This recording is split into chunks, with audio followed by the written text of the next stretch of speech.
Perhaps the most critical question for the United States vis-a-vis China's economic and technology challenge is whether China can become a real innovator.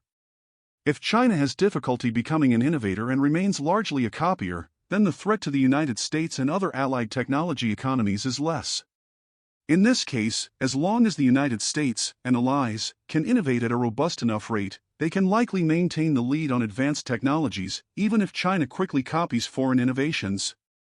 But if China can develop new-to-the-world innovations ahead of, or at nearly the same time as, the United States and allied nations, its potential to displace U.S. and allied, technology-based companies and capabilities becomes much more likely, especially because China benefits from significant economies of scale and a government laser focused on global best-in-class science and technology policy for competitiveness. To date, this issue has been widely discussed, but, with the exception of analysis of a variety of innovation input indicators, e.g., research article citations, research and development, R&D, personnel, patents, etc., it has not been rigorously examined. To remedy that, the Information Technology and Innovation Foundation, ITIF, with the support of the Smith-Richardson Foundation, has conducted an analysis of the extent to which Chinese companies are innovating and already possess the capabilities to be global innovation leaders. Overall, we find that, for the most part, while Chinese firms and industries are not as innovative as the global leaders in Western nations, defined as developed, democratic nations, they are catching up, in many cases at an extremely rapid pace, and the scale of their efforts is massive. As the China Institutes of Contemporary International Relations wrote somewhat modestly in 2021, China still has a not insignificant gap to close with the United States in the fields of science and technology, but the Chinese growth rate is rapid and there is potential for development. To use an analogy, it's as if we were to look out at the ocean and see calm waves, but over the horizon is a tsunami of hundreds of strong, innovative, and lower-cost Chinese firms and dozens of industries seeking to grab global market share from established leaders. These research findings suggest that it's time to reject the often ideologically based view that China can't innovate. While China is ruled by a communist party, China is not the Soviet Union, and its firms have considerable degrees of freedom to act, as long as they are working to achieve the goal of making China the world innovation leader. The reality is that China is much more akin to where the Asian tigers, Hong Kong, South Korea, Singapore, and Taiwan, were 20 years ago, only in this case, China is not a tiger, but rather a fire-breathing dragon on government-provided steroids. Why this matters? China became the world's manufacturing workshop on the basis of a combination of low costs, a large and rapidly growing domestic market, and aggressive efforts to recruit foreign manufacturers. While that process led to considerable manufacturing decline in the United States, most of it, with the exception of consumer electronics, was in more traditional industries such as plastics, metals, textiles and apparel, toys, and furniture. While this was hard on the U.S. workers and communities that lost to China, it did not mean a significant weakening of U.S. techno-economic strength and dual-use, civilian and military, capabilities, particularly in the U.S. headquartered firms. And it certainly did not mean a high level of strategic dependency on China. If a conflict came, the worst that could happen would be no more McDonald's Happy Meal toys. However, the last decade has shown that China can be a globally competitive producer of technologically complex goods, such as telecom equipment, machine tools, computers, solar panels, high-speed rail, ships, drones, satellites, heavy equipment, and pharmaceuticals. In all these industries, China has gained significant global market share, and it is making rapid strides in emerging industries such as robotics, AI, quantum computing, and biotech. Indeed, as ITIF's Hamilton Index shows, China's global share of advanced industries has grown dramatically over the last 25 years. In most of these industries, China has been able to gain market share through the advantages of scale economies in its often protected home market, combined with significant subsidies to Chinese firms. This is why, in 2020, in 7 of 10 advanced industries, China led in global production, with the United States leading in only 3. On many measures, China already leads the United States and can be considered a co-equal economic superpower. Its gross domestic product, GDP, is more or less equivalent, it has significantly more exports, and its manufacturing sector is vastly larger. But with all that strength, China still lacks 2 things: high productivity and the ability to outcompete innovative leaders. China's productivity will no doubt continue to grow faster than the United States over the next 3 decades, probably at least until it gets to about 80% of US levels. But that will come about almost entirely through domestic serving industries, e.g., agriculture, utilities, logistics, business services, retail trade, finance, etc., using more technology and getting more productive. When that happens, China's GDP will easily be double if not triple that of the United States. There is little the United States and allies can do to slow China's productivity growth, because, for the most part, that growth does not depend on any choke point technologies controlled by allied nations. Moreover, that growth could have some benefits for the United States and allied advanced industries not only by boosting Chinese demand but also by creating a vast Chinese middle class that may seek more democratic rights, as was the case in countries such as Japan, South Korea, and Taiwan. It is China's progress on innovation that poses the more significant challenge to the United States and its democratic allies. To date, much of China's growth has come from copying the leaders and producing products that, while not as high quality, are priced more competitively. This has helped China gain market share, particularly in less developed countries where price is a more important differentiating factor. This is one reason why China has taken almost all the growth in these industries from nations outside the Organization for Economic Cooperation and Development, OECD. However, going forward, if China can combine its cost advantage with an innovation advantage, or at least innovation parity, the challenge to innovative industries in Western nations will become much more significant. As such, a key question for these nations is to what extent China has become or will soon become an innovation leader, or at least on par with innovation leaders. If China can become an innovation leader, that development poses a significant threat to Western nations and their firms because China will be able to combine quality, innovation, and price. This is a key reason why the threat from an innovative China is so significant. Historically, low and middle-income countries were generally not innovators, and they competed either in more routine, older industries, e.g., textiles, commodity metal products, low-end electronics, assembly of goods, etc., or in advanced industries by copying and being a generation or two behind the leaders and competing on lower-cost labor. And in this latter case, this was almost always through branch plant operations of firms in higher-income nations. As such, the knowledge diffusion to the host country was somewhat limited, and its domestic capabilities for competitiveness grew slowly, usually at around the same pace as the leaders. In this sense, there was a global division of labor, with high-income nations, e.g., the United States, Commonwealth nations, the European Union, and, more recently, Japan, South Korea, Singapore, and Taiwan, specializing in industries and products that other countries did not have the technical capabilities to make.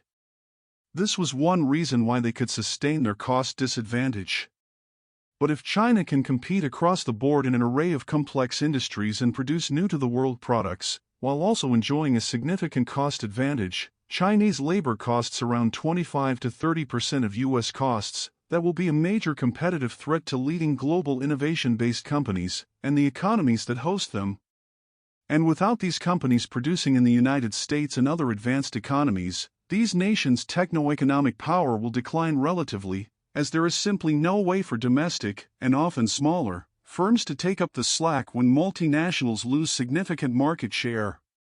China achieving innovation parity would have two major effects, one in China and one in Western nations. First, it would mean that China would be much more self-sufficient in advanced industries and much less vulnerable to Western sanctions and other trade tools used in an attempt to discipline China. At the same time, it would also boost Chinese military capabilities even more, as civil-military fusion becomes stronger, and weapons systems companies could rely on cutting-edge technologies across a range of industries.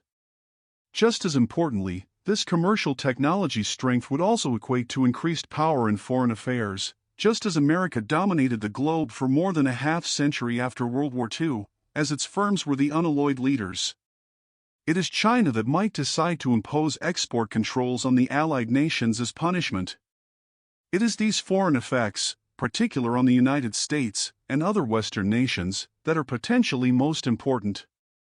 If China can become an innovative leader in robotics, electric vehicles, EVs, airplanes, semiconductors, drugs, and more, it can dominate the global economy.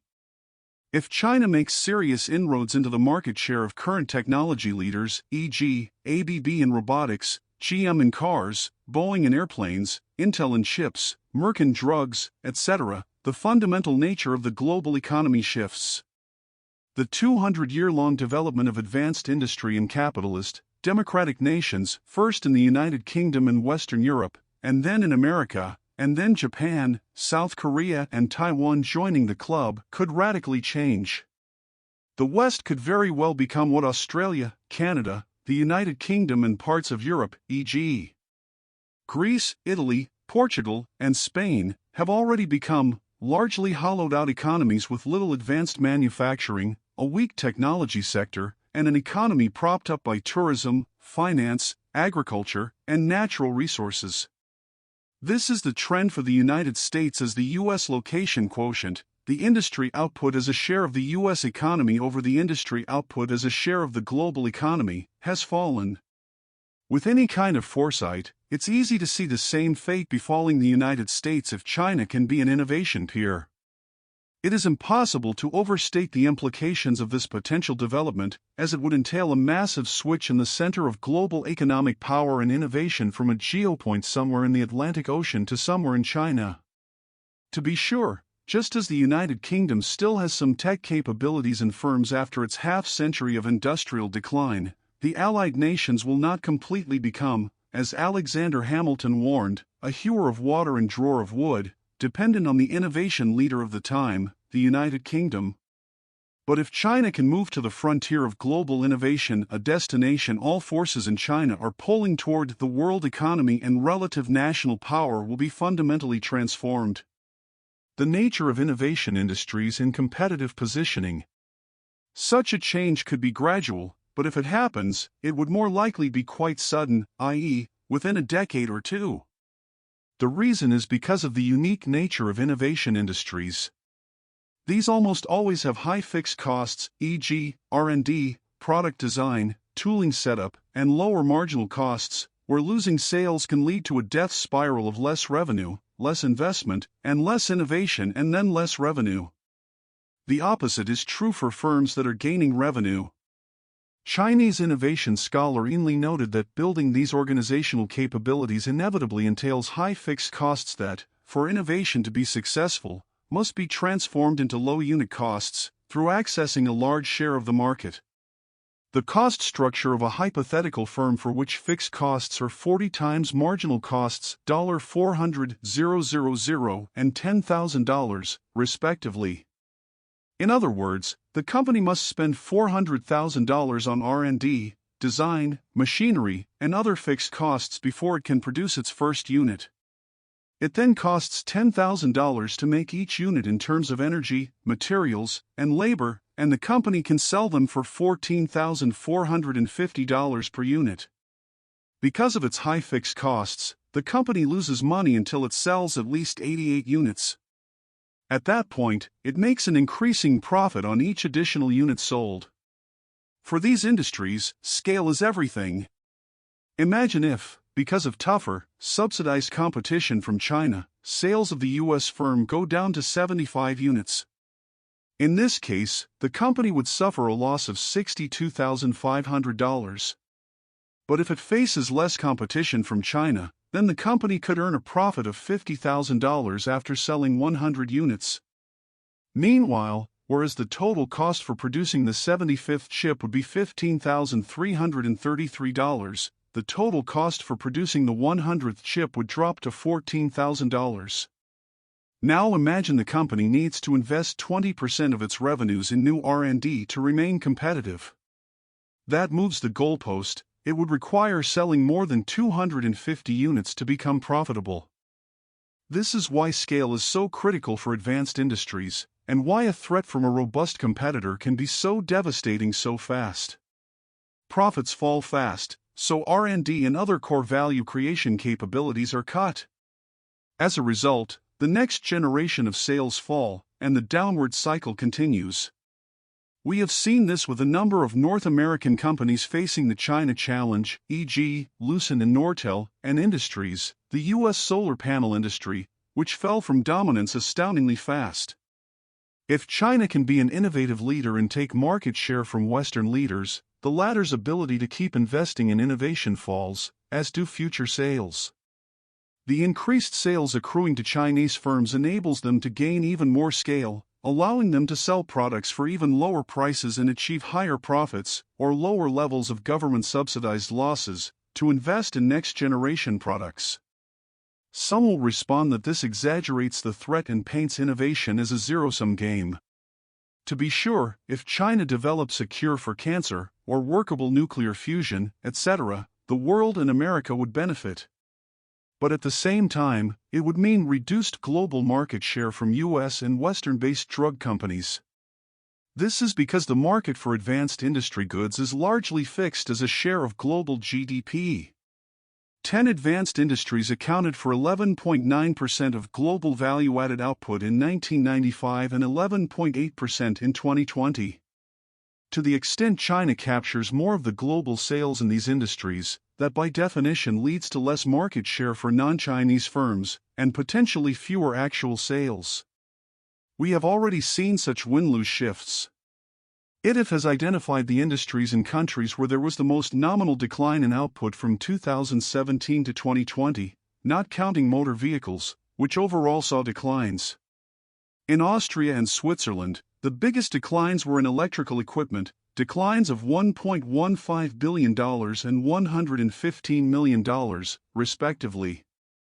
During this period, China expanded its output by $42 billion. The nations where the largest loss was in machinery and equipment were Germany, $16.4 billion, Japan, $14 billion, Italy, $5.0 billion, Brazil, $4.1 billion, Argentina, $1.8 billion, Mexico, $1.5 billion, and the United Kingdom, $1.8 billion. China expanded its output by $69.4 billion. In computers and electronics, Denmark's output fell $80 million, Japan's fell $6.5 billion, and South Korea's fell $18 billion. China's output increased by $64.7 billion. In chemicals, Brazil's output fell by $8.7 billion, Canada $900 million, Netherlands $1.4 billion, Norway $400 million, Pakistan $600 million, Singapore $5 billion, South Korea $5.6 billion, Germany $5.4 billion, and France $3.8 billion. China's output increased $35.5 billion. In basic metals, Japan's output fell $17.2 billion and Turkey's $5.3 billion, while China's increased $86.4 billion.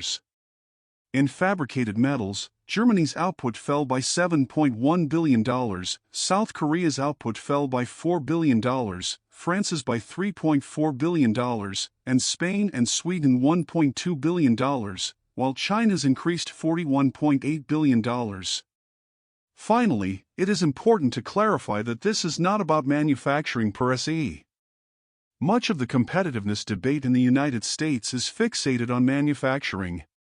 The free market globalists go to great pains to distort the data to show that U.S. manufacturing is healthy or irrelevant, because they fear that acknowledgement of the truth could lead to an abandonment of their global idealist vision of the world as one large integrated price-mediated market.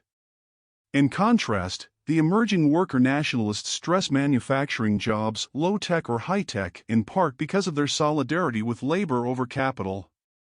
But the United States could have a robust manufacturing economy based around low value-added industries, e.g., textiles, metal parts, food products, and still be dependent on China for advanced industries and innovation. As such, it's time to move away from the focus on manufacturing per se and focus instead on advanced industry leadership. That matters not only for national power writ large and for holding adversaries in check while increasing their dependence on the United States, but also, critically, for defense capabilities, particularly should the United States be forced into a long and protracted war. As retired U.S. Army Major General John G. Ferrari recently stated, he had grave concerns about America's ongoing reliance on China to equip its military and said, "If we were in a war with China and it stopped providing parts, we wouldn't be able to build the planes and weapons we needed.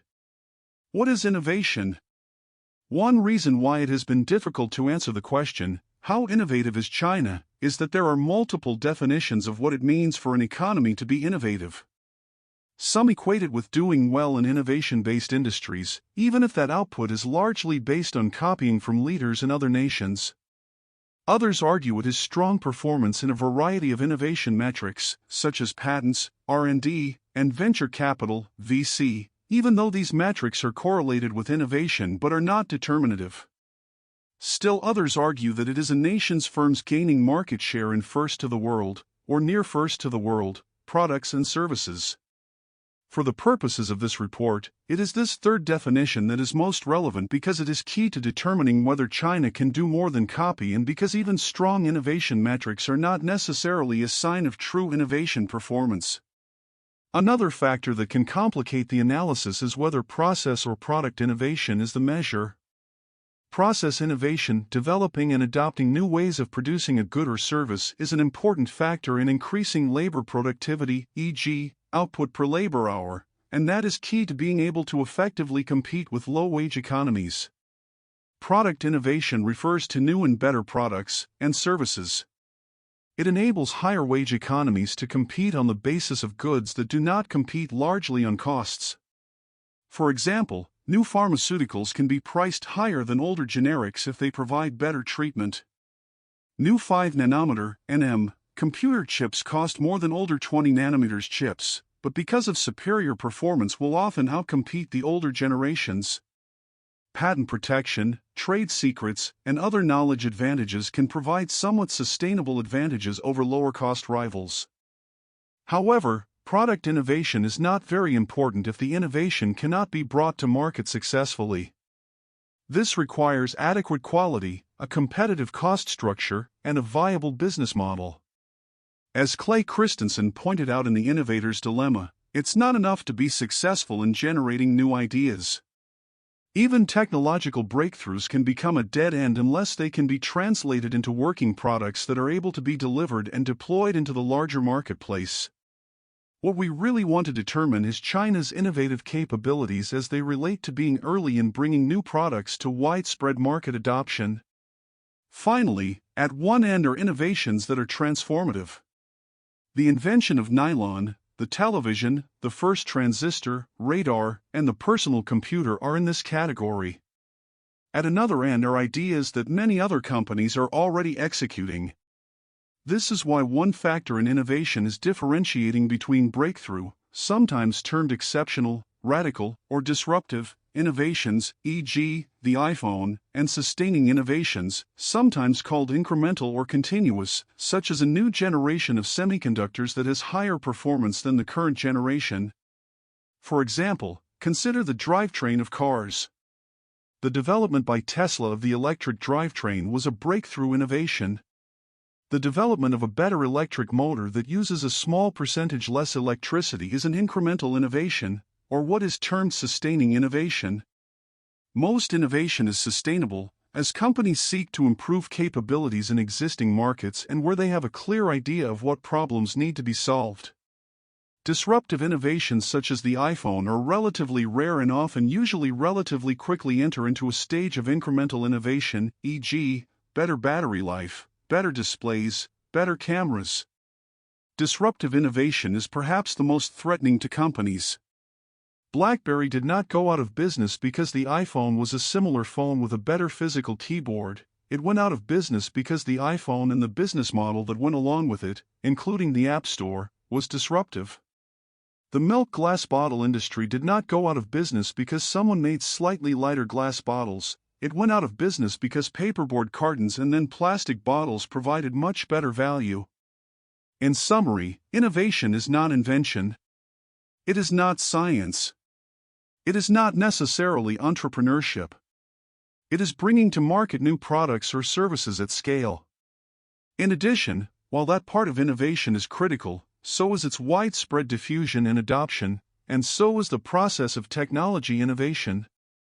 The Asian Tiger Path. One reason to be on the affirmative side of "Can China innovate?" is that it is attempting to follow well-worn paths other developing Asian economies have followed to become innovation leaders. As Lin-Soo Kim wrote in his definitive 1997 History of South Korean Innovation Upgrading, Imitation to Innovation, The Dynamics of Korea's Technological Learning, there are several distinct stages a nation that is catching up to the leaders in innovation usually takes. The first involves the transfer of foreign technology to that nation, sometimes by foreign direct investment, FDI, sometimes by licensing, and often, as in the case of China, by theft or pressure on foreign firms seeking to sell in the market. The second stage involves the effective diffusion of imported technology within an industry and across industries, which is a second sequence in upgrading technological capability of an economy. The third stage involves local efforts to assimilate, adapt, and improve imported technology and eventually to develop one's own technology. These efforts are crucial to augmenting technology transfer and expediting the acquisition of technological capability.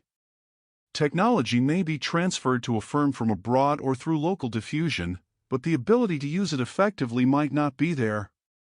This ability can only be acquired through indigenous technological effort. China is following this recipe/path, with its first step being to attract foreign investment. In the early 1980s, when Deng Xiaoping opened up the Chinese economy to foreign investment, his main economic development strategy sought principally to induce foreign multinationals to shift relatively low and moderate value production to China.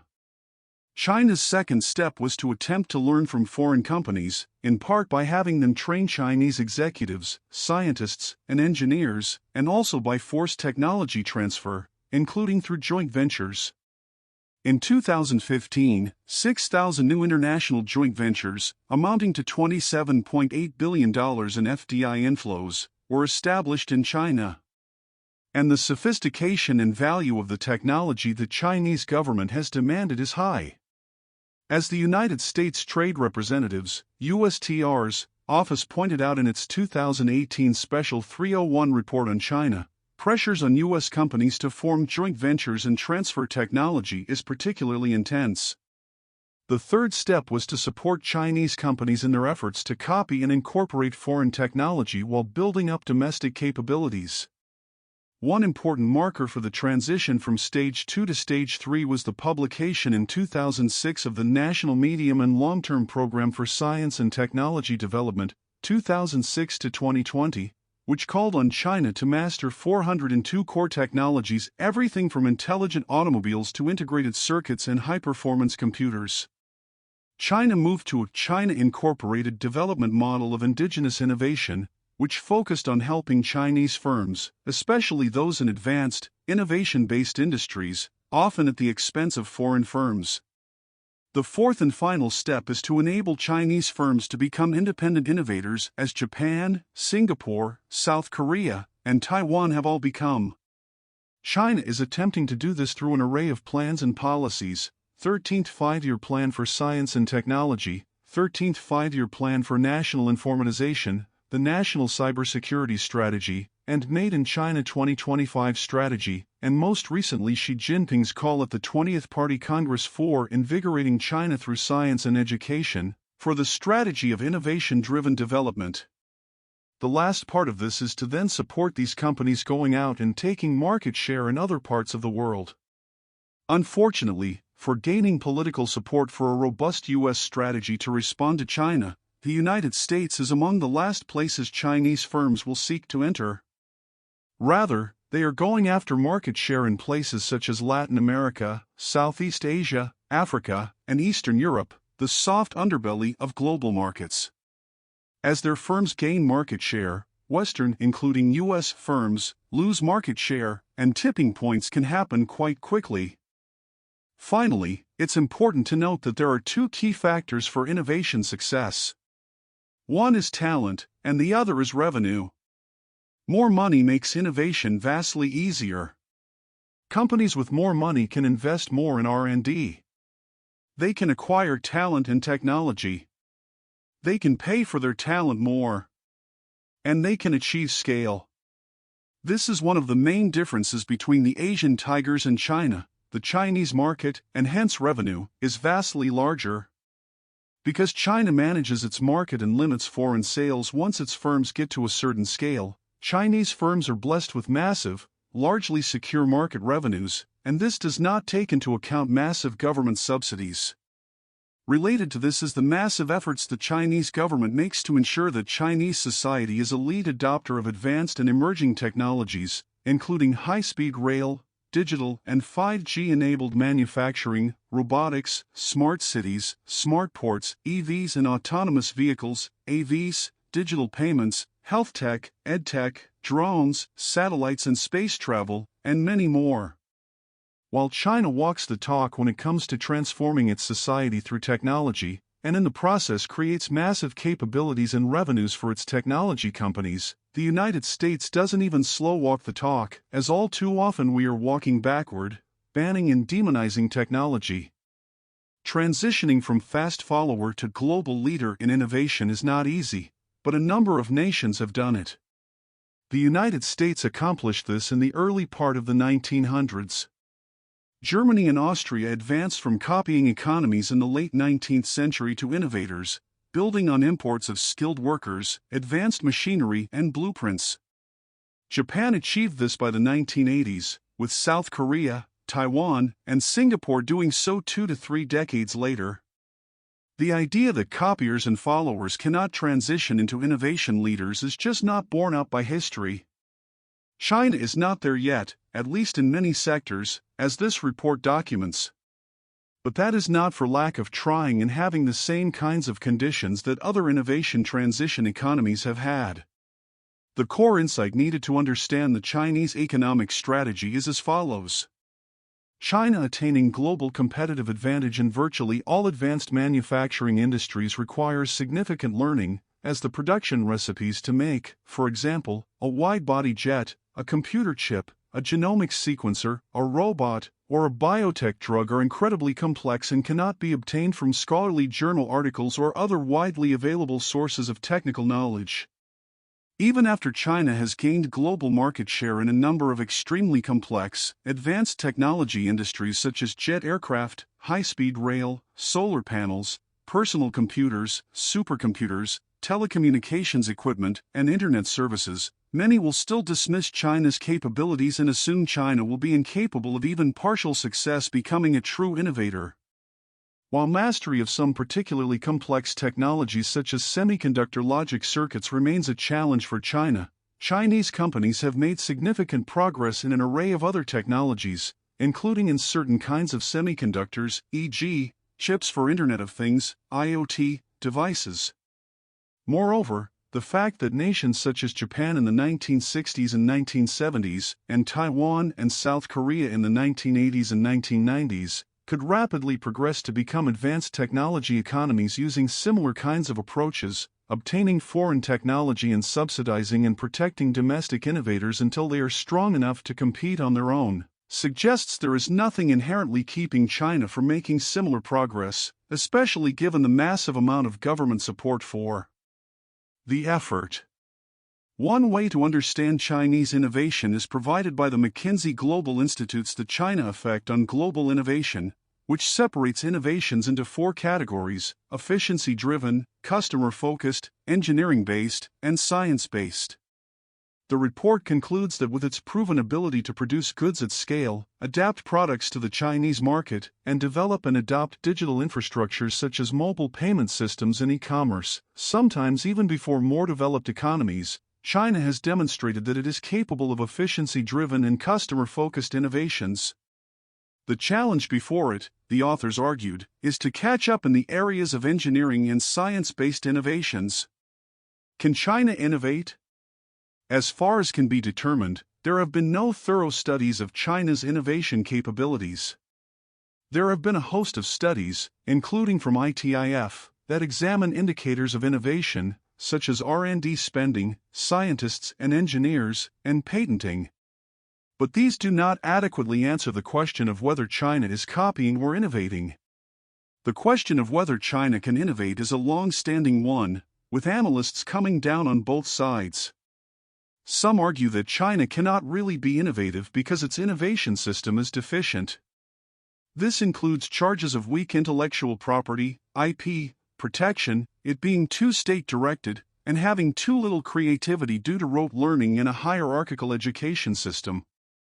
Others argue that China can't be innovative because its economy suffers from low productivity, even though the two factors are related but not codeterminant. Still others embrace the popular narrative that we have reached peak China and it's entering into a long, slow phase of decline. Indeed, the conventional wisdom until recently was that China could not innovate, at best, it could be a fast follower. However, a growing number of analysts have challenged that conventional wisdom, with some arguing that, in certain cases, China is even more innovative than the United States, as exemplified by a 2021 Harvard Business Review article, China's New Innovation Advantage. However, this article relies on metrics such as speed of attaining unicorn status. And with the largest population on Earth, one would expect a fair number of Chinese unicorns. The authors also talked about how Chinese people like to adopt new technologies. But there is little evidence that this is greater than some other nations, including the United States. Finally, most of the examples given of Chinese innovation success are in a few narrow areas such as 5G, where China's lead is actually much less than most people think, mobile payments, and smart scooters, technologies that are not as important to national power. China cannot innovate. For the most part, scholars studying the Chinese economy broadly, and their innovation capabilities specifically, have until recently largely argued that China is incapable of true innovation, at least at the global frontier. In general, the reasons given in support of this view are an education system that encourages rote memorization and represses creative expression, a risk-averse culture centered around a reverence for authority that is not conducive to disruption or drastic change, weak IP protections, and inefficient state involvement in markets. Proponents of these arguments believe that while China's economic rise is impressive, it is bound to be at best a copier of innovations from the West, at least for the foreseeable future. Likewise, a 2014 Harvard Business Review article titled Why China Can't Innovate lists several reasons that explain why China is largely a land of rule-bound rote learners, a place where R&D is diligently pursued but breakthroughs are rare. It cites the unprecedented scale of the Chinese government's failure to protect intellectual property rights. The article also points out that Chinese schools emphasize test scores too heavily and do not prime students to be creative and design-oriented. It further states that the freedom to pursue ideas wherever they may lead is a precondition for innovation in universities. Likewise, a recent Wall Street Journal op-ed also titled Why China Can't Innovate lays the blame on the assertion that communism is incapable of nurturing the curiosity that leads to innovation. Others argue, with some justification, that input metrics such as research articles or even patents fail to effectively measure innovation. But then they go on to suggest that China therefore is not leading. A Defense News article argues that in America's thriving open market, a product of the U.S.'s commitment to an open society and the free exchange of ideas, metrics like commercial success, technology adoption, and real-world impact become more telling than raw measures. Yet, the author failed to report any of these better metrics. He went on to note, with no real evidence, the U.S. strives, though imperfectly, to offer opportunities to everyone who desires them, eschewing artificial barriers and quotas and avoiding intellectual conformity. This commitment fuels a dynamic, diverse workforce that is a wellspring of ingenuity and innovation. In this same vein, an Atlantic Council report states, China's authoritarian top-down political system poses the risk of restraining free thinking and sharing of ideas and information, both domestically and internationally, that are crucial in stimulating scientific research and discoveries. A recent article in Foreign Affairs just states it bluntly in the subtitle, A Statist Economy Can't Foster Creativity. The author went on to write that an innovation-based industrial strategy may not be transformative if the government is unable to address basic systemic weaknesses such as youth unemployment, frailties in China's banking and financial systems, and weak consumer demand. It's not clear how any of these relate to innovation, or are even true. Yaxing Huang argued in The Rise and Fall of the East that China's repression, especially under Xi, is deeply problematic for Chinese innovation. Simon Gao wrote that there is a bigger reason that China's ambitious technology endeavors are failing. Its communist system stifles innovation. If China can't cultivate free thinkers, it will always be a follower and never a leader as the West imagines and invents the future. Others see China as a peaking power, implying that it will continue to lag behind in innovation. Likewise, a Washington Post series featuring experts reflects the new preferred wisdom that China faces a demographic crisis, its young people are discontent and its economy has hit the wall, in part because of the current banking and real estate challenges, and the Chinese Communist Party, CCP, is only interested in its own power, not innovation. Studies criticizing China for a rote education system appear to overstate the case. For example, in China as an innovation nation, Zhou, Lazenik, and Sun argued that claims criticizing the Chinese education system for suppressing creativity are overblown because similar critiques exist of Japan and South Korea, though most regard both to be innovative nations. At times, this view was similar to the view held in the 1960s and 1970s that Japan's post-war economic miracle would never overtake the United States because the Japanese were an imitative people who were only capable of creating copies of goods the United States and the West developed, e.g. computers, TVs, automobiles, etc., which proved disastrously wrong. Michael Pettis, a professor at the Guanghua School of Management at Peking University, bluntly stated, "This is not a country we can expect major innovations from. In the West we don't have enough confidence about this. How many governments in the world have decided they're going to become major innovation centers? None of them have succeeded. Unless you count Finland, Ireland, Israel, Japan, South Korea, Singapore and Taiwan. They all committed to becoming innovation centers, and they all succeeded."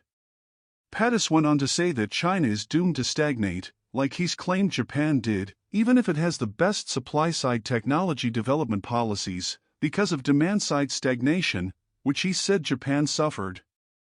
First, Japan had no demand-side stagnation, given that its unemployment rate from 1995 to the present was quite low. Second, Chinese firms don't rely just on the Chinese market, the same way Japanese firms didn't. They rely on the growing global market. Scott Kennedy of Size is also skeptical of China's ability to turn willpower and resource allocation into innovation. Citing the lack of growth in China's output score relative to its input score in the World Intellectual Property Organization's, WIPO's, Global Innovation Index between 2009 and 2016, Kennedy dubbed China a fat tech dragon, since its apparent inability to turn inputs into outputs is analogous to a low metabolism. Kennedy also pointed out that, while plentiful, Chinese patents are of relatively little practical use. Licensing revenues from the use of patents are still minuscule, and the surge in patents filed is a response to government rather than market incentives. Despite these issues, Kennedy acknowledged that China now graduates more scientists and engineers from its universities than does any other country. A higher percentage of bank loans are going to private businesses rather than state-owned enterprises, SOEs, and IP protections are steadily expanding. Nevertheless, Kennedy has argued, innovation appears to be a secondary goal to market expansion overseen by the state. Others argue that China cannot be innovative because its productivity performance lags behind global leaders. In an article for Australia's Lowy Institute, John West argued that notwithstanding the relatively high rank on global innovation for a number of Chinese companies, overall, China is not innovative because it is not highly productive. But this wrongly equates innovativeness with productivity. China could in fact have highly innovative globally traded companies and still have low productivity, especially if its non-traded sectors lag behind in productivity. This describes Japan to this day, where its leading traded sector industries, e.g., electronics, autos, etc., are highly productive and innovative, but its non-traded sectors, e.g., healthcare, retail, etc., are generally not. Still others now advance the narrative that China's economic slowdown means that it is in the Japan phase of development and the threat has passed. For example, Council on Foreign Relations scholar Zhong Yuan Zoe Liu has argued that China has been killed by failed CCP policies. Finally, it's important to understand the freedom argument that democratic freedom is essential to national innovation. China is not the Soviet Union, where Lysenkoism, the rejection of traditional Darwinian genetics because it did not fit with Soviet ideology, reigned supreme. It is not even the United States, where stem cell research using discarded embryos was banned for religious reasons. It is a place that gives its scientists and engineers enormous freedom to innovate, as long as it is in areas seen as in the public interest, as opposed to, for example, education apps that lead to an arms race among parents of one-upmanship, or does not criticize or get ahead of the CCP. Indeed, one might say that the most important kind of freedom for innovation is the ability to do innovation with generous funding, something that is much easier for Chinese scientists than for Americans, especially given the declining federal funding for R&D. China can innovate. More recently, some assessments have argued that China can innovate if not across the board, then at least in some select key technologies. For example, WIPO's 2022 Global Innovation Index ranks China 11th most innovative in the world and states, China stands out for producing innovations that are comparable to those of the high-income group. A recent article by IMD professor George Auer tells us why China is on the way to being a global innovator.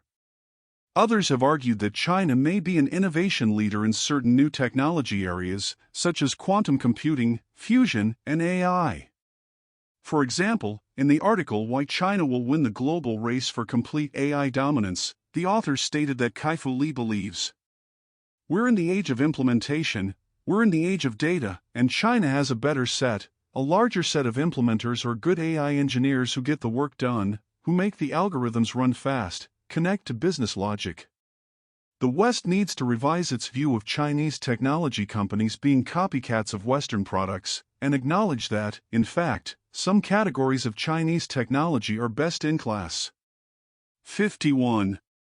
The biggest danger for Silicon Valley, according to Lee, lies in solipsism and complacency in its own supremacy. Lee also pointed out that China suffers much less from incumbents using their political power to prevent the adoption of new technologies. He also could have just as easily said that neo-Luddite forces in China resisting new technologies, such as AI, facial recognition, automation, and other disruptive technologies, are much less than in the United States, and to the extent they exist in China are suppressed by the state. Likewise, a 2021 report from Harvard's Belfer Center, The Great Tech Rivalry, China versus the US, argues that China has become a serious competitor in the foundational technologies of the 21st century: AI, 5G, quantum information science, QIS, semiconductors, biotechnology, and green energy. The report notes, in some races, it has already become number one. In others, on current trajectories, it will overtake the US within the next decade.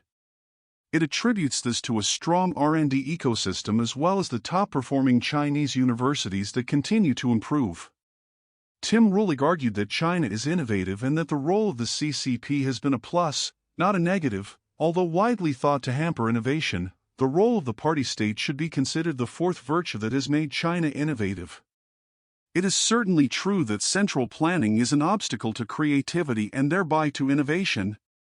Matt Sheen, a fellow at the Carnegie Endowment for International Peace, argued that China is an innovation powerhouse because of its large, semi-protected market, ties with researchers and companies around the world, and waves of financial, human, and physical capital invested in promising fields like AI, all factors promoted by the government. There are also structural factors that suggest that China could emerge as a global innovation leader. Huang and Sharif argued that three factors will play a key role in making China a technology leader: China's large market, which lets innovative firms drive down marginal costs faster than others; the centralized system of government that enables China to provide significant support to innovative firms; and China's strong role in international markets to acquire advanced technologies while increasing its capacity to undertake advanced R&D, often in partnership with foreign interests seeking access to the Chinese market. They argued that these three factors will make China the global technology leader over the long term.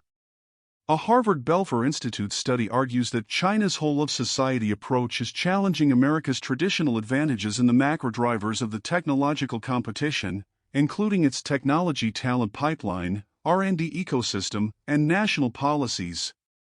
Innovation analysis. Determining what to measure depends in large part on what question one wants to answer. Ideally, innovation should be defined as output and market share in new-to-the-world products and services. In other words, invention is not a challenge to market leaders, only innovation is, with innovation being defined as successfully bringing a new product or process to market. Nor are innovation inputs and outputs to the innovation process, such as R&D spending and patents, a challenge to market leaders. Those are useful indicators, but ultimately, they are inadequate to truly measure innovation. Given the lack of adequate Chinese data, it is not possible to measure output and market share for some, if not most, industries and technologies. But it is possible to assess the development of innovative products in many Chinese firms. Chinese-owned companies are the focus, not the Chinese economy, because foreign firm operations in China are much less of a threat to allied economies than Chinese firms are. Foreign firms may move some production and research to China, but their goal is not to displace themselves. In contrast, the goal of many Chinese-owned firms is, like most multinational firms, to win global market share. Moreover, over time, the role of foreign firms in China will continue to shrink as the Chinese government continues its progress with indigenous innovation by Chinese companies. That is why the focus is not on Chinese innovation, but rather on Chinese firm innovation.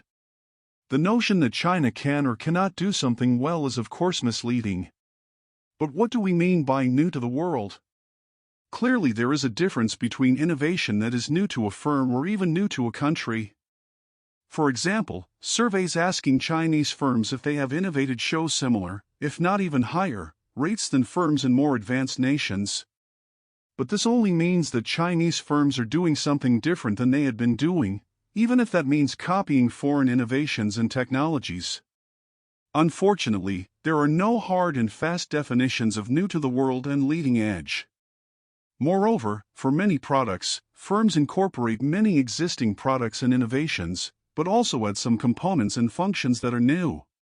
As a rough rule, it defines leading-edge innovation as something a firm does no later than a year after something has been introduced somewhere else in the world. Anything longer risks picking up developments that are based more on copying. And a significant part of the new product must be innovative and new.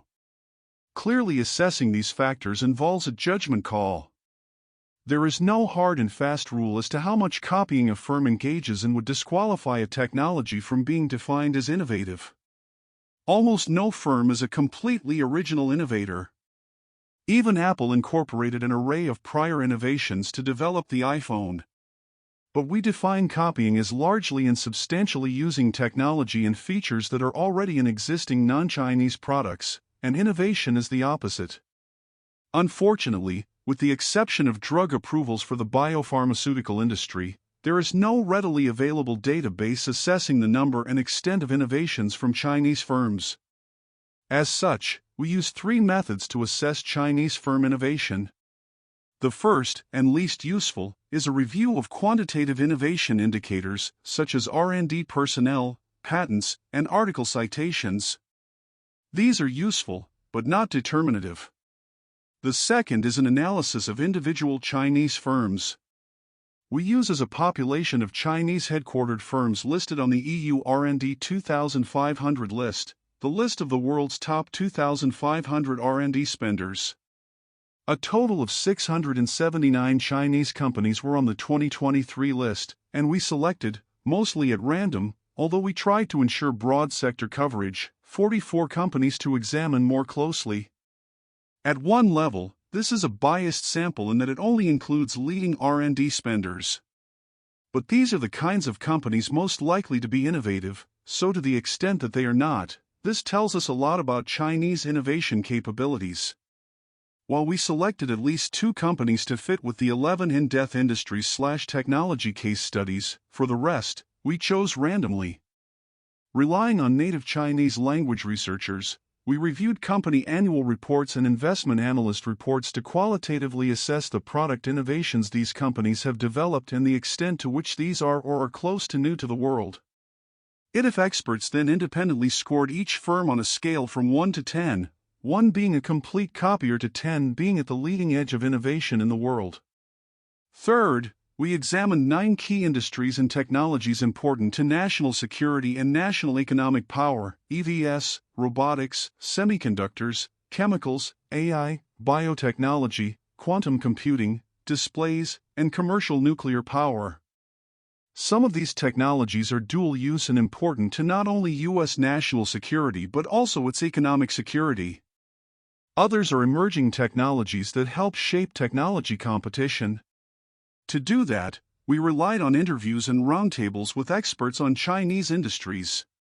For the most part, we did not interview experts in China, in part because of current CCP restrictions on sharing information with foreigners, but also because we were not certain we would obtain objective information.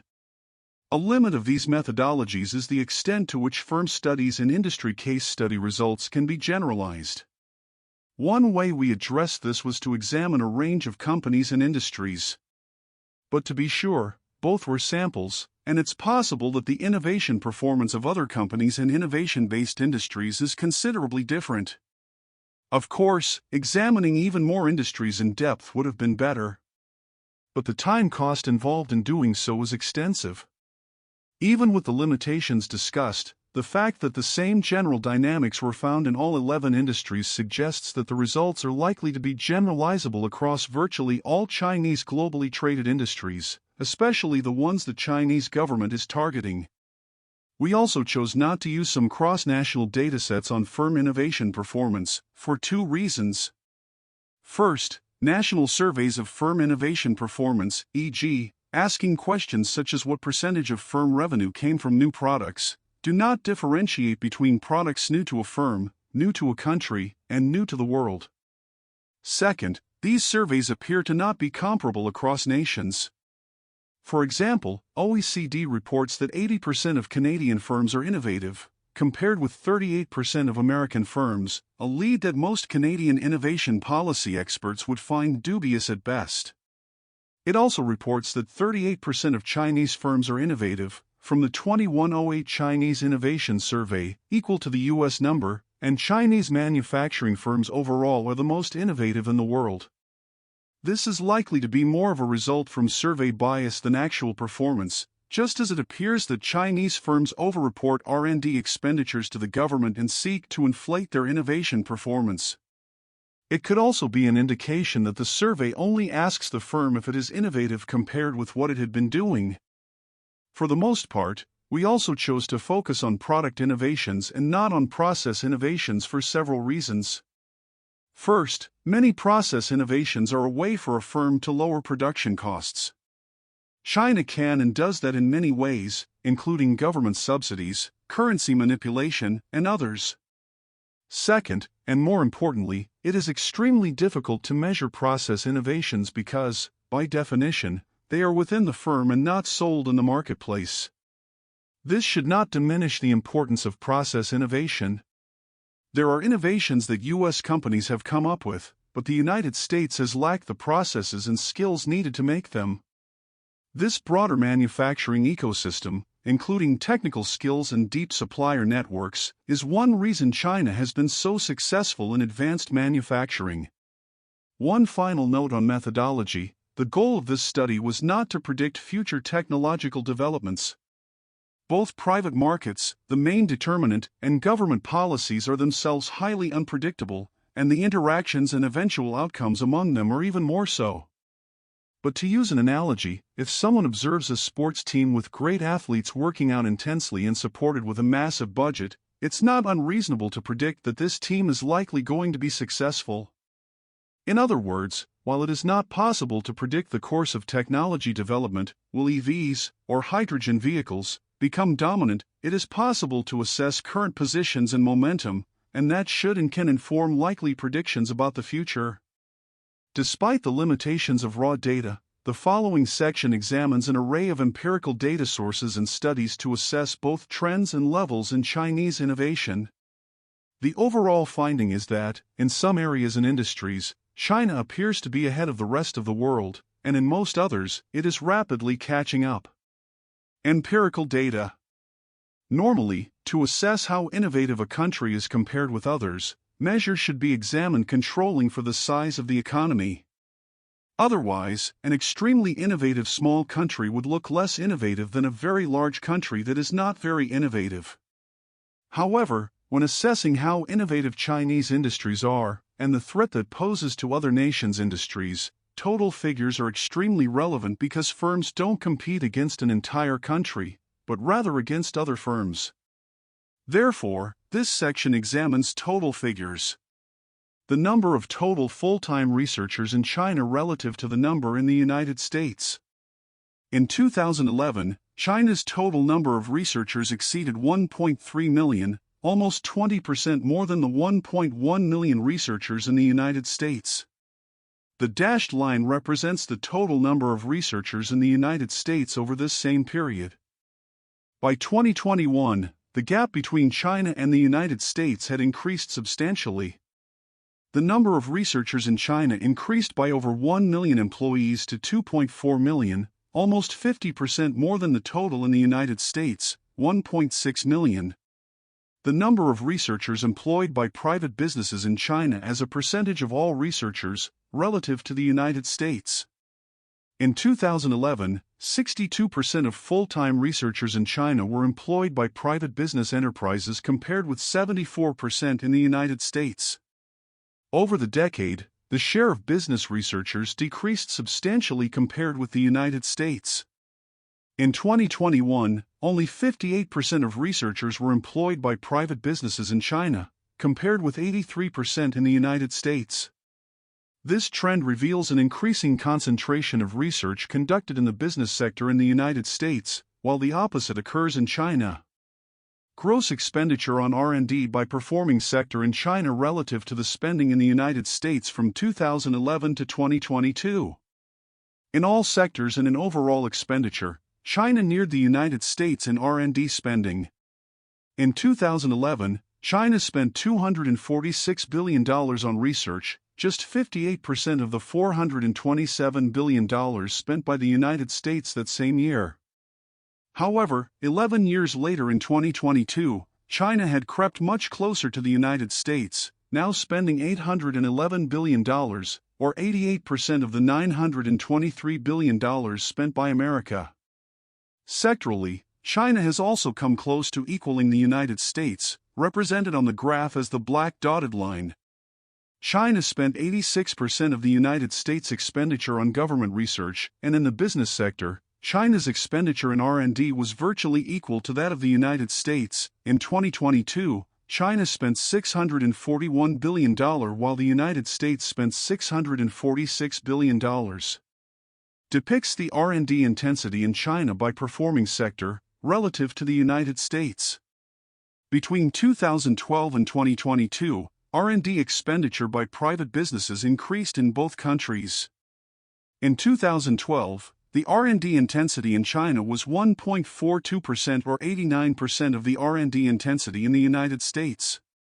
By 2022, the R&D intensity in the business sector in China had declined, while the intensity by government entities increased.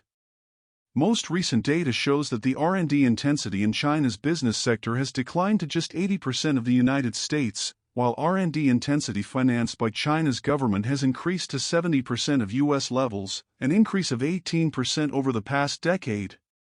The dashed line represents the level at which R&D intensity in China would be equal to the United States. Every year, the European Commission compiles a list of the firms that have invested the greatest amount of money in R&D. The number of these firms that were concentrated in the United States and in China. Since 2013, China has made significant gains compared with the United States, represented as the dashed line. In 2013, 658 of the top R&D spending firms were located in the United States, almost 6 times more than the 93 firms located in China. By 2023, the numbers in the United States and China had increased, but not proportionally. China had increased its top R&D firms 7-fold, with 679 firms making the list in 2023.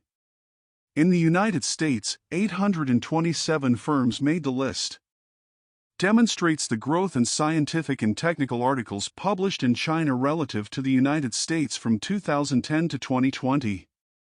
In 2012, about 330,000 articles were published in China, and just 75% of the over 430,000 articles were published in the United States that same year. However, by 2016, China had surpassed the United States. The dashed line represents the number of articles the United States publishes annually. Most recent data from 2022 shows that China continues to exceed the United States, publishing almost 900,000 articles, 47% more than the 457,000 published in the United States. To be sure, some of China's published papers appear to be fraudulent, based on strong incentives to publish or perish. However, one academic study that controlled for a number of independent measures, including type of journal, finds that China is farther ahead in top-level academic journal publications than is generally believed, and that China overtook Europe in 2015 and the United States in 2019. Clarivate, a data analytics company, produces an annual list of highly cited researchers, or influential researchers, around the world who have demonstrated significant and broad influence in their fields of research. The share of these highly cited researchers located in China relative to the United States. In 2018, over 43% of highly cited researchers were located in the United States, while only 8% were found in China. However, over the next several years, the number of these influential researchers in the United States fell, while in China the opposite occurred. By 2023, the number of highly cited researchers more than doubled there, with 18% of all highly cited researchers living in China. Meanwhile, the share of these researchers in the United States fell to 38%. The number of top 100 global universities in China relative to the United States from 2013 to 2023. In 2013 through 2015, China had no universities in the top 100 of the academic ranking of world universities, a list published by the Center for World-Class Universities, while the United States had over 50 each year.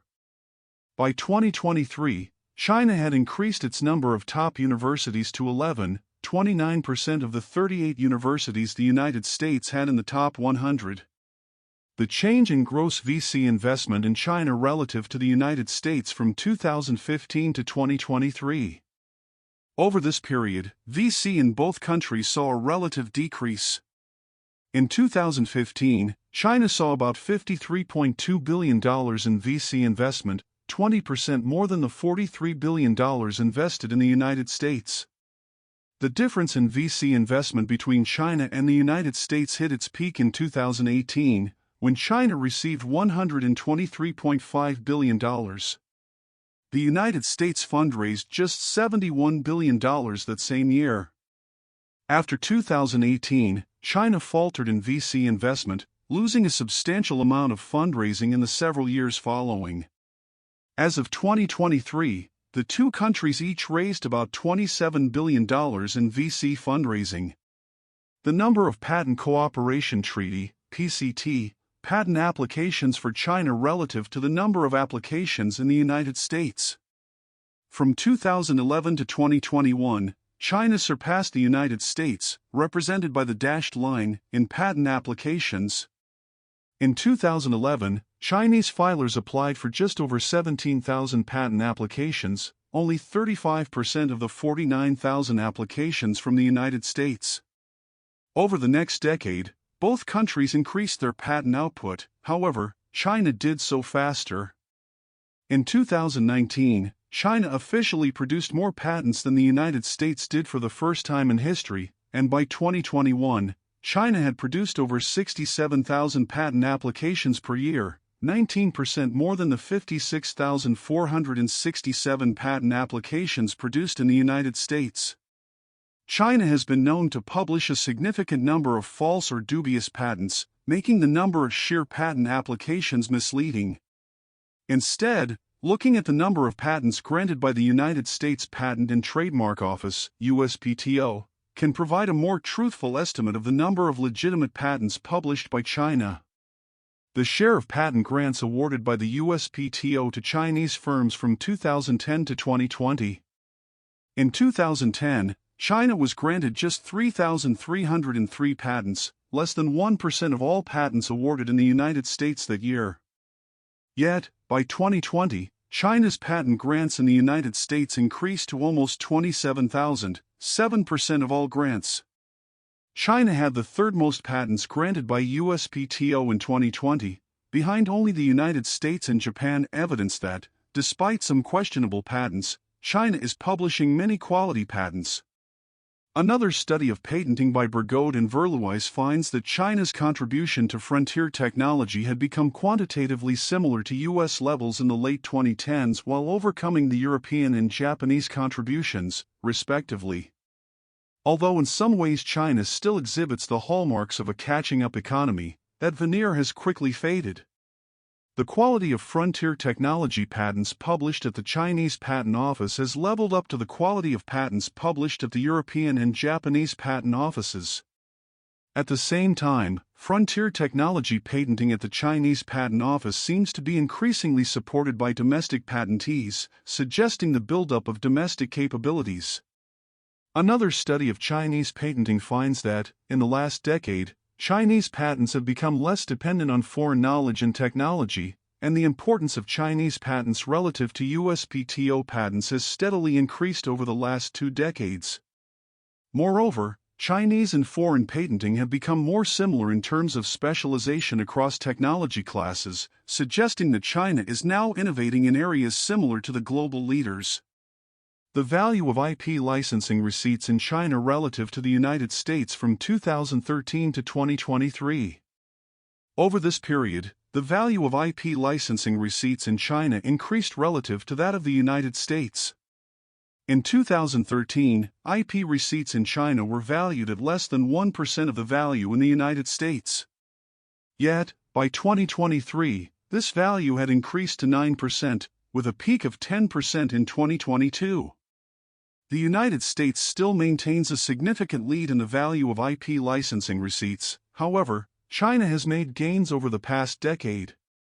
Since 2017, WIPO has produced an annual report ranking the top 100 science and technology clusters, or local concentrations of world-leading science and technology activity. These clusters are hubs of innovation, with high rates of patent applications, scientific and technical article publication, and great densities of large firms with high rates of R&D investment. The number of these hubs that were located in China relative to the United States between 2017 to 2023. Over this time, China rapidly increased its number of clusters, from just 6 in 2017 to 23 in 2023.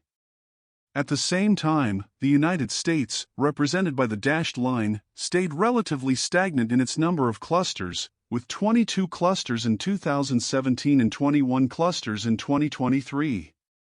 As of 2023, China had 2 more scientific clusters in the global top 100 than the United States did. Unicorns are private startup companies that have a value of over $1 billion. As of April 2024, there were 1,453 unicorn companies, with many concentrated in the science and technology sector. The share of unicorns concentrated in the United States and in China. The United States accounts for most of the world's unicorns at 48%, while China holds 23%. Depicts the number of supercomputers located in China and the United States as a share of the top 500 supercomputers in the world. In 2024, the United States housed 171 of the top 500 supercomputers, or 34% of the most powerful supercomputers in the world. China, on the other hand, held just 80 supercomputers, or 16% of the top 500 supercomputers in the world. Clarivate also produces an annual list of the world's top 100 innovators, including companies and research institutions that produce research and innovation with the most significant inter-industry impact. The the number of these companies located in China relative to the United States from 2014 to 2024. In 2014, 46 of the top 100 innovators were located in the United States, while 0 were in China.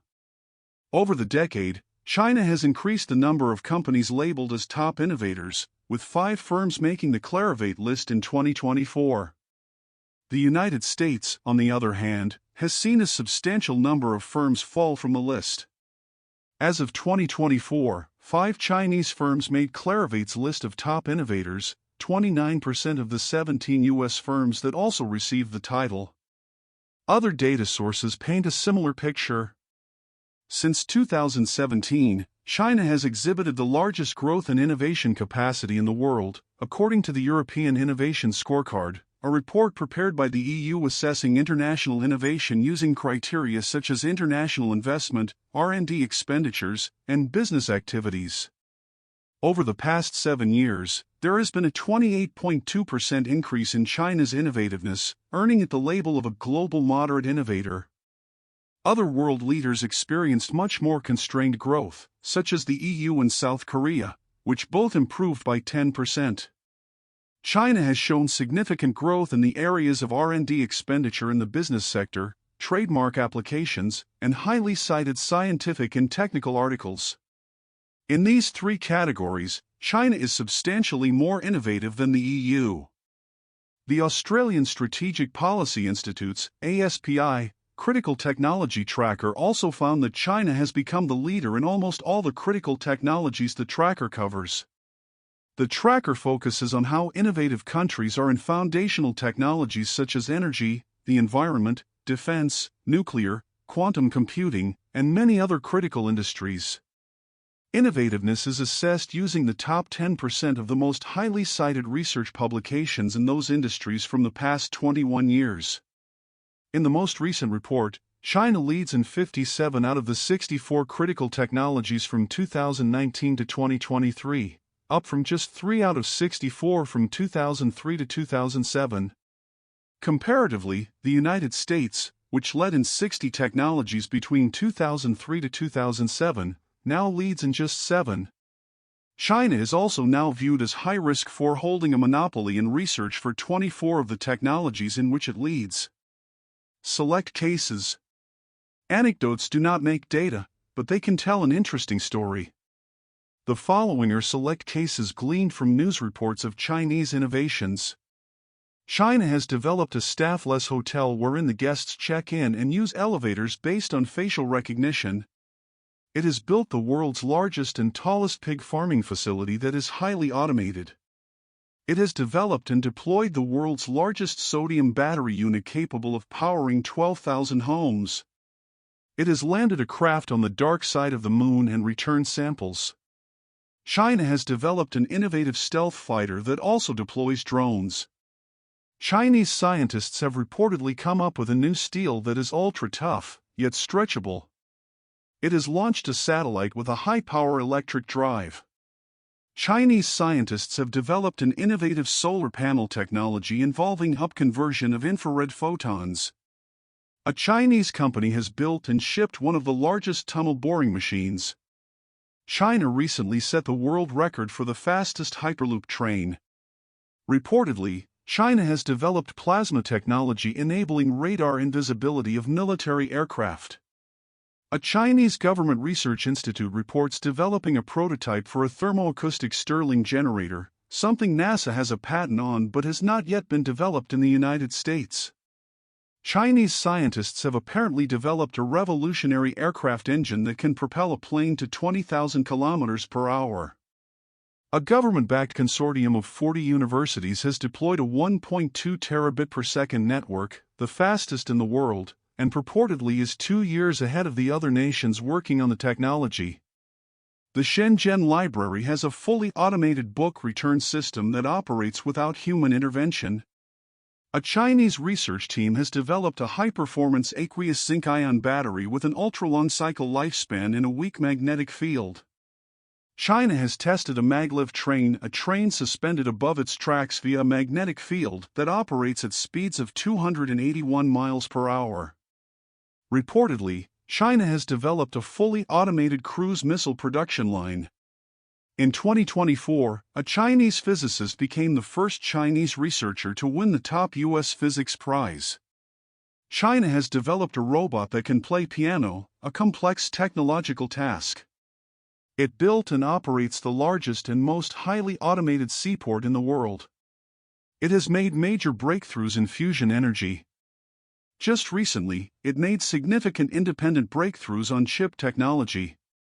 A Chinese firm is the first to sell recyclable wind turbine blades. It has launched satellites with a powerful electric engine. It has launched robots on satellites that have the ability to hack apart other nations' satellites in space. Chinese scientists have developed lightweight strong steel that is stretchable. Thanks to government support after designating it a priority industry, China became the world's largest automobile producer in 2009 and is now also the world's largest producer and exporter of EVs. China landed the first probe on the dark side of the moon in 2019. It began launching the components of its Tiangong space station in 2021, and current NASA Administrator Bill Nelson recently stated that China may land astronauts on the moon before the United States is itself able to return. China has recently added to the pantheon of tech giants by producing companies such as Alibaba, Baidu, Huawei, and Tencent, and 8 of the 10 fastest companies to reach a $1 billion valuation are Chinese. China is challenging the United States in supercomputers, although the true extent of China's supercomputing capabilities is now unknown because the Chinese government wants to hide its light regarding its capabilities. An additional example of Chinese frontier innovativeness, notably in an area in which China transitioned from a copier to a leader, is high-speed rail. China first developed its high-speed rail network with the help of imports and technology transfers from European and Japanese companies. It opened its first railway between Beijing and Tianjin in the summer of 2008 in time to show it off to the world as it hosted that year's Summer Olympics. Since then, China's high-speed rail network has ballooned and is by far the largest in the world with over 23,500 miles of rail. It has also developed the world's fastest autonomous train, capable of speeds up to 217 miles per hour, and one of China's rail-producing SOEs, CRRC, has become the world's largest producer of railway vehicles and related technologies. China has recently developed a prototype for a maglev train that it claims is capable of speeds up to 385 miles per hour. Firm analysis. To answer the question about China's innovative capabilities, one key is to focus on Chinese company capabilities and performance. From 679 Chinese firms listed on the EU R&D 2500 list, we randomly selected 44 firms for deeper analysis. Few are at the global leading edge of innovation, although most appeared to be catching up to the leaders and making rapid progress. On a scale of 1 to 10, where 1 is completely a copier with no real original innovation and 10 means the firm is moderately to significantly ahead of the global leading edge of innovation, the mean score was 6, lagging, perhaps 2 years behind, with some original innovation. The highest-ranking firms were Chinese National Nuclear Power, score of 9, drone maker DJI, 8.75, Quantum C-Tech, 8.25, EV maker BYD, 8, and AI company Zhipu, 8. Industry analyses. We relied largely on case study approaches for each industry and supplemented a review of literature and company and analyst reports with roundtable interviews with key experts. Because we sought openness and frankness in the discussion, the participants were anonymous. We also included several in-depth company analysis reports in these industry studies, as well as examined relevant data, such as patents and scholarly research citations. We did not interview Chinese experts, in part because we wanted to ensure objectivity. There are a number of limitations to this overall approach. First, Chinese companies may overstate their level of innovation in order to improve their reputation with shareholders and the CCP.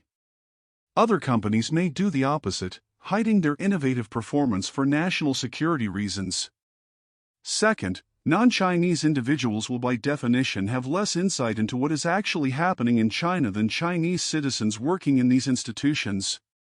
But given the overall limitations, we believe that this research framework can provide usable insights into the question of whether China is innovative. All but machine tools were published separately as full reports. Table 3 provides an overall summary. Of the 10 industries, we assess that China is ahead or at par in 2, near the lead in 4, and lagging behind in 4. With the exception of semiconductors, where progress has been somewhat frustrated by export controls on equipment, and quantum, China's rate of progress is striking. Robotics. While the United States invented robotics, it is now and also ran, at least in production, with the leading robotics companies located in the engineering powerhouses of Germany, Japan, and Switzerland. However, by volume, both of production and use, China leads the world. And China has significant cost advantages. The enormous and rapidly growing demand for robotics in China means that most of the major Western robot manufacturers have set up production operations there, that existing Chinese companies have expanded, and that many new startups have been created. In Shanghai, American ABB and Japan's FANUC have built the largest robot production factories in the world, with facilities even more advanced than what FANUC has in Japan. Japan's Yaskawa Electric Corporation has built 3 factories in China that can produce 18,000 units of robots annually. And if recent history is any guide, China is using this foreign investment to capture knowledge and force technology transfer to Chinese robot makers. Even when foreign investors put tight controls on IP theft, there will still be spillover effects in terms of industrial knowledge that will help Chinese firms close the innovation gap. China has many domestic robotics companies, such as Geek Robotics, Hikvision, and Blue Sword, robots for China's military. In fact, since 2017, there have been over 3,400 robotics startups in China, not just industrial robots, but also autonomous mobile robots, AMRs. This was part of China's 100 million robot program. Moreover, China has made very rapid progress in the development of robotics companies in the last year. For example, Traxon lists 188 Chinese robotics startups. Of the top 10, 8 have venture investors from outside China, indicating their innovative potential. Many of these startups are from Songshan Lake, an industrial development zone south of Dingguan, China that has hundreds of robotics companies, both startups and established. While some of this may be hype, one Hong Kong professor stated that people here, at Dingguan, can develop a new tech product 5 to 10 times faster than in Silicon Valley or Europe, at 1/5 or 1/4 the cost. Notwithstanding this growing domestic production, China is still the largest importer of industrial robots, which suggests that it is still relying heavily on foreign technologies. In 2019, 71% of new robots in China were sourced from overseas, including from Japan, South Korea, Europe, and the United States. Core components are dominated by Japanese and other firms. For example, Chinese firms hold just 25% of the market for harmonic gear reducers. Indeed, China is dependent on many imported components. As one Chinese analyst stated, the value of imported parts is still very high in the robots exported by China. In 2022, China exported just 36% of the value of robotics that it imported. Another study looks at 3 key upstream systems going into industrial robots: robot gear reducers, robot controllers, and robot servo systems. These 3 key inputs account for almost 70% of production costs of industrial robots. In 2020, these were predominantly made by foreign companies, particularly from Japan, Germany, and Switzerland. The study suggests that most of China's industrial robot firms are system integrators, performing lower value-added work. However, China lags behind in at least 2 areas. The first is software. A differentiator of robot quality and versatility, about 80% of the value of today's robotics is the software. And China still lags behind in industrial software capabilities. As one expert noted, we see a lot of copycat hardware, but most of what differentiates vehicle warehouse robots, especially in terms of throughput capacity, is driven by the software capabilities, and China is behind there. The second is integrated systems development and robotics as a service as a business model, in which Chinese companies are weaker than Western ones. Moreover, many Chinese robotics companies are copiers. One expert reported that Japanese robot producer Fanuc found its foundry cast mark on a Chinese competitor's robot. As another example, after Boston Robotics developed its dog-like walkable robot, several years later, Chinese companies copied it. While Chinese robots generally do not match the quality of the best Western companies, they usually have a price advantage, and for many companies, particularly those not in high-income countries, such a cost-quality trade-off is one worth making. For these customers, which are less demanding, the low price is attractive. As one expert told us, many Chinese robots are 80% as good as the best foreign ones but are much cheaper. This price point drives sales. According to Dr. Anwar Majid, Associate Professor at the School of Robotics at XJTLU Entrepreneur College, it is worth noting that its products are estimated to be 30% cheaper than their European and Japanese counterparts, allowing them to be more attractive to rising economies.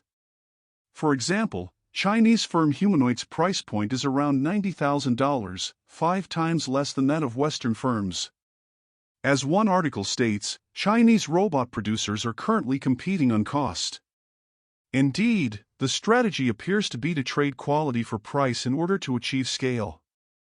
Gain sales at the low and medium end of the market, from the leading players, and then reinvest, along with help from the government, in higher-end, more innovative offerings. China is, however, innovating in particular markets. For example, experts have argued that Chinese firms such as Geek and HAI are innovators in the materials handling space. Leader Drive is strong in components. Unitree is a robotics startup moving fast to close to the gap. Its robots, such as BD, are not quite as good, but they are much cheaper, so they are adopted by universities and other organizations that do not need a high level of quality. China is also making progress in emerging areas of robotics, especially humanoid robots. China's Ministry of Industry and Information Technology, MIIT, has announced plans to dominate this by 2027 and is providing significant state funding to companies for this purpose. Indeed, leaders say it has a plan to mass-produce humanoid robots that can reshape the world within 2 years. China has also used foreign acquisition to gain capabilities. Most notably, in 2016, Media Group announced its acquisition of German robot maker Kaka. Likewise, Effort bought or invested in 3 robotics companies in Italy, Evolut, Robox, and WFC Group. Chinese industrial robot maker Eston acquired or invested in several foreign robot companies, including Barrett, a U.S. exoskeleton drive system company, and FMAI, Germany, while partnering with a leading European robot producer, CLOOS. On the whole, it appears that China and Chinese robotic companies recognize that they need to pivot away from being fast followers and copiers to being innovators.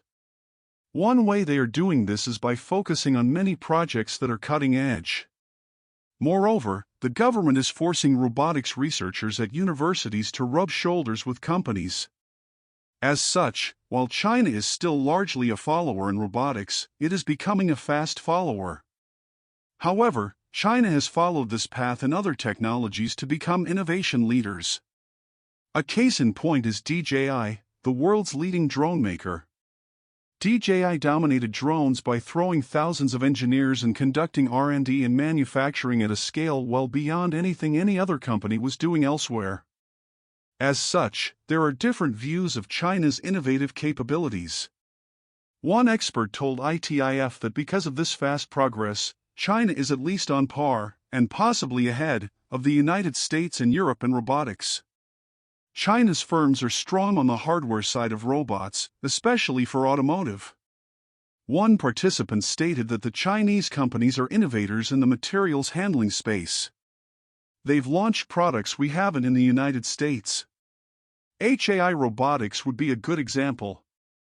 But it appears the domestic Chinese firms are getting the most penetration in the second and third tier markets, at least on the autonomous mobile robots and robots for retail applications.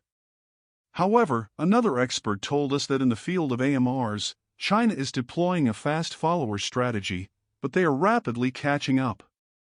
Right now, their robots aren't as good as ours, but are much cheaper, so are being adopted by educational institutions or the less serious commercial customers. But that gap is closing. Another expert said that China will be able to close the gap, just a question of how long it takes.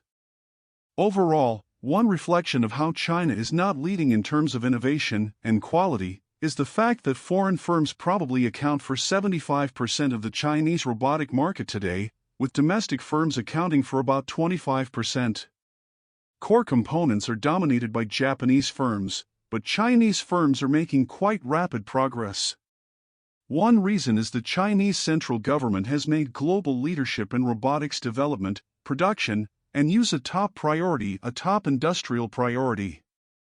China understands that it is behind in robotics and still runs a trade deficit, which is why it has set a goal of moving into higher-end robotics, including humanoid robots, robots to replace workers in dangerous conditions, and high-precision industrial robots.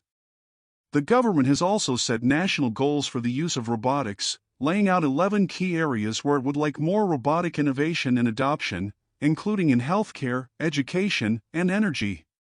Chemicals. For a long time, China was content to produce commodity chemicals with little focus on either process or product innovation. However, after Made in China 2025, China has focused more on new chemicals for new applications, including in batteries, semiconductors, and solar panels, with strong government support. As Professor Seamus Grimes wrote, China's rapid growth in its chemical industry has increased China's ambition to become a world leader in the chemical industry through innovation in trade and through growing its market share internationally. Foreign companies still dominate many key areas, but their IP has been eroded over time. Multinationals continue to dominate key parts of the value chain, especially related to high-tech and more specialty chemicals. However, the consensus among experts ITIF spoke with is that Chinese companies are beginning to erode the market share of large foreign companies.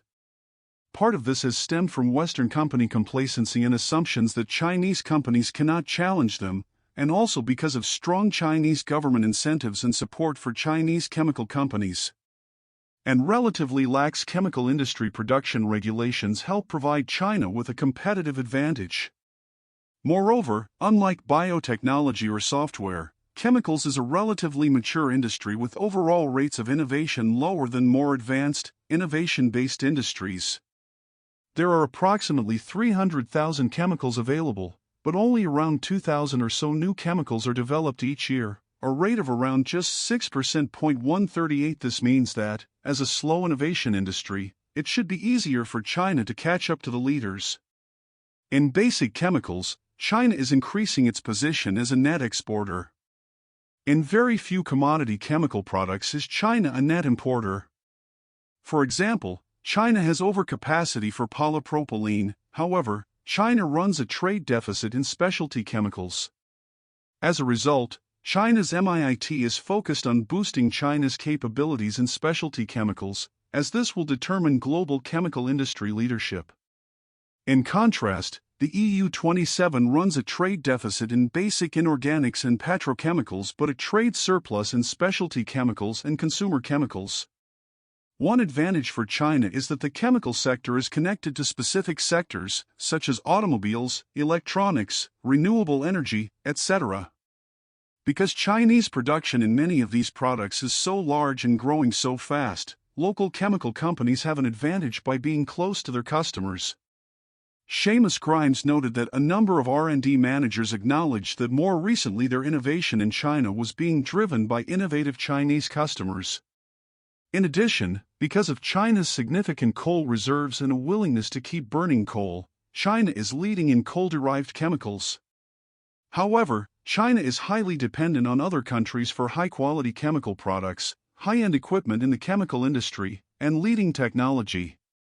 For example, MIIT stated in 2018 that 32% of 130 basic chemicals could not yet be produced in China at all, and more than half of all fine chemical products would still have to be imported. One way China has closed the gap with world leaders, especially in commodity chemicals, is by relying on foreign producers investing in China, a model it has used in multiple industries. For example, of the top 10 coatings companies in China, 4 are local and 6 are foreign. Moreover, by one estimate, about one-third to half of the top executives at Chinese chemical companies have had significant experience at multinationals. This skill base clearly helps Chinese companies catch up. Experts also pointed to the fact that domestic companies usually have significant price advantages, in part because some are state-owned and don't have to earn as high a profit as the foreign companies and because multinationals have higher global overhead costs. And many Chinese-owned chemical companies receive government subsidies. Experts also argued that Western companies are more goal-oriented and short-term in their orientation. They have specific procedures and slower decision-making models. Chinese companies, in part because they are trying so hard to catch up and because of the encouragement of the state, are more aggressive. For example, if a European chemical company is doing well in China, it may eventually decide to increase capacity by 20%. In contrast, a corresponding Chinese company is likely to quickly agree to double its capacity to gain market share. Even when times are not good, many Chinese firms will increase capacity, just as they have done in other industries such as solar and steel. And like in steel and solar, this creates overcapacity. Once this happens, some foreign firms divest to private equity because they see it as a cash cow business that no longer meets their financial hurdles. Indeed, China has killed or shrunk a number of overseas companies through a superior cost position and economies of scale. Chinese companies are not as deterred by short to medium-term earnings setbacks. For foreign companies that stay in the business, they are doing more R&D in China, which will spill over to domestic Chinese companies. Originally, multinational chemical companies did not perform a lot of R&D in China. But now with some of their most important customers in China, more are expanding their R&D spending there. One reason is that of the top 10 metropolitan areas in the world to locate chemical industry R&D facilities ranked in terms of quality of the research, 3 were Chinese, Guangzhou, number 1, Shanghai number 3, and Beijing number 6. Strikingly, no Chinese metro made the top 10 in terms of cost of operating an R&D facility. China is also investing significant amounts in chemical research capabilities in universities, which has paid off in terms of the number of academic papers. In fact, China has overtaken the United States as the main source of academic papers in the field. However, experts argue that limits on the number of skilled domestic Chinese R&D leadership personnel holds back innovation. There was a consensus among experts ITIF spoke with that China will, over time, eventually come to dominate the global chemical industry and, absent significant market closures by Western nations, there is little that can be done about it. In many areas, such as the lithium battery chemistry, initial advances were made in the United States. But U.S. companies haven't followed up on them, and instead Chinese firms have innovated ways to manufacture these batteries and materials at scale and lower cost. And, as in solar panels, China has shown an effectiveness at process innovation. China may be able to make significant strides in innovation with the industry currently facing a global inflection point as it goes through a greening process. The Chinese government is focused on helping firms develop chemicals that meet green requirements and are more environmentally friendly. This includes coating materials for transportation equipment, biodegradable materials, and materials in batteries. Finally, China historically has been a copier of process technology. However, as one article states, for the past 2 decades, China has invested heavily in R&D. The research was initially aimed at developing new products, but process development has more recently turned into a major focus. The article goes on to state that foreign chemical companies are starting to see China as a source of manufacturing expertise. China has long and successfully sought to grow its chemical industry. That success has been mostly in basic, commodity chemicals. However, it is now seeking to achieve the same success in more innovation-based specialty chemicals, with the central government targeting chemical innovation. The 2023 Guiding Catalog for Industrial Structure Adjustment advocates for the development of a number of new materials related to the chemical industry, including low VOC, volatile organic compound, adhesives, water treatment agents, catalysts, electronic chemicals, silicone materials, and fluorine materials. The Chinese government provides significant direct and indirect subsidies to chemical firms.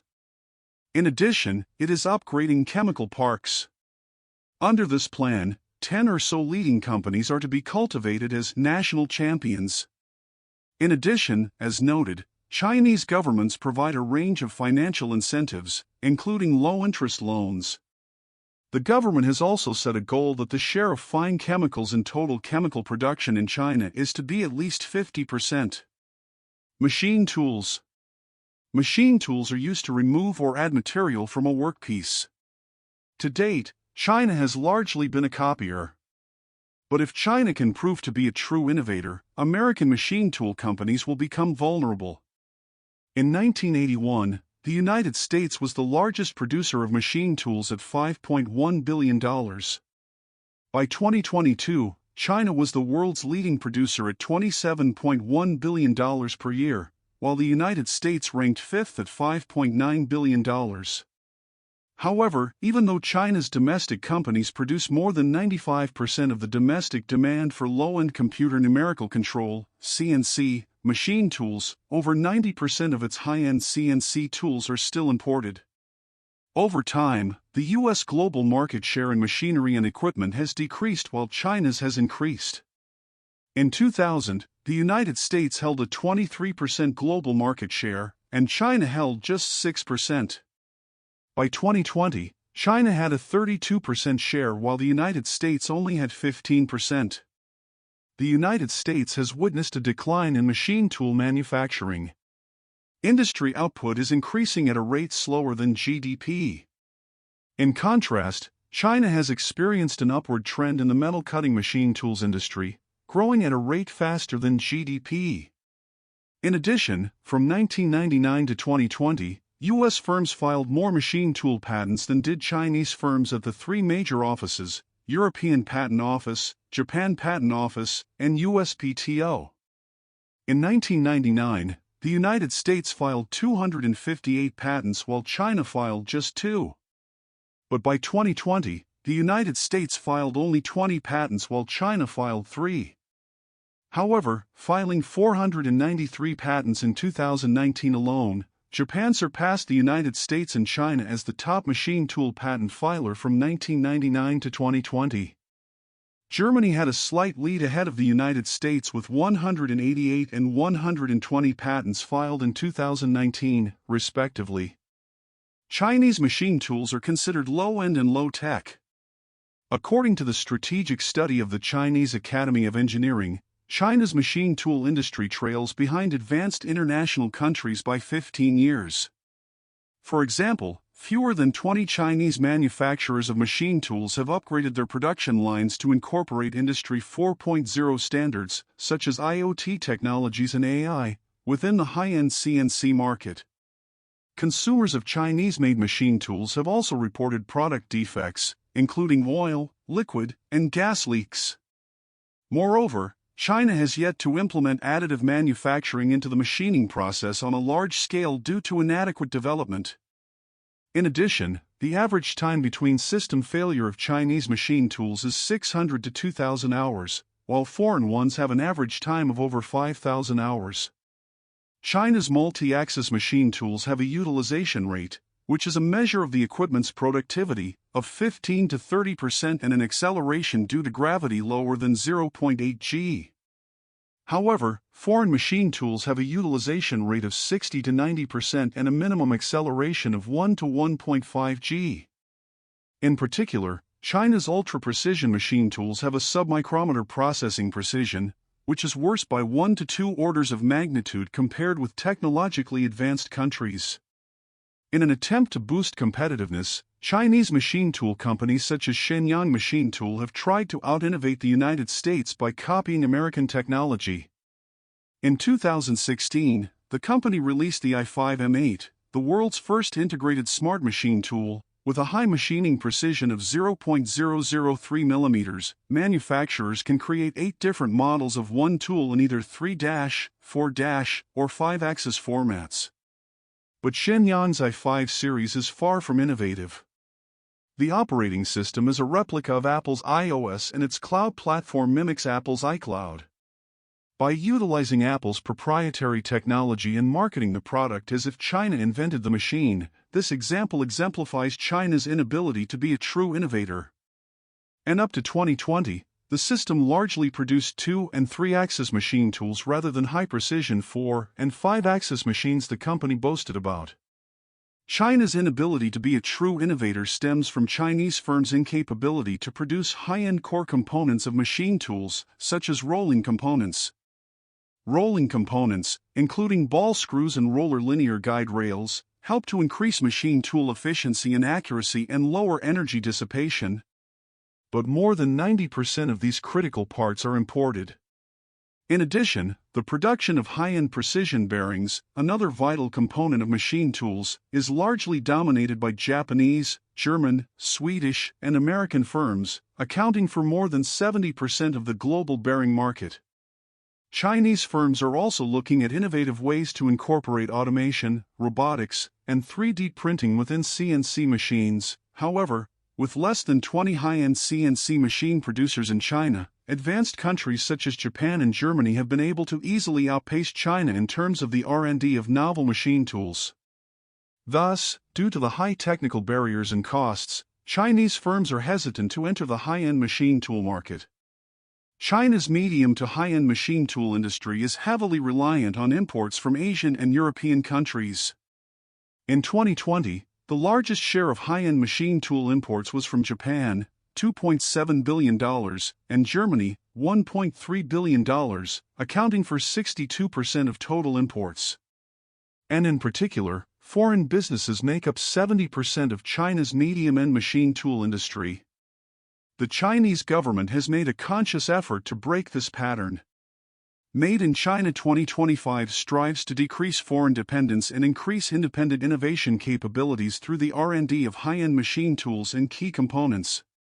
It also aims to cut production cycle time and product defects by 50% each. While China lags behind overall, there has been some innovation. In 2017, Zhang Haiyu at Huazhong University of Science and Technology created the world's first 3D printing CNC machine tool with independent IP rights and simultaneous casting and forging capabilities. Huazhong CNC, a Chinese medium to high-end CNC systems manufacturer, launched the Huazhong CNC 9 series intelligent system, the world's first intelligent CNC system, in 2021. This novel system not only incorporates automation, AI, and Internet of Things, but also has independent learning and decision-making capabilities. Nuclear power. China has become an, if not clearly the global leader in nuclear reactor technology. François Morin, China's director of the World Nuclear Association, asserted that China is ahead of other countries in terms of nuclear technology research and development. Overall, analysts assess that China today likely stands 10 to 15 years ahead of the United States in its ability to deploy fourth-generation nuclear reactors at scale.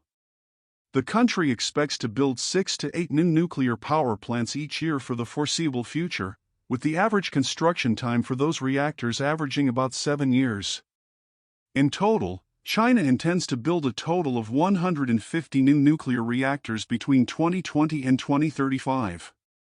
To be sure, the bulk of the nuclear reactors Chinese firms are currently deploying are based on the Westinghouse Electric-designed AP1000, which became the first-generation 3+ reactor to receive final design approval from the Nuclear Regulatory Commission (NRC) in 2004. In 2007, Westinghouse won a China National Nuclear Corporation (CNNC) bid for 4 AP1000 reactors, although this also included a major technology transfer agreement that significantly accelerated the advancement of China's commercial nuclear power industry, leading to the development of China's CAP-1400 reactor. What needed technology China could not get from voluntary tech transfer, it simply stole. In 2010, hackers working with the Chinese military penetrated Westinghouse's computer systems and stole confidential and proprietary technical and design specifications for Westinghouse's AP1000. While China did not excel at innovating the CAP1400, it did excel at taking the steps needed to deploy it. In fact, while China was deploying its version of the AP1000 as early as 2017, America's first installation of the Generation 3 Plus reactor only came online in 2023. This points to China's strengths in systemic and organizational innovation when it comes to nuclear power, and especially refers to the country's coherent national strategy toward nuclear power at both federal and provincial levels. This strategy entails a range of supportive policies, from low-interest financing, feed-in tariffs, and other subsidies that make nuclear power generation costs competitive to streamlined permitting and regulatory approval, i.e., of safety and environmental impact assessments, to coordinating supply chains in an effective fashion. Moreover, in the future, China will be deploying Chinese-designed fourth-generation nuclear reactors with 93.4% of the materials used in a new $16 billion facility, the Shadaowan 1, domestically sourced. China has also led construction of the world's first multipurpose small modular reactor, SMR, demonstration project, known as the Linglong 1. It was the first SMR to receive approval from the International Atomic Energy Agency. The Shanghai Institute of Applied Physics is slated to launch the world's first molten salt and thorium nuclear reactor, the TMSR-LF1. While thorium-based reactors are not entirely novel, what differentiates them is their utilization of thorium as a fuel source within a molten salt reactor. In December 2021, China became the third country to develop a floating nuclear reactor, the ACPR-50S, which has been designed to endure the equivalent of a once-in-10,000 years weather catastrophe. Ultimately, the Generation 4 International Forum, a cooperative international endeavor among 13 countries seeking to develop the research necessary to test the feasibility and performance of fourth-generation nuclear systems and make them available for industrial deployment by 2030, has identified 6 different reactor types as Gen 4, the gas-cooled fast reactor, GFR, the lead-cooled fast reactor, LFR, the molten salt reactor, MSR, the sodium-cooled fast reactor, SFR, the supercritical water-cooled reactor, SCWR, and the very high-temperature reactor, VHTR. Notably, across various projects, China is trying to build reactors of each of these types. China is also making significant progress in nuclear fusion. In 2024, the Chinese government launched an industrial consortium to promote the development and advancement of fusion. The Chinese government has also launched new fusion education programs in China, with a goal of training 1,000 new plasma physicists to support these initiatives. The government has set a goal of building the first industrial prototype fusion reactor, which it has dubbed an artificial sun, by 2035. With officials hoping to begin large-scale commercial production of fusion energy by 2050. Industry analysts ITIF interviewed have observed that China appears to be roughly on par today with U.S. efforts to develop nuclear fusion technologies. However, a July 2024 Wall Street Journal article finds that the Chinese government is now nearly doubling the U.S. government's R&D investments in nuclear fusion, roughly $1.5 billion annually for China compared with $790 million for the United States, although these figures did not count private sector investment. Nevertheless, the journal reported, scientists familiar with China's fusion facilities said that if the country continues its current pace of spending and development, it will surpass the US and Europe's magnetic fusion capabilities in 3 or 4 years. When it comes to innovation inputs, China placed 7 of the top 22 enterprises in the 2023 EU Industrial R&D Investment Scoreboard for their R&D investment intensity toward nuclear innovation. China's performance was stronger with regard to scientific publications and patents in nuclear engineering. As of 2022, China ranked third in terms of nations with citations among the top 10% of highly cited publications in nuclear science and engineering, with 339 such publications, compared with EU 27 nations with 457 such publications and American ones with 399. China's number of such publications increased fourfold between 2008 and 2021. China is a leader not only in the quantity of nuclear energy publications, but also in high-quality publications. China has surpassed the United States in its deployment of the current generation of nuclear reactors and in the development and deployment of fourth-generation nuclear reactors.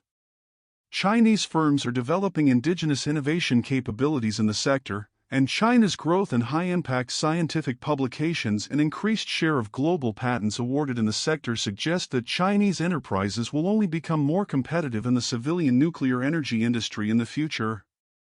Semiconductors.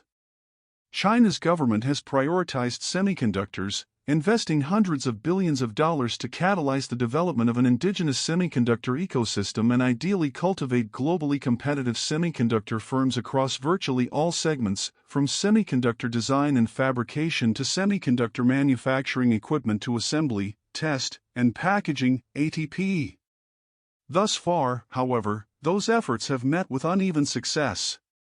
With regard to the fabrication of leading-edge logic semiconductor chips, China's flagship competitor, the Semiconductor Manufacturing International Corporation, SMIC, likely stands about 5 years behind global leaders such as the Taiwan Semiconductor Manufacturing Company, TSMC.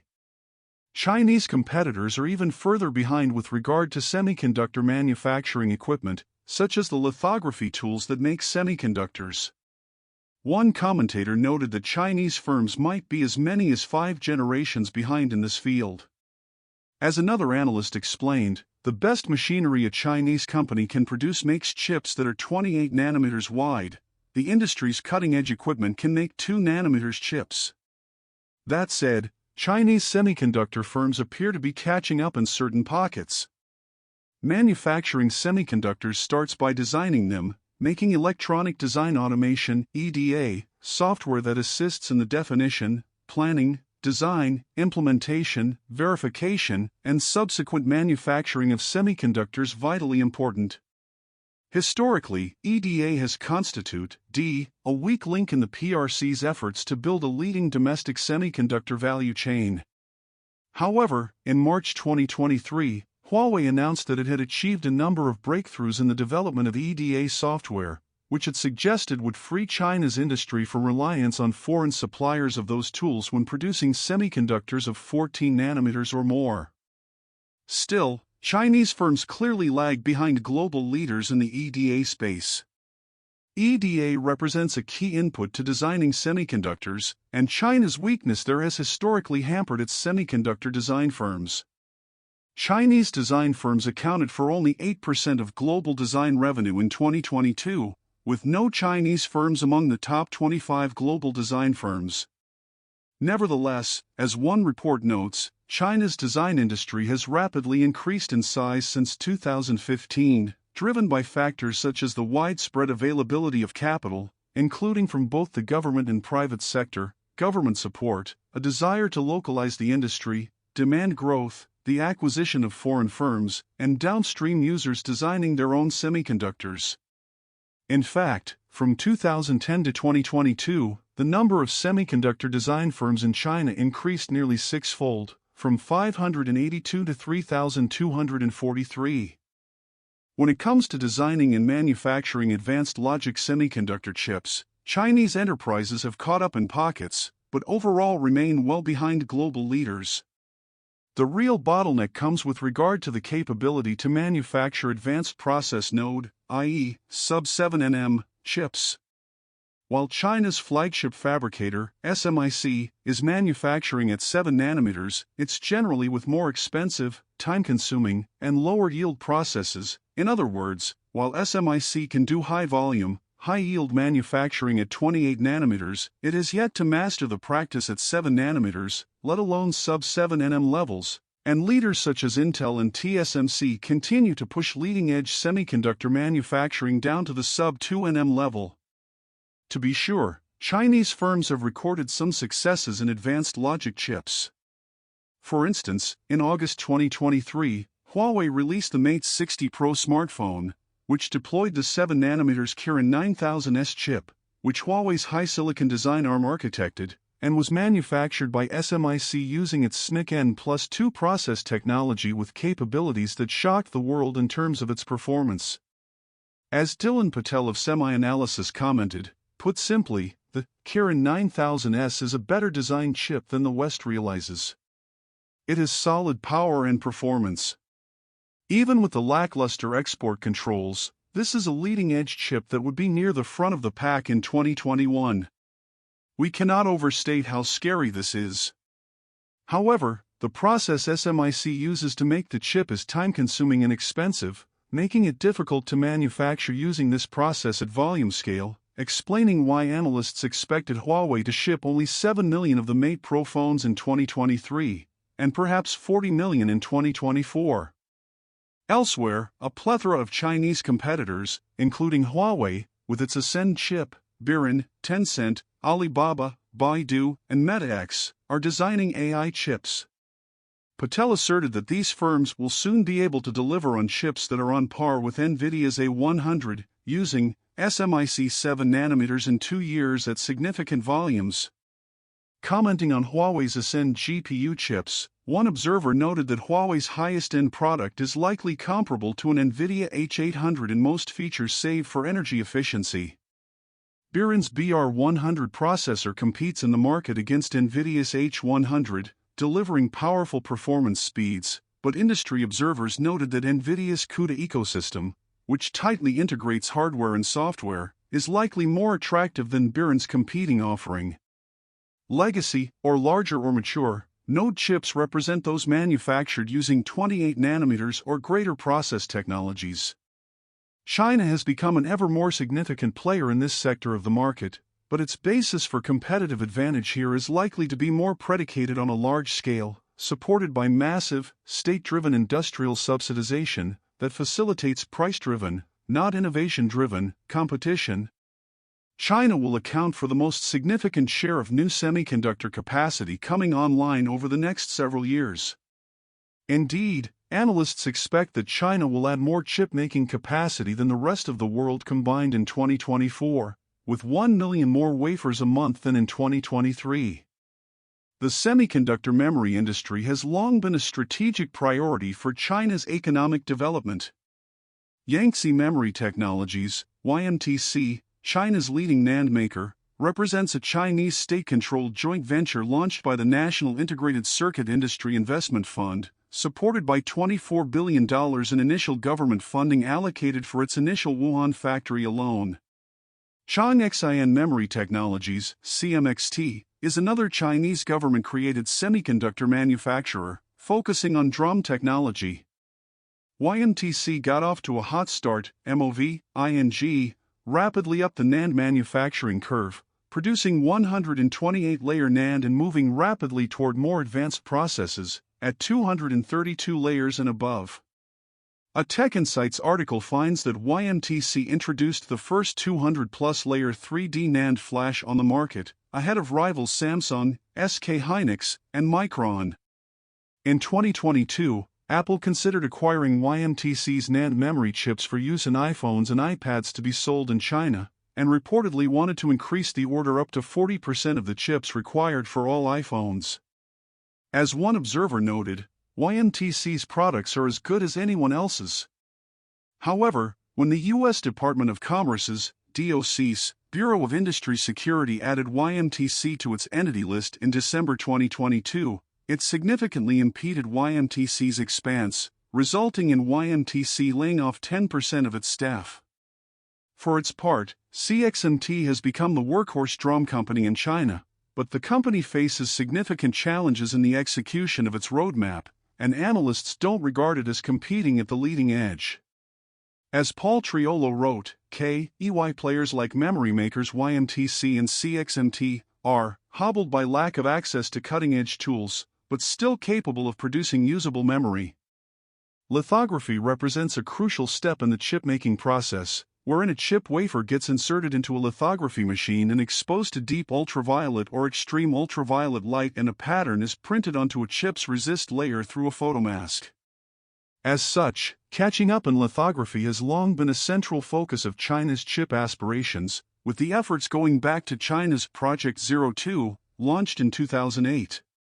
Shanghai Microelectronics Equipment Group, SMEE, China's leading lithography developer, claimed in December 2023 to have successfully developed a 28nm lithography machine, the SSA/800-10W. However, analysts question SMEE's ability to produce 28nm lithography equipment at scale. Overall, the domestic market share of Chinese producers of wafer fabrication tools rose from 4% in 2019 to 14% in 2023. Lastly, ATP represents the final step in semiconductor manufacturing. As of 2021, China accounted for 27%, 134, of the world's 484 ATP facilities. By August 2023, Chinese ATP firms commanded 38% of the market, with the 5 largest OSAT players JCET, HT Tech, TF, LCSP, and Chip Packing all being Chinese. However, while Chinese firms are cost-competitive in the ATP sector, industry observers at an ITIF roundtable contended that while China has made some progress, it really doesn't have that capability on the leading edge of semiconductor ATP.211. With regard to innovation inputs, China's semiconductor industry is not nearly as R&D intensive as other leading nations' semiconductor sectors. In 2022, its semiconductor sector R&D intensity of 7.6% was just 40% of America's 18.8%, and well below the EU country average of 15%, or Taiwan's 11%. Chinese researchers have also made impressive strides in the number and quality of their scientific publications in semiconductors. Considering the H-index, a measure of the productivity and citation impact of scientific publications, China counts 7 institutions in the global top 20 research institutions releasing advanced integrated circuit and design publications. Ultimately, Chinese enterprises are innovating as rapidly as they're able to in this industry, and they have made some notable achievements and advancements, but overall, they remain behind global leaders in the semiconductor industry. Electric vehicle and battery industries. The more than 200 EV manufacturers operating in China will produce an estimated 10 million EV units in 2024. In 2022, China accounted for 62% of global EV production, though this figure also counts Western manufacturers such as Tesla operating in China, and 59% of global EV sales. Similarly, China's battery manufacturing capacity in 2022 stood at 0.9 terawatt-hours, roughly 77% of the global share. China's 2 largest EV battery producers, CATL and FDB, alone account for over one-half of global EV battery production. The Chinese government at both the federal and provincial levels has made EV competitiveness a national priority. But while China's EV industry has certainly benefited from intense government support, Chinese EV and EV battery enterprises have become increasingly innovative in their own right across a number of dimensions of product innovation, process innovation, business model innovation, and even customer experience innovation. Collectively, Chinese EV and EV battery enterprises have at least equaled and in some cases surpassed their Western peers in innovation capacity and product quality. Indeed, as one report observes, many contend that China is the epicenter of EV innovation. As commentators at the ITIF Roundtable of Experts on China's EV industry observed, Chinese enterprises are very innovative, especially in EVs, and China is doing really remarkable, innovative work in the vehicle electrification space. Overall, research firm Bernstein estimates that Chinese EVs can cost half as much to make as European ones, even while they can boast of better technology. Chinese enterprises have made critically important breakthroughs in EV battery chemistry. As C. Yang wrote in MIT Technology Review, just a few years ago, LFP, lithium iron phosphate, batteries were considered an obsolete technology that would never rival NMC, nickel manganese cobalt batteries, in energy density. But today, LFP batteries account for about 40% of the global market for EVs, and as Yang wrote, it was Chinese companies, particularly CATL, that changed this consensus through advanced research. Chinese EV battery makers such as CATL and Weilion now sell LFP EV batteries with a 1,000 kilometers (621-mile) range off a single charge. And some Chinese EV battery startups are now working to develop EV batteries they assert will have a 2,000 kilometers (1,300-mile) range. As another commentator explained, this is purely down to the innovation within Chinese cell makers. And that has brought Chinese EV battery companies to the front line, the Tier 1 companies. Chinese EV makers are also leading in other aspects of vehicle technology, from innovative vehicle suspension systems to the incorporation of a range of novel digital features, including such features as autonomous driving and interactive voice controls to multiple touch screens that enable everything from watching movies to singing karaoke. Chinese firms are also aggressively innovating vehicle production processes, from robotic automation to digital production systems, i.e., digitized manufacturing execution systems, to innovative aluminum die casting processes. For example, Chinese EV maker Xiaomi has made important innovations on the die casting process Tesla pioneered, such as building an AI program that uses a method known as deep learning to simulate how different materials behave when placed inside a die-cast machine. Process innovations such as these have enabled Chinese EV manufacturers to accelerate the pace of product innovation. One assessment finds that Chinese EV companies are 30% faster in developing and releasing a new car model than legacy American, European, and Japanese carmakers are. In fact, Chinese EV makers offer models for sale for an average of only 1.3 years before they are updated or refreshed, compared with 4.2 years for foreign brands. In terms of automotive companies' levels of R&D investments, as reported in the 2023 EU Industrial R&D Investment Scoreboard, China placed 8 of the top 15 companies in the study. NIO and Xpeng were the leading Chinese companies, with an R&D intensity of about 21.3% of its revenue. That is ahead of well-known automotive manufacturers including Ferrari and Aston Martin. Chinese EV enterprises are backed by an increasingly capable support ecosystem, including everything from the quality of the R&D conducted at Chinese universities and research institutions to a deep local supplier base. In particular, the number and quality of Chinese scientific publications pertaining to EVs and EV batteries has increased markedly in recent years.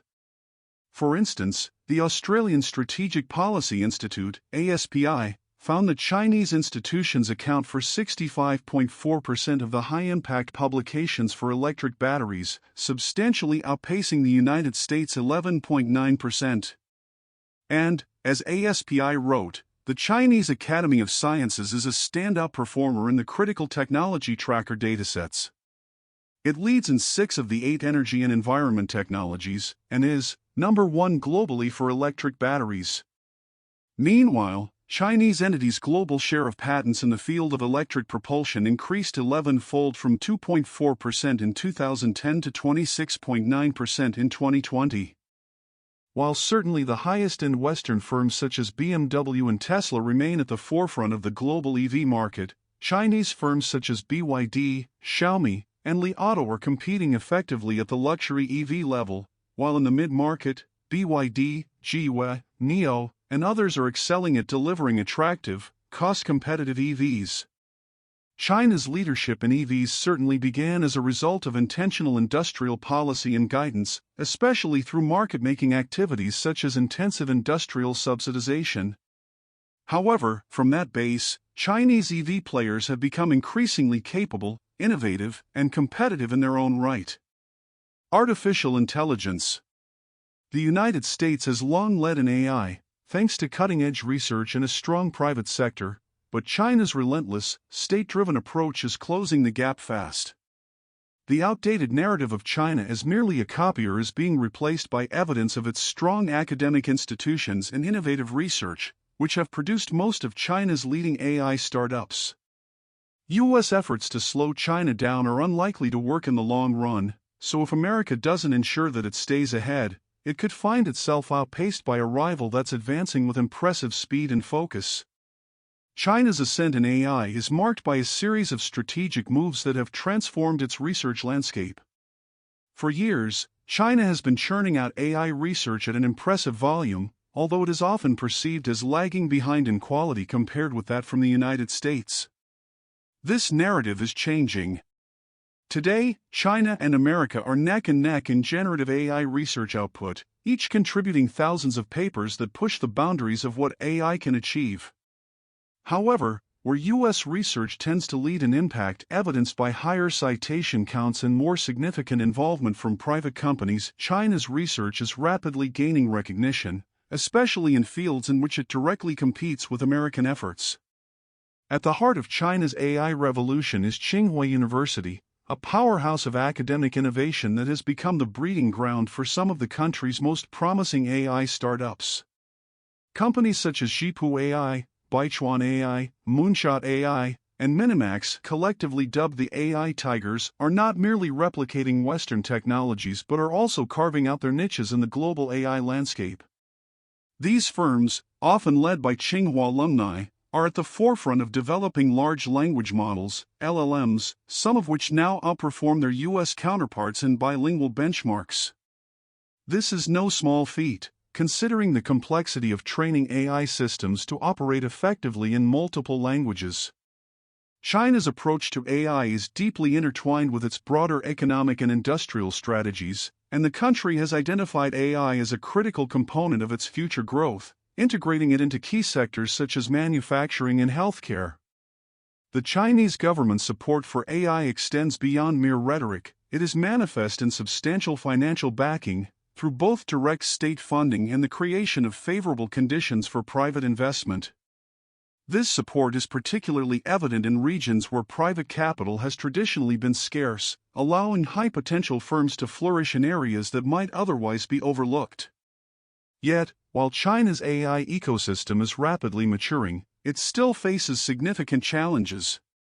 In terms of private AI investment, the United States continues to dwarf China, with American firms attracting far more VC and producing a greater number of groundbreaking AI models. However, this gap may begin to close as foreign investors, including significant players such as Saudi Arabia's Aramco, begin to see the potential in China's AI sector. Moreover, China is also leading the world in generative AI patents, dominating the top 20 slots globally, which is a strong indicator of its growing innovation capabilities. One of the most striking aspects of China's AI strategy is its open-source LLM ecosystem, which is advancing at a pace that has caught the attention of global AI communities. Models such as Alibaba's Qwen 1.5 and Zhipu AI's ChatGLM3 are not only competitive, but are also starting to set benchmarks in various applications. This is complemented by China's aggressive pursuit of a national data strategy designed to enhance the availability and quality of data, which is crucial for training advanced AI models. However, the question remains, can China sustain this momentum and translate its research prowess into global leadership in AI? While China's progress is undeniable, the United States still leads in key areas, particularly in the commercialization of AI technologies and the development of foundational models that underpin a wide range of AI applications. The U.S. private sector's deep integration with academic research continues to give it an edge in producing AI that is both innovative and practical. China's rapid advancements in AI reflect a nation that is no longer content with being a follower. Through a combination of strategic state intervention, robust academic output, and increasing private investment, China has positioned itself as a serious competitor in the global AI race. Whether it can overtake the United States remains to be seen, but one thing is clear: American dominance in AI should not be taken for granted. Displays. Electronic displays have become an integral part of the modern global digital economy, representing the key visual and tactile, via touchscreens, human interface for a wide variety of consumer electronics from televisions, computers, mobile phones, tablets, and vehicles to a range of other applications, such as medical devices and refrigerators. Displays also play vital roles in national defense capabilities, from the heads-up displays in fighter jet cockpits to the combat information centers on Navy ships. analysts estimate that the global display market will generate $182 billion in sales in 2024 and more than double in size over the next decade to become a $372 billion market by 2034. And while Chinese enterprises used to be big players in an industry once dominated largely by South Korean firms, China's share of global liquid crystal display (LCD) production has reached 72%, while its share of organic light-emitting diode (OLED) production exceeds 50%. Chinese players surpassed South Korean ones for the first time in Q1 2024 as the leading producer of OLED panels. Moreover, China's prowess in displays is increasingly driving the competitiveness of its TV manufacturers. China's aggressive subsidization of the display industry has driven down prices and led to overcapacity, thus depressing profitability for foreign competitors that have to earn market-based rates of return to persist in the industry. In the LCD sector, this approach has succeeded in driving most foreign competitors out of the industry. Japanese companies stopped investing in the sector wholesale around 2010 or precluded other would-be competitors from entering the industry. While Chinese display makers such as BOE, TCL, Tianma, and Visionox certainly started behind leading peers, notably Japan's Sharp, South Korea's LG, and Samsung Display, they are increasingly developing innovative products in their own right, as reflected by BOE and TCL increasingly winning prestigious awards in the field, such as at the Consumer Electronics Show, CES. For instance, at the 2023 CES, TCL CSOT, China's Star Optoelectronics Technology Company, Limited, which is TCL's display subsidiary, won the Innovation Award for Mini LED Display of the Year. BOE has developed innovative flexible OLED screens and what it claimed to be the world's largest 95-inch 8K OLED screen when the company launched it. BOE's display manufacturing facilities are among the world's most sophisticated and are extensively automated. BOE has also worked assiduously to develop its patent portfolio. It has been a top 10 global patent filer over each of the past 6 years, and the 5th leading patent filer globally in 2023. In summary, China has clearly wrested leadership in the global LCD industry away from other players. In 2004, China accounted for 0% of global LCD production, but by 2024 its share had reached 72%, as strong a case of comparative advantage being effectively artificially manufactured through industrial policy as there ever could be. Likewise, China's market share in OLEDs has increased from less than 1% in 2014 to over half today, and if current trends continue, then competitors in that segment of the market will be hard-pressed to persist as well. Indeed, the only route for Korean or Japanese players will be to out-innovate on the front end to develop the next generation of mini-LED and micro-LED solutions.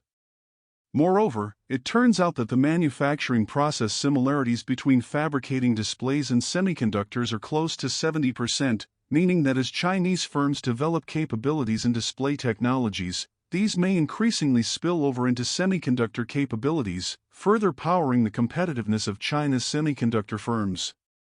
Quantum computing. China dominates in quantum communications, lags behind in quantum computing, and roughly matches the United States in quantum sensing.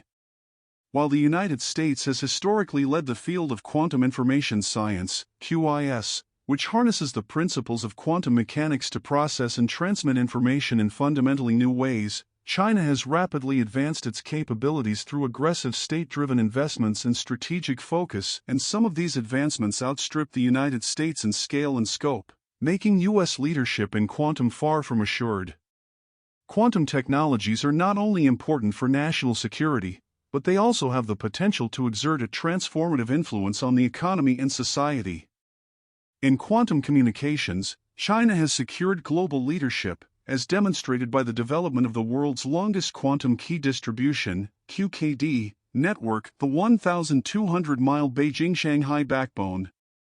This achievement is complemented by the Michias satellite, which extends quantum communication over even greater distances, solidifying China's position at the forefront of secure, long-distance quantum communication. However, despite its leadership in quantum communications, this particular field represents a smaller slice of the overall quantum technology landscape compared with computing, particularly in terms of economic impact. Quantum computing, with its vast potential across industries such as pharmaceuticals, finance, and cryptography, is expected to dominate the quantum economy, capturing the lion's share of market value by 2040. In quantum computing, China lags significantly behind the United States, particularly in hardware development and the practical implementation of quantum systems. Despite substantial state investment and focused efforts, Chinese companies and research institutions have not yet reached the level of breakthroughs achieved by their U.S. counterparts, particularly in areas such as qubit coherence, error correction, and the development of scalable quantum processors. The United States leads in quantum computing by consistently achieving breakthroughs in scalable systems and practical applications, supported by a dynamic collaboration between academia and industry.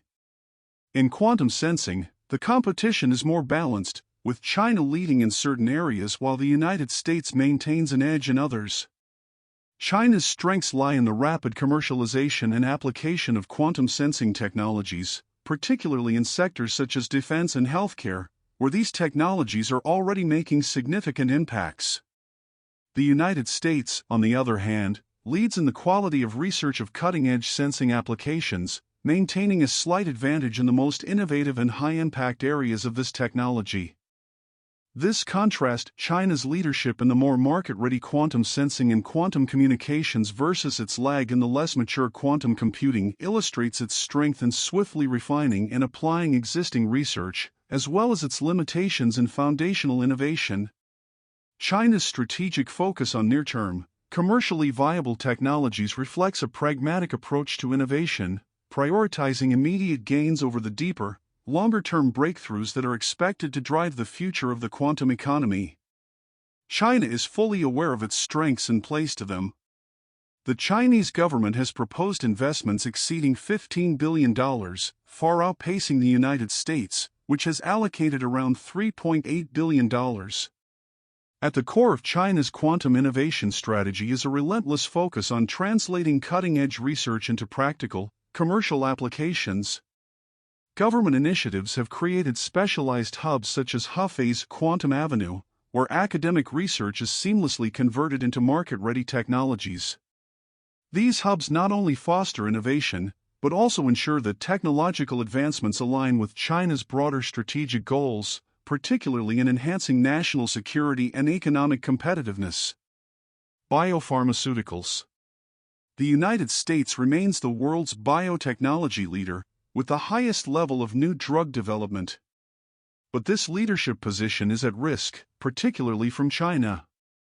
The Chinese government has prioritized the development of the biopharmaceutical industry. China's biopharmaceutical industry is starting to show signs of innovation, including a surge in the volume and quality of biotech-related scientific publications, a rise in the number of novel Chinese drugs and out-licensing deals from Chinese biotech companies, particularly in oncology, and an increase in clinical trials taking place in China. Chinese institutions are producing an increasing number of top-cited biotechnology-related publications. In 2012, they published 139 biotech papers in the top 10% of most cited publications. By 2022, that number had surged to 671 top-cited papers, an increase of more than 382%. China has also made significant strides in turning its scientific publications into biotechnology patents. The PCT, which entered force in 1978, allows innovators to seek protection for an invention simultaneously in each of a large number of countries through an international patent application. From 2013 to 2023, the number of biotech PCT patents awarded to Chinese entities increased by more than 720%, from 266 to 1,920, exceeding the European Union's annual number starting in 2021. According to a November 2023 McKinsey BioCentury report, China evinces increasing numbers of out-licensing deals, suggesting multinational corporations have growing confidence in the quality of Chinese biotech products. This number more than doubled from 15 in 2019 to 33 in 2023. The largest rise has been in oncology, which experienced a nearly fourfold increase from 7 out-licensing deals in 2019 to 27 in 2023. In 2023, China had 5 first-in-class domestic drug approvals, a sign that domestic innovation is increasing. The 5 drugs approved were glumatinib, Haihe Biopharma, Laritrelver, Renovant, Anaprazole, Xianju Biopharma, Pegolsihematide, Hansoh Pharma, and Zibaritamab, Bioray Biopharmaceutical. Also in 2023, the U.S. Food and Drug Administration, FDA, approved 3 new Chinese drugs, Loqtorzi, Toripalimab, the first FDA-approved drug for nasopharyngeal cancer, Fruzaqla, Fruquintinib, for metastatic colorectal cancer, and Risnuta, Efpomelinegrastim, for the treatment of chemotherapy-associated neutropenia. In recent years, China has focused on developing novel drug types, including monoclonal and CAR T-cell products, which show promise in cancer immunotherapy. Beyond drugs, the industry is also making advances in multi-cancer early detection, MCED, tests, which involve the application of genome sequencing techniques to detect common cancer features in the blood. Through the Chinese government's support, MCED developers can access state capital, academic biobanks, and other resources. This gives them an advantage over their American counterparts, which do not have access to the same resources and thus have to rely heavily on private sector investment to obtain them. The Chinese biotech industry's focus on oncology, as evidenced by its novel drugs, out-licensing deals, and diagnostic tests in this therapeutic area, is relatively new, and motivated in large part by China's aging population and the rising incidence of cancer. Previously, its domestic biopharmaceutical industry focused on bringing down infectious disease rates, leading China to become the global leader in penicillin. As the mortality rates from infectious diseases fell, China's focus shifted to chronic diseases, such as cancer, seizing an opportunity to develop treatments for these diseases at lower cost structures. But despite China's biotechnology advances, the country still faces several challenges. Many Chinese startups have been and continue to be founded by scientists, which presents difficulties for commercialization, as scientific research ability is very different from commercial transformation ability. For China to become a global biotech leader, it will be critical for it to build comprehensive ecosystems, which include greater enforcement of IP rights, the ethical use of technologies such as gene editing, and technology transfer from research to industry to enhance commercialization capabilities. The contrasting Western and Chinese economic models. Economist Larry Summers once stated, "The laws of economics are like the laws of engineering. One set of laws works everywhere." It is this widely held notion that has led many experts and policymakers to dismiss the threat from Chinese techno-economic policies. For them, since there is only one law of economics, China must be like us or at least working to become so, especially if we teach them, and so China will eventually structure its economic policy to focus on consumer welfare generated through free markets. To the extent China now violates those universal laws, it's China's economy that suffers, not ours. Because the Chinese economic and innovation system does not comport to the U.S. system, it's easy for so many to dismiss the China challenge. Experts endlessly repeat such statements as China is wasting money, China's growth is not sustainable, and, of course, China is not innovative. The first two are irrelevant, and the last is false. China's dream, techno-economic leadership.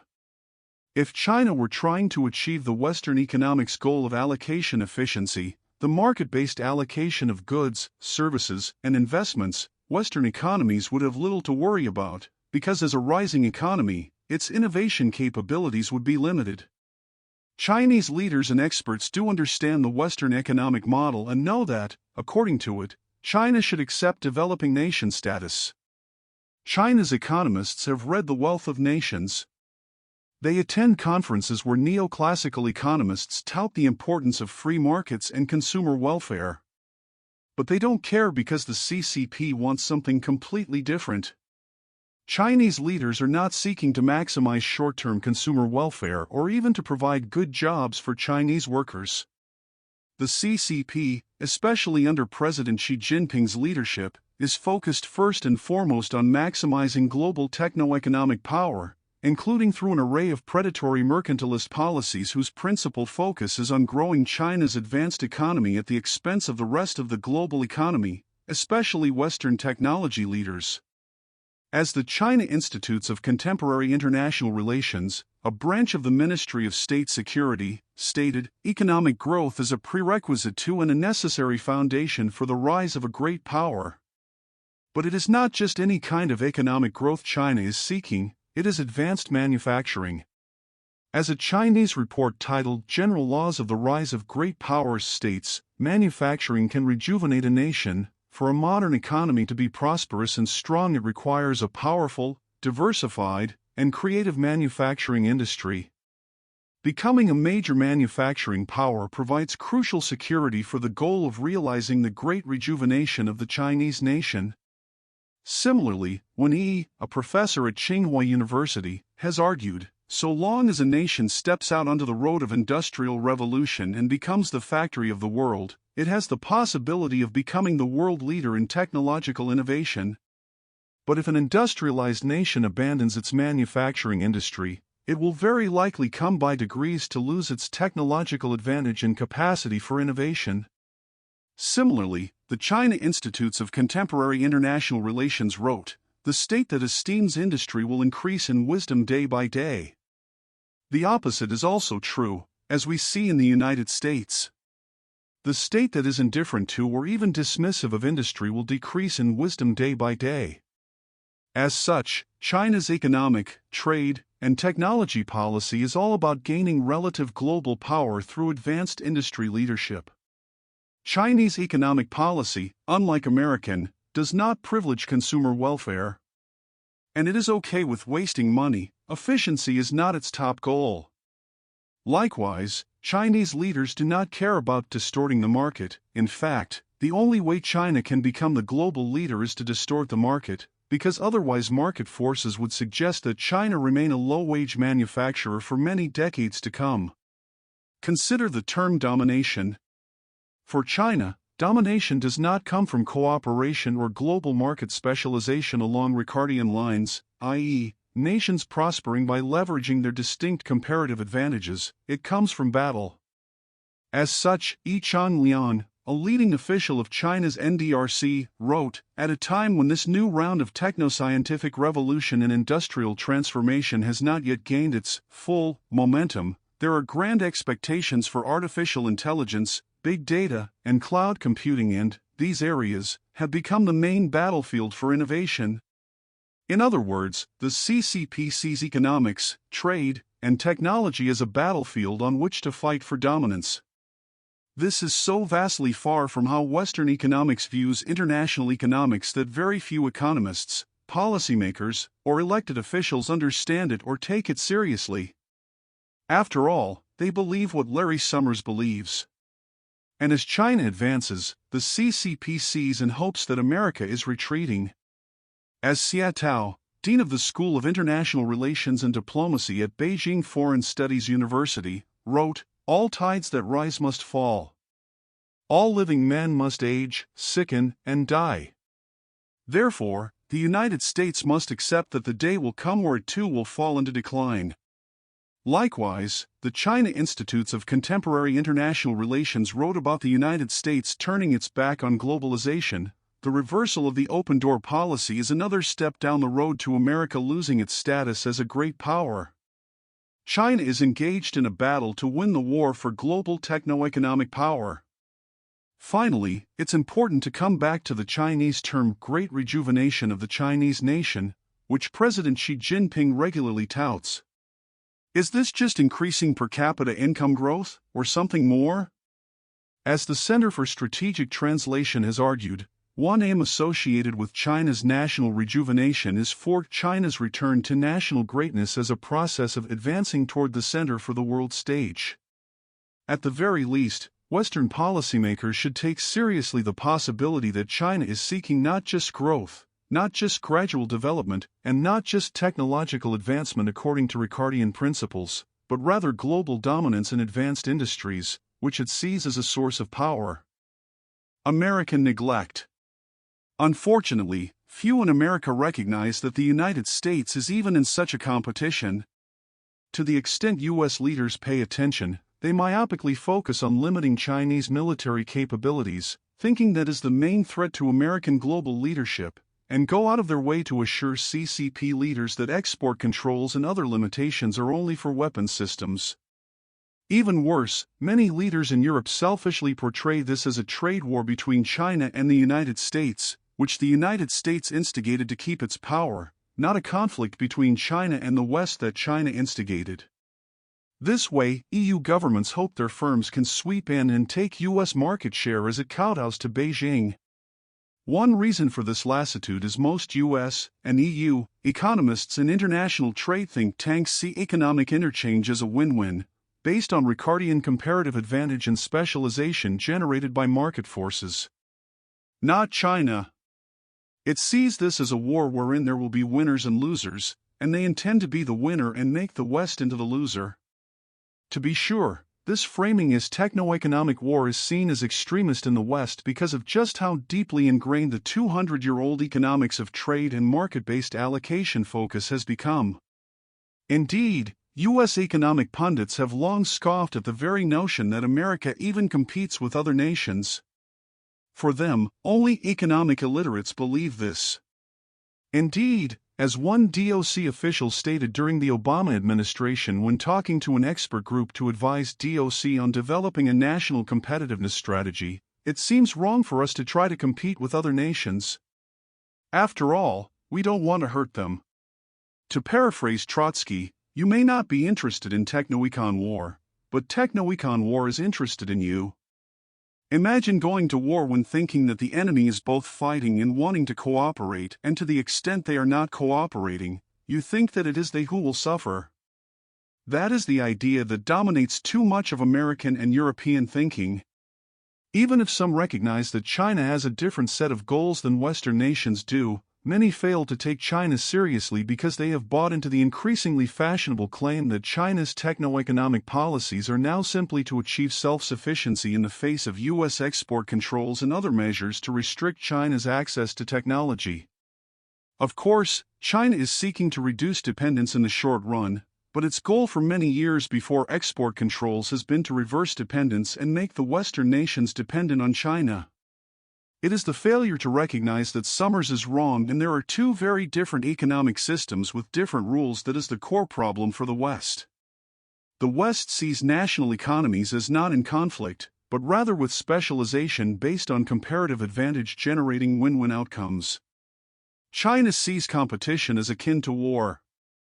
As Xi Jinping stated, technological innovation has become the main battleground of the global playing field, and competition for tech dominance will grow unprecedentedly fierce. Thus, the key issue is not about whether the Chinese system fits the Western system or even if the Western system can be improved within its intellectual confines. The key issue is whether the Western or Chinese system is superior. Surprisingly, Xi Jinping admitted as much when he stated to a CCP gathering, institutional/system advantage is a country's greatest advantage. Institutional/system competition is the most fundamental competition between countries. We should take him at his word. When Chinese officials talk to the West about win-win, moving to consumer-led growth, how the United States is trying to hold back China, or how it was the United States that started the trade war, we should not take them seriously. And it is amazing that so many outside China do. They are spinning propaganda. But when she talks about system competition, we do need to take him deadly seriously. He means it. He is arguing that the very techno-economic system China has constructed is their main advantage against the West, and in many ways he is correct. Rather than reflectively dismiss the Chinese system as ineffective or even harmful, or to judge it on the basis of U.S. goals, allocation efficiency, the real question to ask is, what system is superior when it comes to winning the global techno-economic war? In China's conception, there are winners and losers, and the CCP wants to be the winner. And the way to win is to build up weapons, globally leading firms, and use them to destroy one's enemies, Western nations' advanced industry firms. At minimum, it is time for Western nations' experts and policymakers to open their minds and at least have a considered dialogue and debate about this point, rather than hide their heads in the sand and ignore China's aims and fall back on the inherent superiority of Adam Smith's and David Ricardo's classical economics model for free markets and free trade, especially the notion of all countries gaining from trade based on their comparative advantage. Chinese and U.S. economic systems. As such, the U.S. and Western systems and China's are fundamentally different. See Table 1. Most Western nations' comparative advantage is based on market forces. If the United States loses an industry, such as telecom equipment, it's because we no longer have natural comparative advantage and have moved on to other, inherently superior, activities. Indeed, no loss of technologies and industries can be problematic because, by definition, their loss is always ordained by market forces and replaced by something superior. In contrast, China, as noted, seeks to win the global war for advanced technology leadership by supporting key firms in key industries, while attempting to reduce the market share of foreign competitors. For most Western nations, especially outside Asia, the goal is consumer and taxpayer welfare. For example, tariffs are decried because they raise prices for consumers, a cardinal sin. For China, closed markets are a key industrial policy tool. In the United States, because they might waste taxpayer dollars, subsidies are decried, unless they are for green industries. For China, they are just a cost of doing business. American experts favor a strong dollar because it is good for U.S. consumers, but bad for producers. The CCP favors a weak RMB because it's good for their producers and bad for foreign producers. In China, large firms are supported because they can win the global battle, even if higher prices domestically might result. In the United States, competition, and now anti-monopoly, a reflective anti-corporate doctrine, is privileged because today's consumers and workers might benefit. Because most U.S. economists and pundits look at China through the American free market lens, they fail to see what China is actually doing. They look at China's overcapacity, producing more than a short-term, profit-maximizing firm would produce, as a failure of Chinese economic policy, something Chinese policymakers would fix if only they better understood economics. D's, like so many, is judging China's economic policies through a Western lens. China sees greater domestic demand and consumer spending as reducing needed investment. It sees increased exports as an important weapon for having its firms lead the world. Exported overcapacity is a weapon, equivalent to a cruise missile launched to destroy an enemy installation. For the West, free trade is ideal and any deviation from it is a problem. It is ideal because it is only through market processes that optimal exchanges can take place, which by definition benefit buyer and seller. In contrast, China practices power trade, wherein it uses trade policy to strengthen its own producers and weaken foreign ones, and thereby create foreign dependencies on China. When it comes to advancing technological innovation, the West's model is a linear one, in which the only appropriate role for the government is investing in basic research that academics are interested in, an area economists argue the private sector will largely neglect. But this is the kind of research that has the most global spillovers, including to China. The Chinese model is to fund whatever research will help Chinese firms gain competitive advantage, especially applied R&D, which is more easily retained in China. As Yi Changliang noted, we must guide scientific research institutions and universities to focus closely on the major scientific research tasks prioritized by the government and effectively integrate and optimize scientific research resources. The West's economic system is built around consumption, perhaps because of the almost permanent legacy of the trauma of the Great Depression and the embedded, but faulty, Keynesian thinking that economies naturally gravitate to underconsumption. This is why almost all government spending and tax cuts are justified by claiming they will boost jobs, even when the economy is at full employment, and why automation is opposed by so many. U.S. policy is focused on jobs, Chinese policy is focused on creating globally powerful firms. But Macroeconomics 101 teaches that more spending does not create jobs unless the economy is in recession, which it usually is not. China doesn't care about consumption.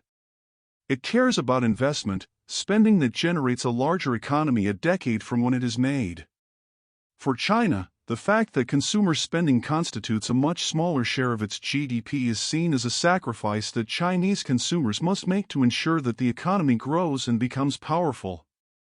In the United States, there is alarm and finger-pointing if the share of GDP going to consumers drops even 1 percentage point, because all that matters is short-term individual welfare, not the greater good of the nation in the medium and long term. Moreover, there is no direction for Western economies, with perhaps the exception of getting larger or smaller if you listen to the growing number of climate activists who tout degrowth. The very idea that the state would have interest in moving the economy in a certain direction is scoffed at. What could a bunch of pointy-headed bureaucrats know about the economy compared with the tens of millions of consumers and businesses making decisions on a minute-by-minute basis on what to buy and sell? Whatever structure of the economy emerges from this almost magical and holy process is the optimal one, albeit nowadays with the one exception now of climate pollution. But even for this, their answer is carbon taxes, so economic actors' decisions take carbon pollution into account. In contrast, the CCP knows the direction it wants its economy to move in. It wants to be more innovative, and it wants a greater global share of advanced technology production in key industries, e.g., AI, aerospace, robotics, etc., even if this is inefficient. Building aircraft carriers and fighter jets is also inefficient, but Western nations do it because they know they need to for national power. This relates to the issue of industrial policy and picking winners. In the West, and especially in Anglo-American countries, it is verboten to argue that an industry is more important than any other, except perhaps nowadays with green tech industries and computer chips, the latter only because China might invade Taiwan. This is why the notion of computers chips, potato chips, what's the difference, is still held by most economists. And this is why when the former head of a leading international trade think tank was asked how much manufacturing America could lose and still be okay, he said, all of it. No reason to have manufacturing. Services are fine. Yet, in China, power comes not only from the end of a gun but from the end of an assembly line. The last thing China would want is to evolve into a services economy, even if doing so somehow led to higher living standards. The two systems also differ in their orientation to capital investment. The Western model is to not invest unless the net present value return of an investment equals or exceeds the cost of capital, especially in the short term.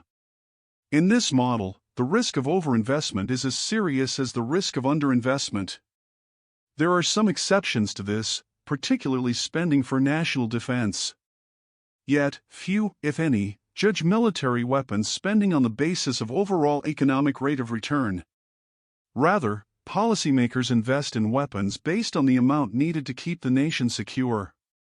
China looks at investing in advanced technology industries the way the West looks at investing in military weapons systems. Economic returns are not the goal, power and security are. Finally, politics. The U.S. political system has always been, since its founding, one in which various interests and factions press to advance their interests. But it has also always been a system in which factions, under determined and visionary leadership, can and do regularly coalesce around the national interest, suppressing at least to some extent and to some degree parochial interests. America did that most recently throughout the Cold War. Alas, those days appear to be long gone. With the threat of Soviet domination long in the rearview mirror, replaced with a triumphalist end-of-history view, America now appears to be nothing more than warring factions and tribes, each one proclaiming their goodness and others' villainy, and with neither side focused on international advanced industry competitiveness. In the United States, individual interests vie for benefit.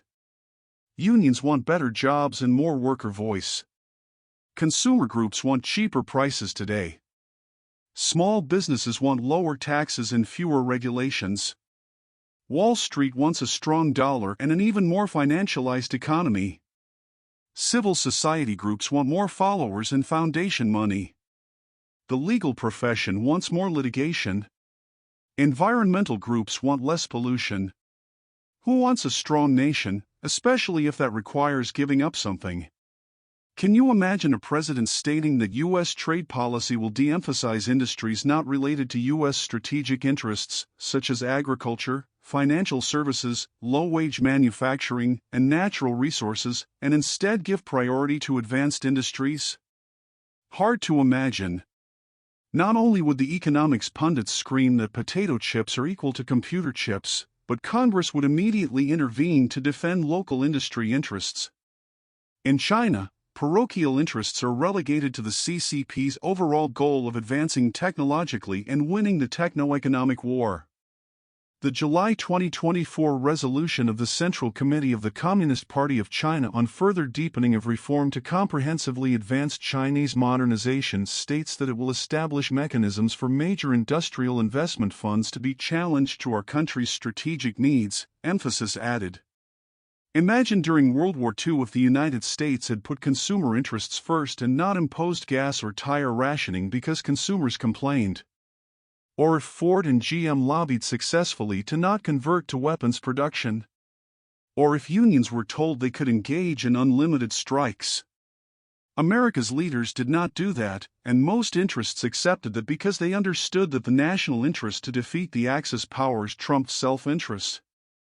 That is the spirit we need to have today in America to win the techno-economic war with China. Business used to be able to speak with one voice in the 1960s and 1970s, with groups such as the Business Roundtable and business statesmen such as Irving Shapiro of DuPont and Reg Jones of GE speaking not only for their own companies but for the U.S. capitalist system and the overall nation. We seldom see that anymore. In his book Doing Capitalism and the Innovation Economy, Bill Janeway discussed how America had national missions from its founding, the Hamiltonian mission of building the country to be independent of England, the mission from Lincoln to FDR to become a great world power and tie the country together, and the post-World War II Soviet containment mission. But today, America no longer has a unifying national mission that interests can rally around other than freedom for the right, equity and redistribution for the left, and the so-called new right, and fighting climate change for many. Self-interest not only runs amok, but has become the new civic religion. China has a national mission, to make China the most powerful country in the world. The CCP works to align most activities to make that happen. And that gives China an advantage in catching up. Before we hear the cries that ITIF wants to turn the United States into an authoritarian dictatorship, no, we do not. But we do believe that there is a middle ground between the CCP's authoritarianism and the every person for themselves principle that now characterizes U.S. politics and society. We used to be able to attain that balance, but we have lost it. Table 4 compares the Chinese and U.S. systems. To be sure, the U.S. government has moved somewhat in this direction, particularly with the passage of the CHIPS Act. But that is best seen as a one-off effort, largely justified on national security grounds. It does not appear that this is a precursor to a more robust national industrial strategy to ensure continued U.S. global power, given both the unwillingness to cut spending and raise taxes to support true investment and because of the failure of U.S. leadership to embrace a new, producerist economic policy doctrine. Contrasting innovation policy systems. To achieve its goal of techno-economic power, China has built a different kind of innovation system, perhaps the first of its kind in the world. Most in the West, particularly the Anglo-American sphere, remain in denial of this reality, holding onto a historically unique conception of innovation, one which, when paired against the new Chinese model, is now seriously deficient. Just as the United States put in place a new innovation model beginning in the late 1940s and adapted it in the 1980s and early 1990s to respond to the Japanese challenge, it is time to do this again, adopting what we call a national power capitalism model of innovation and production, wherein the role of the state is much more active and supportive of winning the techno-economic war with China. The U.S. innovation system. The U.S. archetypal model of innovation, first articulated in 1945 by MIT engineer and President Vannevar Bush, is the following. Government invests in basic science at universities and government labs, with the research projects selected by principal investigators following their own interests or by agencies pursuing national interests such as defense, space exploration, health, or energy. At some point, through some undescribed process, the knowledge generated is used by entrepreneurs located in the United States. These entrepreneurs, while not plentiful, constitute a core part of the American system because U.S. culture, education, and immigration policies support individuals who think outside the box and want to take risks to disrupt industries. These heroic and creative individuals, such as Bill Gates, Steve Jobs, Jeff Bezos, Larry Page, Mark Zuckerberg, and Elon Musk, blend scientific results with other ingredients to develop something brand new: the PC operating system, the smartphone, e-commerce, the search engine, social networks, EVs, etc. And because of our free markets, limited taxation, and robust IP protection system, they can reap the rewards of their innovations while their products are able to compete fairly in the marketplace. For over at least 75 years, that has been the story Americans have told themselves about the U.S. innovation system, and because the United States has largely succeeded, at least until the last couple decades, few question that mythic narrative. Indeed, it is still held by most to be the archetypal innovation system, with all others being pale substitutes at best. As we will discuss, it is that intellectual commitment to the current U.S. national innovation system that is one of the biggest barriers that need to change. To be clear, the above, including robust IP protections, are a strength, but they are no longer enough. In fact, this is a very appealing and comforting story, and one that plays to America's strengths. We do have the best research universities in the world, even if funding levels have stagnated and China is gaining. We do have perhaps the most entrepreneurial workforce, and a high level of creativity and individuality. And compared with most economies, we do have free markets, light touch regulation, at least until recently, and not onerously high business taxes. Given that we have the best innovation system in the world, or at least we tell ourselves that we do, America should be dominating other nations on innovation, especially a communist, Confucian, conformist nation such as China, whose basic science is relatively weak, although improving. China squashes, rather than supports, free thinking. And it does not let markets alone drive development. Yet, we are not dominating, at least not as much as we did. As noted, in 2020, China had a higher share of advanced industry output as a share of GDP in 7 of 10 industries than the United States did, with the United States leading in only biopharmaceuticals, other transportation, e.g., aerospace, and software and information services. And China runs a trade surplus in advanced technology products, while the United States runs a large trade deficit. And as this report shows, China leads or is on par with the United States in innovation in a few industries, including EVs and nuclear power, is making significantly faster progress in a host of other industries, including robotics, chemicals, and biotechnology, and is making progress in AI, quantum, and semiconductors. In many industries, we can expect China to catch up in innovation within just a decade or so. According to the U.S. conception of innovation, this should not be possible. At best, China should be a copier, regularly a generation or two behind the Western leaders, copying products and services, and gaining market share on the basis of lower prices. To be sure, that was the Chinese model for decades, but what most fail to realize is that this has not been the stated model for China since 2006, when China set its sights on becoming a robust innovator, first on par with the Western nations and then ultimately to lead. Given that, according to the Western innovation playbook, America should be leading and China lagging behind, how can its system succeed when it is not structured like ours? Perhaps a better question is, how can our system succeed given the strengths of the Chinese model, as enumerated ahead? The U.S. system is based on generating scientific discoveries, but those are a public good that now are relatively easily copied and incorporated around the world. A half-century ago, U.S. science was of almost no value to China because it had few scientists and engineers who could use such knowledge. Almost all the value went to the United States. But today, China has many more scientists than America does. Moreover, before the internet, scientific information was hard to access. Today it is easy. Our system is based on inventions by heroic entrepreneurs, but invention is also easily copied.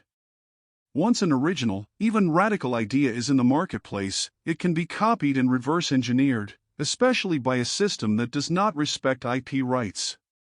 Take nuclear power. Virtually every system the Chinese are building and improving on is based on inventions the United States made in the 1950s and 1960s but abandoned because of the lack of will to invest in building nuclear power plants. And these technologies were relatively easy to learn. Chinese nuclear scientists could read U.S. government reports from the era. They could and did visit our labs. Indeed, remarkably, Chinese researchers formed the largest category of international visitors to Oak Ridge National Lab from 2007 to 2015. This was something the U.S. Department of Energy astonishingly encouraged because they wanted the Chinese to have commercial nuclear power. What the U.S. model fails to fully incorporate is just how much work, improvement, and innovation must be achieved to take an invention to full production. It's a bit like an iceberg. 90% of the work is underwater and comes after the headline-making invention. The United States excels at the 10% of invention, but often lags behind at the 90% of innovation and production. The reality is that much innovation is about iterative experimenting and tweaking. Edison understood this when he said, "Genius is 1% inspiration and 99% perspiration." James Besson wrote in Learning by Doing that knowledge and a long string of improvements follow for decades after the invention, continually altering the technology and skills needed. In this sense, the U.S. model focuses on invention, the Chinese on continuous innovation and production. The U.S. system is based on incentives for entrepreneurs and free markets in which they can sell their products. But incentives to make money cut both ways. The strongest incentives in the U.S. system are for the best and brightest to become glorified casino operators, financial traders who make a fortune manipulating markets and getting a millisecond edge on other traders, all the while adding virtually no value to the economy. And even when the incentives align to create something of real value, the incentives are often for discovery, not production. Witness the number of U.S. tech entrepreneurs more than happy to cash out by selling their companies to deep-pocketed Chinese companies. Moreover, there is plenty of money to be made in tech areas only tangentially related to national power and strength, such as cryptocurrency.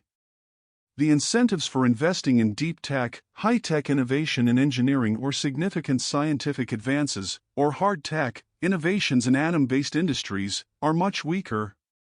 This is one of the reasons for the establishment by the Pentagon of the Defense Innovation Unit to support entrepreneurial companies working in areas beyond software. Finally, the U.S. system is based on a linear model based on the following: discover, invent, innovate, produce, go offshore, go bankrupt, or hopefully continue until broken up by trust busters, new discovery, new invention, invent, etc. Scientists discover knowledge, which can sometimes lead to something being invented if the knowledge is actually usable and transferred over the first valley of death to a domestic entrepreneur or business. That company must be able to move from prototype to full production, getting over the second valley of death. Once it does that, it hopefully expands production in the United States. But all too often, if these technologies make it over the valleys of death, they are produced overseas. Or if they do enter production in the United States, they often fail to achieve commercial success either because of foreign competition, often unfair in nature, or because of equity market pressures for companies to go asset-light and achieve short-term returns that limit adequate capitalization to achieve globally competitive scale and cost competitiveness. Or, as has been the regular practice for over 75 years, overly zealous U.S. antitrust officials bludgeon successful companies into small bits, later to die from lack of scale vis-a-vis foreign competitors, as they did with RCA, Xerox, AT&T, and IBM, and now are trying to do with leading tech companies such as Google. But not to worry, we are told, the news cycle repeats itself. In fact, for some, such as Federal Trade Commission, FTC, Sherlina Khan, the faster we get rid of the large innovators, the faster U.S. innovation will be. If this were not such a tragic framing, it would be laughable. Fundamentally, the U.S. innovation system is a process-based one.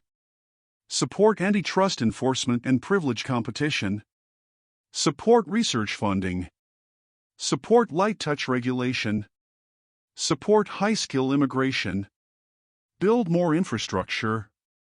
If these processes are robust, the results will be robust. While this is no longer true, even if it were, the results do not guarantee that the United States will maintain the needed strengths in the key areas China is targeting for dominance, such as semiconductors, biotech, and aerospace.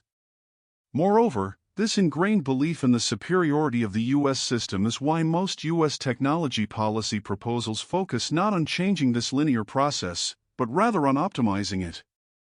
Not enough discovery? Fund more science.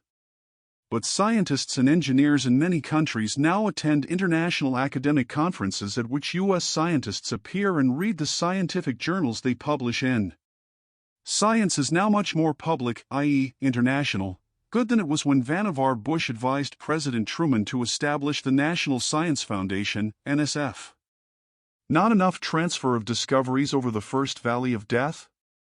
Provide more incentives to universities and federal labs to transfer and commercialize the results of their research while making it easier for entrepreneurs to utilize this research, e.g., provide R&D tax credits for startups, support seed and venture capital, etc. And while you are at it, train more science, technology, education, and mathematics, STEM, workers and let more foreign STEM workers live in the United States. Support more entrepreneurs, including non-traditional ones. Ensure that entrepreneurs are free to commercialize and are not squashed by unfair competition from large companies. All good ideas, but none really address the issue of scale-up and economically sustainable production globally in the key industries China is targeting. The U.S. innovation system has also evolved over the last 30 to 40 years into an overwhelmingly top-down system, focused on the end product and the customer experience/demand, long ago abandoning many lower levels of the value chain. To be sure, in many tech areas, the end customer is the most profitable value chain segment. However, a robust national innovation system requires competencies up and down the value chain, and it is far more difficult for the United States to move down the value chain than for China to move up. China engaged in a classic Clay Christensen attack from below, and too many American companies succumbed by ignoring the bottom only for the top. Indeed, this is the essence of America's strategic dilemma, since innovation must occur at every level of the value chain, not just cutting-edge science and high-value customer-facing segments. To be sure, if invention is the goal, then it very well could be true that entrepreneurial market capitalism is the superior system. But if innovation at scale in key industries is the goal, then national power capitalism appears to be superior. The current model of U.S. invents China produces at scale is no longer sustainable if America does not want a technologically hollowed-out economy. The Chinese innovation system. While the post-war U.S. national innovation model was never optimal, it was mostly effective until it came head-to-head with the new Chinese innovation model. China's model is fundamentally different from the U.S. model because it is based on a different goal, gaining advantage while at the same time degrading the advantage of competitors, leading to a virtuous cycle for its companies and a vicious cycle for their competitors. In particular, the advantage it seeks is not principally higher GDP per capita. It is a relative national techno-economic strength. As China tech analyst Bill Wyman wrote, China is most focused on hard technology with national security implications. Similarly, UC San Diego Chinese tech policy experts Naughton, Xiao, and Su wrote, Chinese economic policy under Xi Jinping shifts the ultimate objective of technology and industry policies from economics to security. China seeks to attain that goal with a fundamentally different innovation model. Rather than being linear from birth to death, and then a new birth, China's model is more circular. It starts with an injection of innovation from an established source. For China, this can involve direct stealing of foreign plans and data, either by cyber or physical spying, copying and reverse engineering foreign technology, forced technology transfer from companies seeking Chinese market access, and sometimes licensing of technology from the leaders. Once that technology enters the Chinese system, a positive cycle begins.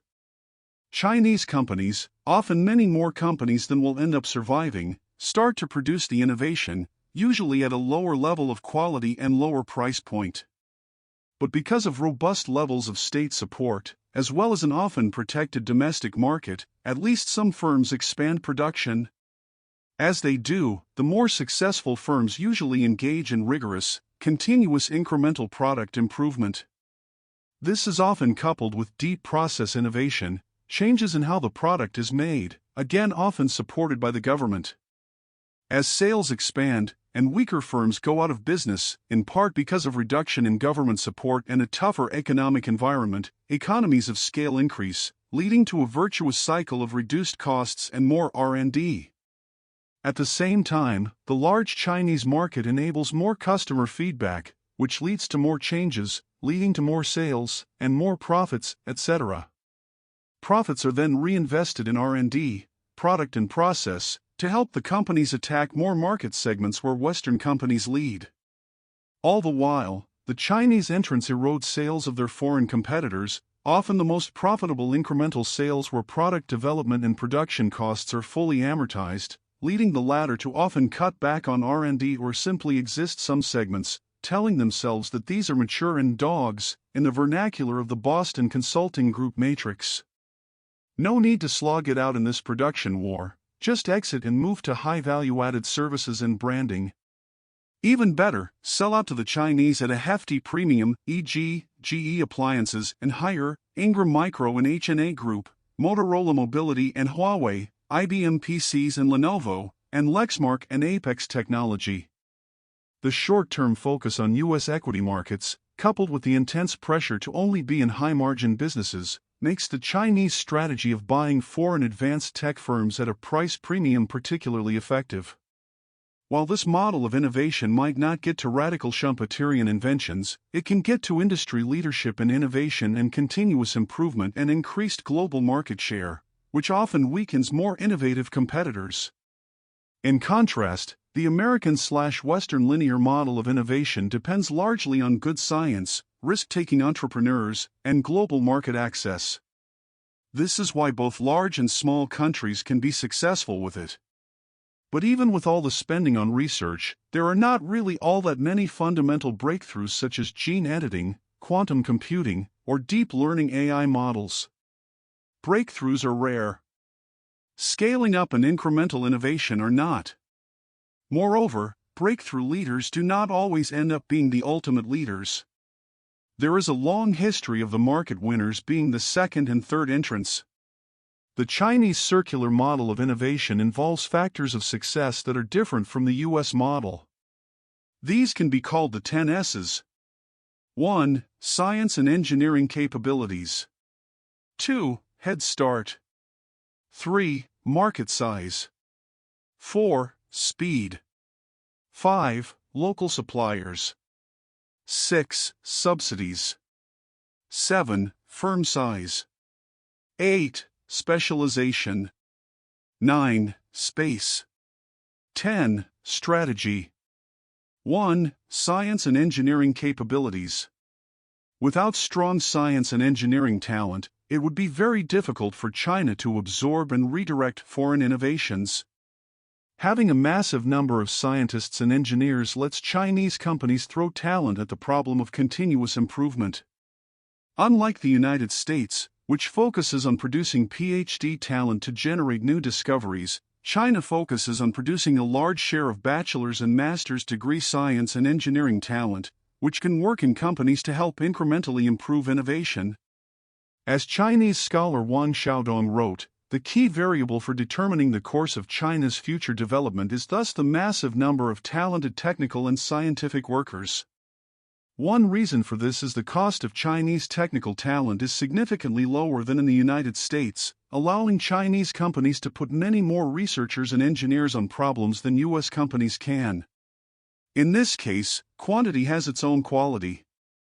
Using EU R&D 2500 data, we can see that the number of R&D workers per $1 million of R&D spend is much higher in China than in the United States. For example, in a random sample of 16 Chinese and U.S. firms, the R&D to sales ratio is about the same, but the R&D to employee ratio is 2.3 times higher for Chinese firms than for U.S. firms. In other words, for every U.S. R&D worker supported by $100,000 of R&D spend, a Chinese firm spending $100,000 on R&D can throw 2.3 workers at the problem. Even as China has built up its own domestic capabilities, it continues to seek R&D capabilities from overseas, especially by attracting advanced industry and R&D facilities to China. The key word here is absorb, as China sees foreign investment through only one lens: whether it can absorb into the broader Chinese innovation ecosystem the capabilities and knowledge foreign firms can provide. 2. Head start. China has achieved a head start in certain industries, and because of this, it has been able to tip the balance decisively in favor of its companies that are far down industry learning curves and have achieved decisive scale economies, enabling them to produce products, if not as innovative as Western ones, then at a much lower price point. This is related to the traditional infant industries argument, where it can be difficult for countries to enter industries with declining marginal costs if the leader has a head start. In cases where China has been able to get out in front, its comparative advantage can be almost insurmountable. We see the potential for going forward in drones and nuclear power, where China is at least 10 years ahead of the United States, and now with EVs, where because of government policy, demand for EVs in China was at least a decade ahead of other nations. We may see it in the future with industries such as humanoid robots and potentially quantum computing. 3. Market size. Related to getting a head start, which vaults the Chinese companies ahead of their competitors, in many industries, China either has caught up, telecom equipment, batteries, and EVs, or is rapidly catching up, robotics and chemicals, by achieving significant economies of scale and learning. Economies of scale mean that the marginal cost of every additional unit is lower than the prior unit. Learning or experience curves mean that companies learn how to produce better products and produce the same product better as they produce more. As the China Institutes of Contemporary International Relations wrote, once a population of 1.3 billion people has grown wealthy, the result will be a supersized marketplace. China understands this, which is why it usually shuts its markets to foreign companies when it has its own capabilities, and why it has put so many resources into its Belt and Road Initiative. 284. China's strategy seeks to achieve scale by ensuring a large market. China does this through a variety of means. As the second largest economy in terms of GDP and the second largest in population, China's market size is enormous, and that size advantage will only continue to grow, since Chinese labor productivity, as a less productive economy, will also certainly grow faster than U.S. productivity for the next 30 or 40 years. Not only is China's market size enormous, but in many key industries, foreign companies are effectively precluded from gaining any significant market access. For example, Chinese telecom services firms have to buy a small amount of equipment from Ericsson and Nokia in order to give the impression of an open market, but the reality is that their market share is essentially allocated by the government, with most of the market reserved for Chinese firms. China imposes this managed market access through a variety of means, including tax incentives, directions to SOEs, and informal pressures on other firms to buy domestically. On top of that, China's Belt and Road Initiative, coupled with massive export financing programs to much of the rest of the developing world, means that China is aggressively fighting for and gaining market share outside China, especially outside Western nations. Also, once Chinese firms enter new markets, consumers get comfortable with them and they are in the pipeline, including having distribution networks. These become self-reinforcing. China also uses government policies to expand market demand for innovative products and services, knowing that robust domestic demand for these products gives their companies a leg up. One of the keys in Michael Porter's National Competitiveness Diamond Framework is demanding customers who want innovative products. China has those companies. For example, the government provides massive subsidies for robotic adoption, which in turn helps its robotics producers gain scale. China has at least 25 nuclear reactors under construction, far more than any other country. It is driving smart industry transformation, in part to provide a market to companies providing these services. It enables the rapid deployment of drone deliveries. Its policies to pressure and incent Chinese drivers to buy EVs is why China leads the world in EV development and production. It makes it easy for AV makers to field cars. It has some of the most advanced infrastructure projects in the world that incorporate advanced technologies. This societal risk-taking and seeding of new markets through government policy gives China an advantage over many other nations where stasis and market-dominated development have become the norm. Companies seeking to develop and sell innovative products can be more assured of sales when the government helps drive technology transformation and adoption. It is striking that China now far exceeds the United States in terms of policies to expand adoption of advanced technologies. If anything, U.S. policy is now decidedly neutral or even negative towards societal technology transformation. 4. Speed. The Chinese innovation system is centered not so much in laboratories but in production systems. As such, there is a requirement for speed. Constant feedback and learning from the market are incorporated as quickly into the product design and production system as possible. Like scale, this enables competitors to constantly bring market improvements, with the core imperative of gaining market share and getting scale before their competitors can, hoping for a virtuous cycle of growth. This is especially true for private Chinese companies, particularly newer ones. In contrast, many of the foreign companies they are competing against are large, bureaucratic multinationals whose complex processes get in the way of speed. Local, provincial, and national governments more often than not want to get out of the way of companies moving fast, unlike the United States, where slowing things down is now standard fare. 5. Local suppliers. Henry Ford's River Rouge factory in Detroit was a model of vertical integration. In the last half-century, production systems have become more spatially distributed with multiple tiers of suppliers. However, speed and innovation often require close linkages with suppliers. When most suppliers are in close geographic proximity to the large original equipment manufacturers, OEMs, the process of sending requirements to suppliers, and learning from suppliers, and getting back new products is much faster. Most companies in the West have chosen globally distributed supply chains, in large part to cut costs by locating some or most of their production in lower-cost places. But that has come at the cost of speed and innovation. As Professors Joshua Murray and Michael Swartz argued in Wrecked, How the American Automobile Industry Destroyed Its Capacity to Compete, one reason for the relative decline of the U.S. auto industry is the Big Three producers' geographically separated production and R&D systems by moving so much of the former to low-cost regions. In contrast, since China is still largely a low-cost production system, most Chinese suppliers are still in China, often in the same region as the OEM. In addition, because China specializes so much in manufacturing, and particularly in certain kinds of industries, it is able to enjoy rich and deep local production agglomerations. 6. Subsidies and other protections. Firms often have to compete in unfair markets, if only because many factors affect the value of currency. Hence, firms can find themselves with an uncompetitive cost structure in global markets even though they are doing everything right.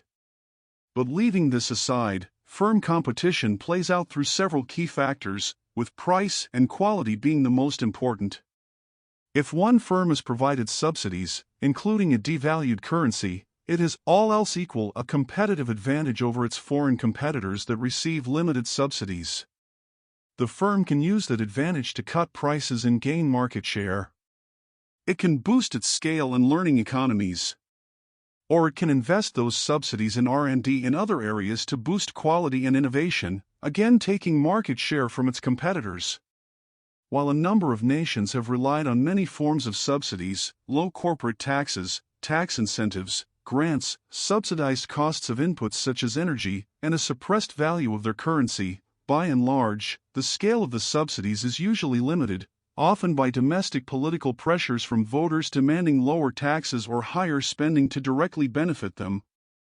At the same time, many Western nations implement various subsidy limitation measures because they want competition to be on a level playing field.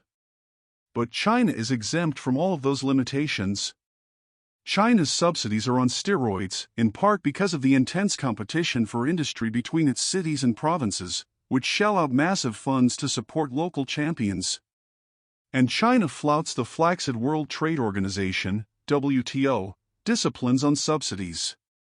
The magnitude and extent of Chinese subsidies has been widely documented. Though dated, Haley and Haley's book Chinese Industrial Subsidies documents just how sizable these were and the role they played in enabling China to gain global market share in the 2000s. More recently, the Center for Strategic and International Studies, CSIS, found, even using a conservative methodology, China's industrial policy spending is enormous, totaling at least 1.73% of GDP in 2019.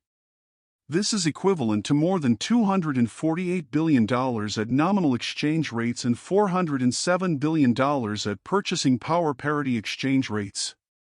A new study from a German institute estimates, overall, industrial subsidies in China are several times higher than those in large EU and OECD countries. The size of the estimated difference ranges from a ratio of at least 3 to 4 in conservative estimates to a ratio of as high as 9 in more encompassing studies. In 2022, 99% of listed firms in China received direct government subsidies. For example, the German study finds that Chinese EV maker BYD has received over $3.7 billion in subsidies. Overall, in 2019, Chinese industrial subsidies were 4.5 times greater than the United States as a share of GDP, and that is accounting for the U.S. subsidies related to national defense. Hand in hand with subsidies are market access restrictions. The first directly helps a domestic company gain market share. The second helps indirectly by reducing the market share of a foreign competitor and increasing that domestic firm's share. For example, when the Chinese government tells its state-owned telecom providers to stop using American computer chips in their systems, this weakens companies such as Intel and AMD, while strengthening Chinese companies such as SMIC. While other Asian tigers used subsidies and sometimes closed markets to develop industrially, they were limited in what they could do. At the end of the day, the Japanese and South Korean markets were just not that big to really make a dent in Western companies' global sales if they were cut off from market access. Moreover, as allies were dependent on the United States, they faced political limitations to what they could. China is different. Losing access to the Chinese market while allowing Chinese firms to have access to all of it structurally weakens non-Chinese firms while structurally strengthening Chinese firms. And of course, the United States has no real leverage over the Chinese government. The West's model is different. The predominant conception of economic and business competition is akin to an ecosystem that should be kept in balance, or more accurately, should not be put out of balance by government interventions. In this model, markets achieve allocative efficiency, the preeminent goal in neoclassical economics, where there is a Goldilocks allocation of production, not too much of X, and not too little of X. This same self-adjusting model works across borders too, through the magic of Ricardian comparative advantage. In this model, the country that has the inherent comparative advantage in making a good, textiles in England, trades with other countries for something they have an advantage in, wine in Portugal. All is in balance. In this naturalistic conception, everything moves toward harmony, as long as the government has open markets, limited protectionism, and free markets, limited subsidies and regulations. Heaven on earth allocation efficiency. The maximum long-run production curve. That almost utopian model is fundamentally counter to China's conception of economic competition. And as such, it is no longer fit as a valid model for operating an economy, unless the other nations could find a way to completely isolate the Chinese economy. In this case, China would boost its own champions and keep Western firms out, but it would not destroy the latter. The rest of the world could have free markets with no subsidies and all would be mostly well. But even with talk of decoupling, that solution will not happen because the fastest-growing markets in the world, those in the developing world, will not choose this path. Many are already tightly linked to China, in large part because of the massive amounts of foreign investment and aid China receives in these countries, and because these nations are loath to choose sides between China and the US-led West. And even if Western nations could find the political will to completely decouple, they won't because some countries, especially in Europe, refuse, seeking their own short-term gains in China at the expense of the collective good of the West. The resulting share of the global economy would be modest in size and gradually shrinking, given the much faster expected growth rates of the non-Western world over the next multiple decades. Finally, some will argue that the United States has joined the subsidy race and that all is on par. But while the CHIPS Act was long overdue, it's important to note that its grant funding of $49 billion is dwarfed by Chinese semiconductor subsidies of over $81 billion. 7. Firm size with competition. Firm size matters in international competition. This is even more crucial given the increasing share of knowledge-based industries, with high fixed costs and low marginal costs, including telecommunications equipment, aerospace, semiconductors, drugs, and software. More sales means continual lower marginal costs and increased revenues to reinvest. And the size of a firm also matters because, for some industries, e.g., jet airplanes, jet engines, high-speed rail, logic chips, etc., the high fixed costs of production means the global market can only support a few players. China understands this and has adopted a strategy of industrial consolidation. Often, in part because of competition between provincial governments but also because the central government does not know what firms will ultimately emerge as winners, Chinese governments support more firms than makes economic sense. However, at some point, the central government institutes policies to separate the wheat from the chaff and winnow down the number of competitors. In many cases, this can take the form of forced mergers, as we saw with the creation of the China Railway Construction Corporation, its national rail champion. In 2023, China began a massive consolidation of its steel industry that will result in just 10 producers holding 60 to 70% of industry capacity by 2025. In other cases, such as Huawei, it supports companies to be full solution providers to telecom providers around the world, allowing it to bring to bear turnkey solutions that are much harder for more narrowly focused Western telecom equipment firms to emulate. Again, this is very different from the West, where antitrust officials are on constant vigil to prevent firms from getting too large, worrying that they will harm allocation efficiency, resulting in what economists call deadweight economic losses. That is why antitrust is much more aggressive in the West than in China. However, as long as these massive Chinese firms are acting in the interest of the state, China not only tolerates them, but also encourages them to get even bigger. Like so many Chinese policy areas, antitrust is used as a competitiveness tool, encouraging scale in domestic firms and attacking foreign firms, either by limiting global mergers of firms that, because they need to do business in China, must get Chinese government approval, or prosecuting foreign firms in China on bogus charges such as price fixing as a way to reduce their revenue and provide low-cost inputs to Chinese firms. China knows that international techno-economic competition is like sumo wrestling.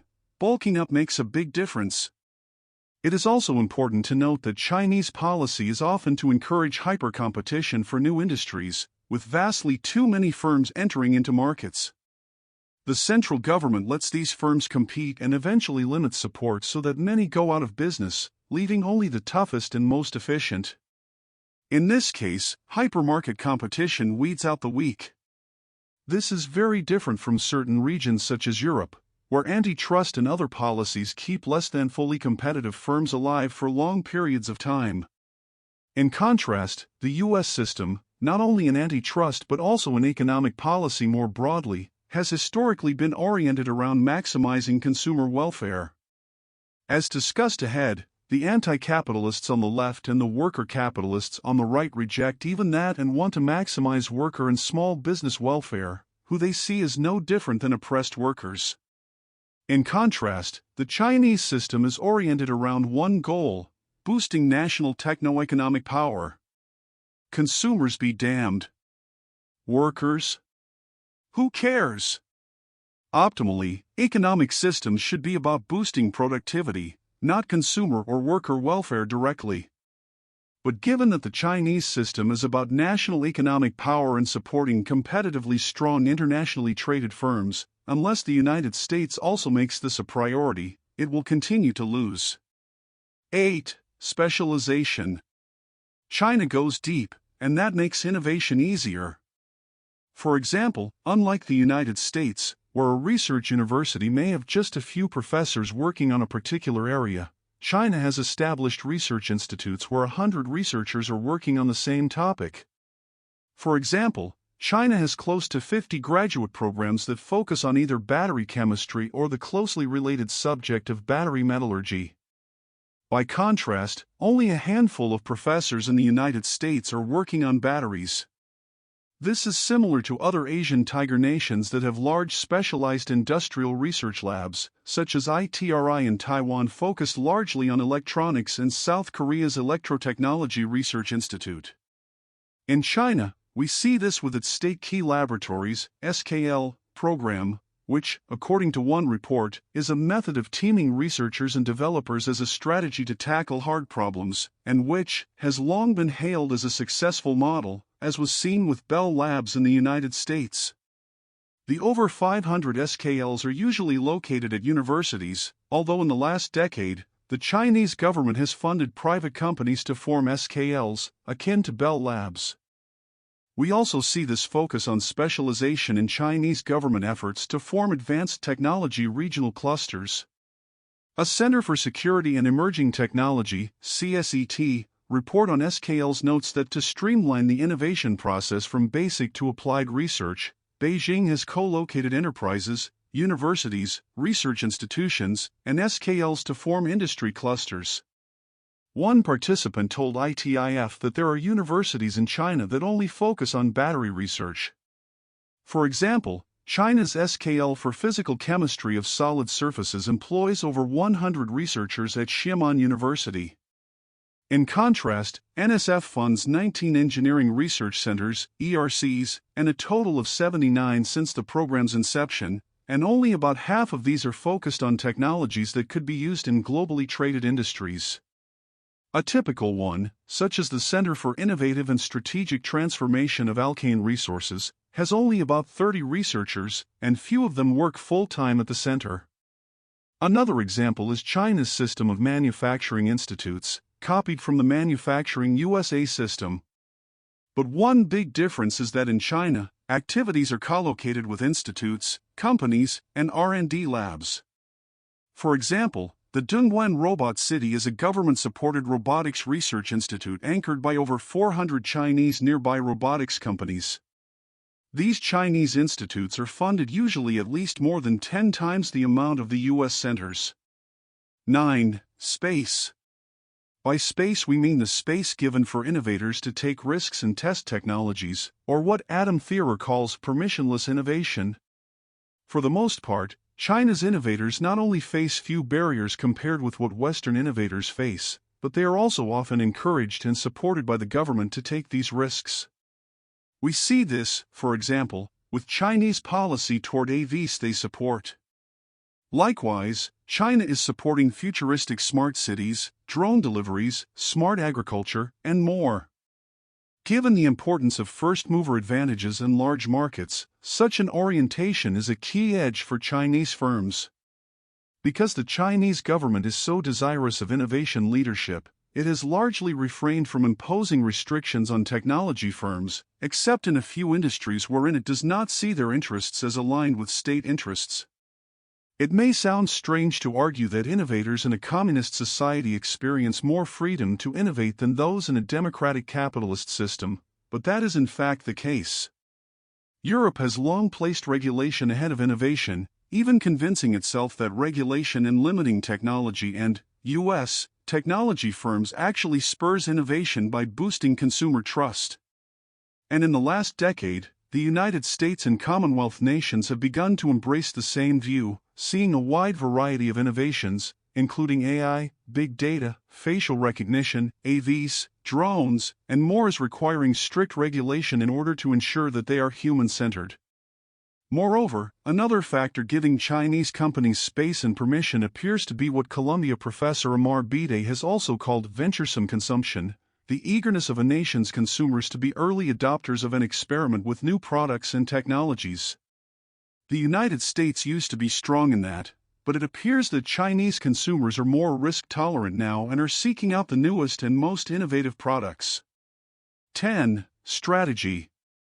Finally, what underpins the Chinese innovation model is strategy for achieving its goal of gaining advanced technology advantage over its adversaries.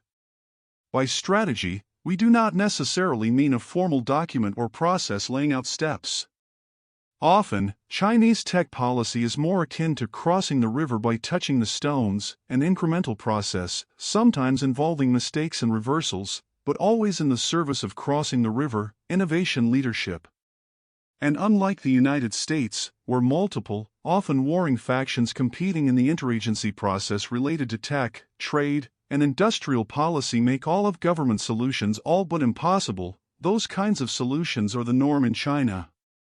Coupled with that is China's deep and wide expertise in government and academia in science and technology policy, a discipline that is largely ignored in America.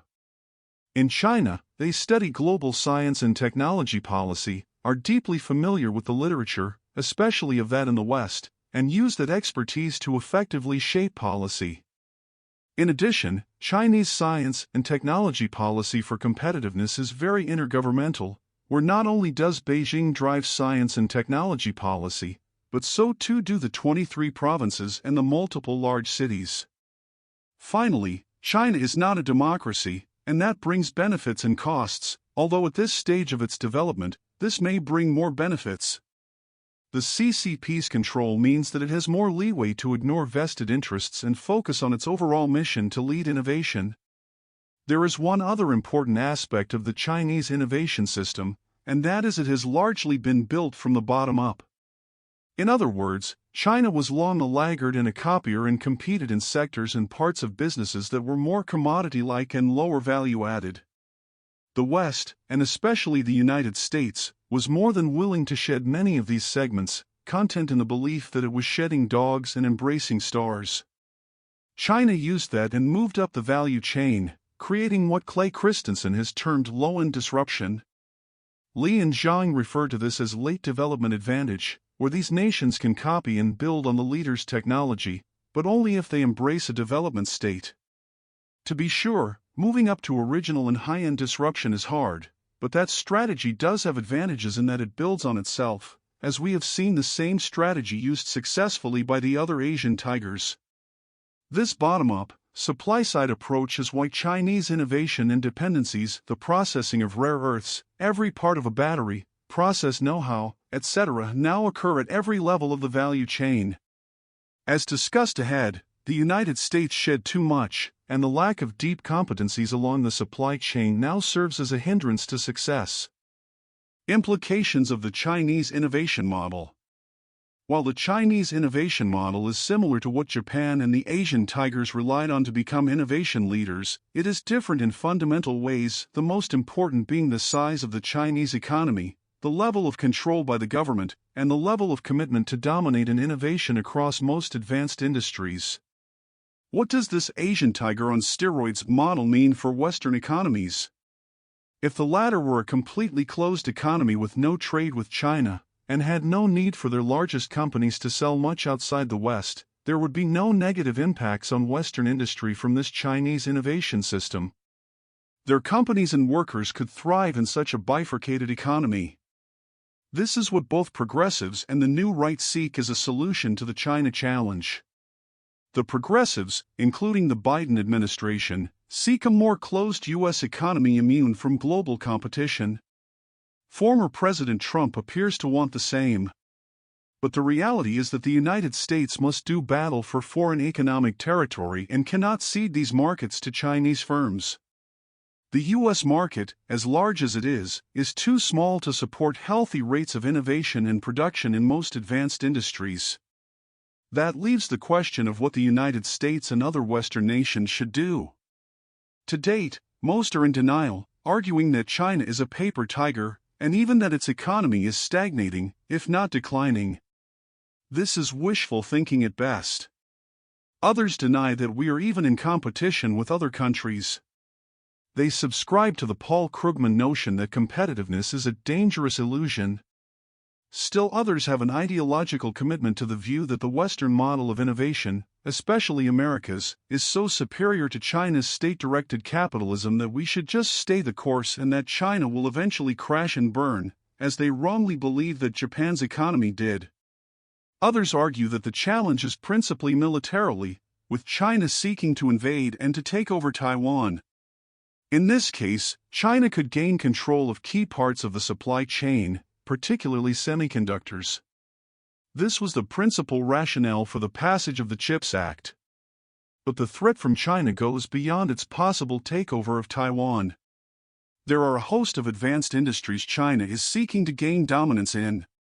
Related to this is the concept of de-risking, something EU officials have focused on to ensure that they are not like the Americans who supposedly focus on decoupling.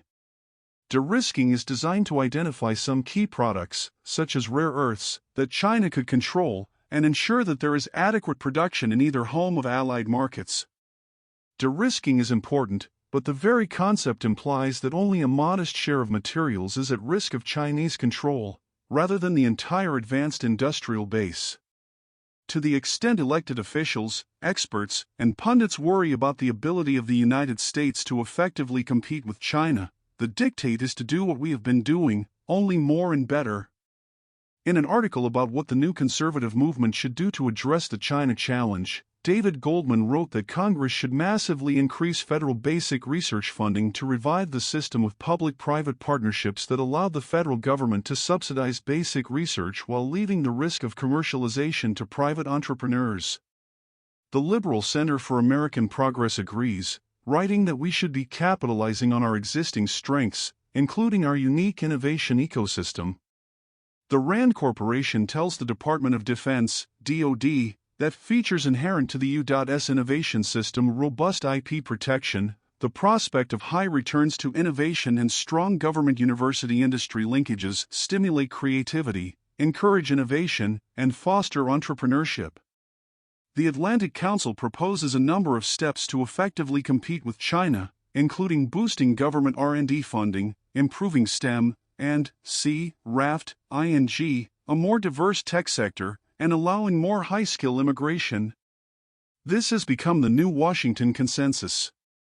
If the old Washington Consensus was about market capitalism, fiscal policy discipline, no subsidies, a neutral tax code, and trade liberalization, the new consensus is about support capitalism, more R&D, more skills, and deregulation, but all the while staying true to the U.S. model. These kinds of solutions might have worked 30 years ago when the global scientific research circulation system was more limited and many countries did not have the capabilities to absorb that research. But today, it is a recipe for giving the Chinese a massive amount of knowledge. This is even more true given China's development of a vast artificial intelligence, AI-powered platform dubbed Supermind to track millions of scientists and researchers around the world.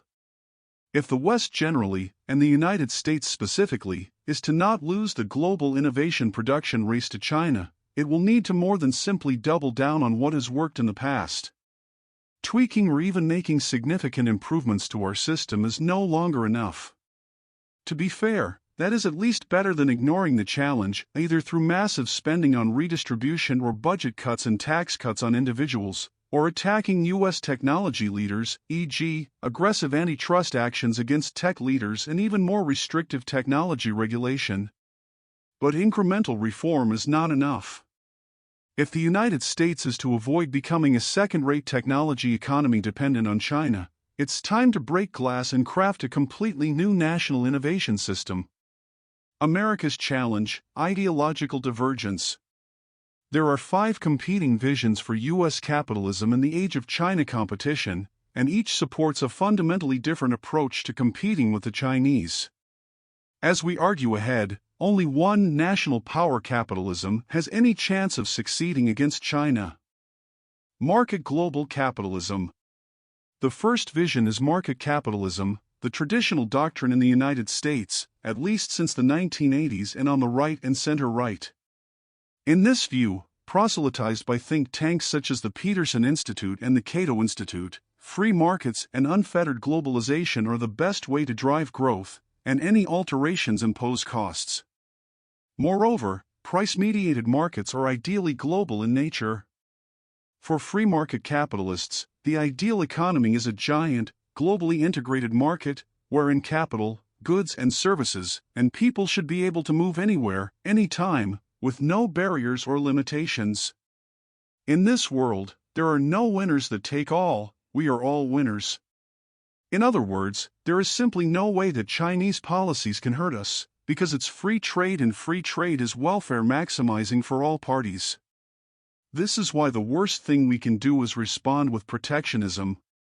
And because they privilege consumer welfare, if the Chinese want to sell Americans products below their production cost, that's great for us. Cheap goods. As a result, they see a government that doesn't imbibe the drink of market capitalism as a barrier to this nirvana. A key component of the market capitalism doctrine is that market failures are few, and government failures rampant. In only a very limited number of cases, government intervention is required, but it's a bit like drinking, only in moderation. As such, for them, there are 2 key mortal sins: 1, anything that limits unfettered globalization, what they disparagingly call protectionism, and 2, industrial policy, which, for them, is pretty much any and all government actions to alter market-based outcomes for particular industries. It's important to realize that the free market capitalist believers base their argument on one key factor: it doesn't matter what a nation's industrial structure is. Car rental, car production, what's the difference? In fact, whatever industries a nation has are optimal, unless a government is stupid or craven enough to try to alter industrial composition through industrial policy. After all, the market knows best, and Chinese investment and trade are part of the market. The reality is that even if market capitalism produced optimal results in a world without China, it fails in a world with China. The reason is simple: because of Chinese state capitalism, Chinese companies overinvest in certain industries China desires leadership in. By definition, that lowers capital returns, not only in China but also in other countries competing in the same industries. Thus, firms in market capitalist nations rationally cut investment in these sectors because they cannot earn market-based returns. As such, Chinese policy reduces U.S. capital investment in the sectors China wants to dominate, not only distorting allocation efficiency, but also weakening U.S. key sectors. The doctrine of market capitalism never conceived of such a system, and as such is incapable of coping with this reality. As hard as it may be for many people to believe that the market capitalists actually believe the doctrine, they indeed do. When one head of a leading international trade think tank was asked how much manufacturing the U.S. could lose and still be okay, he said all of it. Likewise, Adam Posen, president of the Peterson Institute, recently stated, wrongly, that trying to revive manufacturing is sexist and racist, because manufacturing largely employs white males. If the market capitalists were to acknowledge that America's prosperity and power depended on technologically advanced traded sectors, the entire edifice of their ideological framework would come tumbling down. They would have to acknowledge that their belief in global free markets could be problematic. This is why they regularly and so vigorously try to claim that all is well with U.S. manufacturing, even though the evidence says otherwise. And for most of them, data, evidence, and logic will not change their core religious views. The only thing to change this is their retirement and, hopefully, replacement by pragmatists. If you don't have to worry about industrial structure, you're pretty much free to just do nothing, and your main task is to be on the constant vigil of identifying inappropriate market interventions such as trade restrictions, the CHIPS Act, and other nefarious things that distort free markets. This is why they deny that China is a problem. Who cares whether China gets all the manufacturing and other high-tech sectors such as software, because financial services and tourism is just as good, and likely even better since these are likely where America's natural comparative advantage is. At heart, they are Panglossians. Whatever world America is in is the optimal one, unless it is a world where the voting know-nothings have pressed for market-distorting policies, especially protectionism. Over the last decade, some market capitalists have made two concessions to reality. First, many now feel compelled to talk about distribution and fairness. After all, even they are not blind to the costs of Chinese industrial predation. But their solutions are not to address U.S. competitiveness vis-a-vis China, but to help the losers, many of whom should just get a degree in finance or computer science. And their solutions are market-supporting, such as an earned income tax credit, rather than market-distorting, such as supporting manufacturing or a higher minimum wage. Second, some now give lip service to the need to restructure our economy around the green transition, but again, only with market-based solutions such as a carbon tax, or second-best solutions, such as the tax credits for green production in the Inflation Reduction Act, IRA. Many oppose other kinds of industrial policy, including the CHIPS Act, because they not only remain agnostic about the nation's industrial mix, but they also see any help for industry as simply boosting profits at the expense of the proletariat. One leading former Obama administration official noted at an off-the-record dinner that he opposed the CHIPS Act because it would by definition raise profits of semiconductor firms, ignoring the reality that the act was designed to reduce the delta between costs of production in the United States and other nations, especially Asian ones. For him and others, the key is to identify limiting factors that can keep industrial policy from spreading, like some kind of out-of-control virus. Green transition policies are acceptable. Income redistribution is acceptable. But pretty much nothing else is. But there is really no limiting factor to defense spending, other than to maintain superiority over our adversaries. That should be the sole limiting factor for U.S. industrial policy. Overall, free market globalists scoff at the notion that China could win and the United States lose in advanced industry competition. They see it as not only highly unlikely but also completely irrelevant because there is no winning and losing in international trade. Finally, the global free market camp sees the optimal system as one of unfettered trade barriers, even if the trade of one country is based on massive subsidies and stolen IP. In other words, the better system would be for the United States to erect no barriers to trade with China while allowing China to manipulate its currency, provide massive subsidies, tie market access to tech transfer, and limit market access for foreign firms. In a game that has been fundamentally transformed, the stubborn adherence to free market globalization is a weakness, akin to the French belief in the Maginot Line before the emergence of mobile warfare in World War II. Finally, one argument defenders of market capitalism make is that it helps keep individuals free from government, with many on the right worrying that any expansion of government leads to a kind of totalitarianism Hayek warned against. But in 1944, when Hayek wrote The Road to Serfdom, the Soviets were allies, so America could afford to imagine that we could survive with a small government. But soon after the Soviet Union gave the green light to North Korea to invade South Korea in 1950, it became clear that the much more significant threat to America's freedom was not Washington, but Moscow. So both parties built the national security state, and under President Reagan's leadership, America defeated the Soviets. Today, we need a national power capitalist state to keep American freedoms intact from Beijing. Support capitalism. As the limitations of market capitalism have become clearer, particularly as an adequate response to Chinese state capitalism, a new, slightly more interventionist form of market capitalism has gained adherents, what can be termed support capitalism. In this framing, global free trade is still the model, but now the government plays a stronger role in supporting R&D, boosting education and skills, supporting entrepreneurship, and of course, helping workers who have been hurt by globalization to adjust.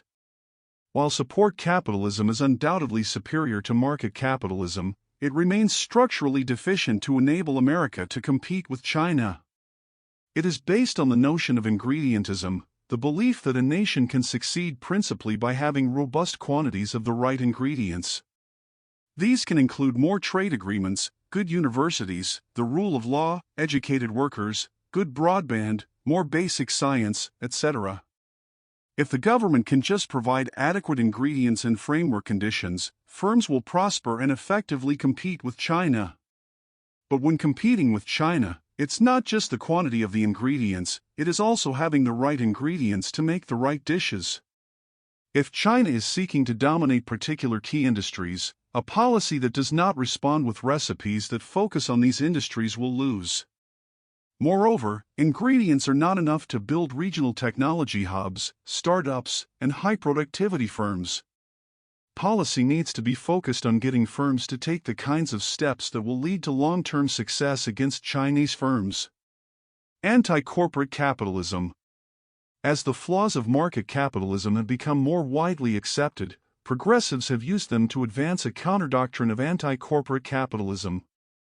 For them, corporate capitalism is the source of climate disaster, racial and gender oppression, inequality, the breakdown of democracy, worker victimization, and every other ill that can be imagined.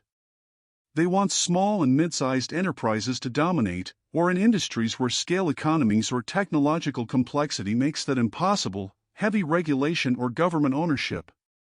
They oppose investing in advanced industries because the money goes to corporations, something to be avoided at all costs, and instead call for massive government spending or tax breaks for childcare, housing, education, mass transit, distributed energy, universal basic income, and retirement security, all of which they portray as investment and even industrial policy.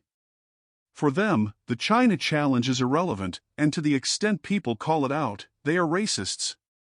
Anti-corporate capitalism paves the road not only to the United States losing to China, but to U.S. detechnologicalization. If market capitalists want the government to do nothing, anti-corporate capitalists want it to do everything, including replacing large businesses.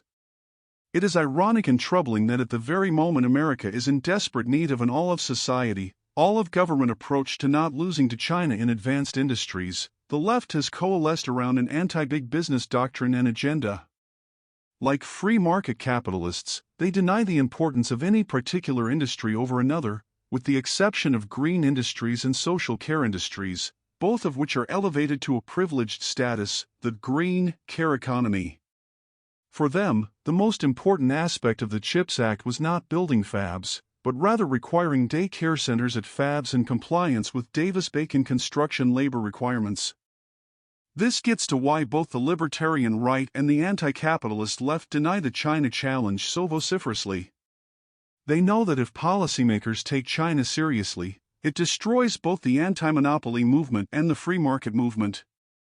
Libertarianism becomes thrown on the scrap heap of history because the state is needed to keep American industry strong. And for the anti-corporatists, it means supporting large corporations.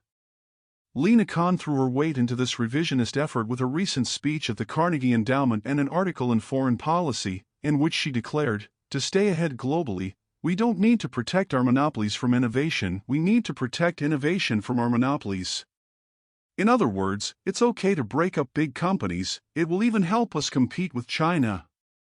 However, unlike the free market capitalists, the anti-corporatists reject globalization.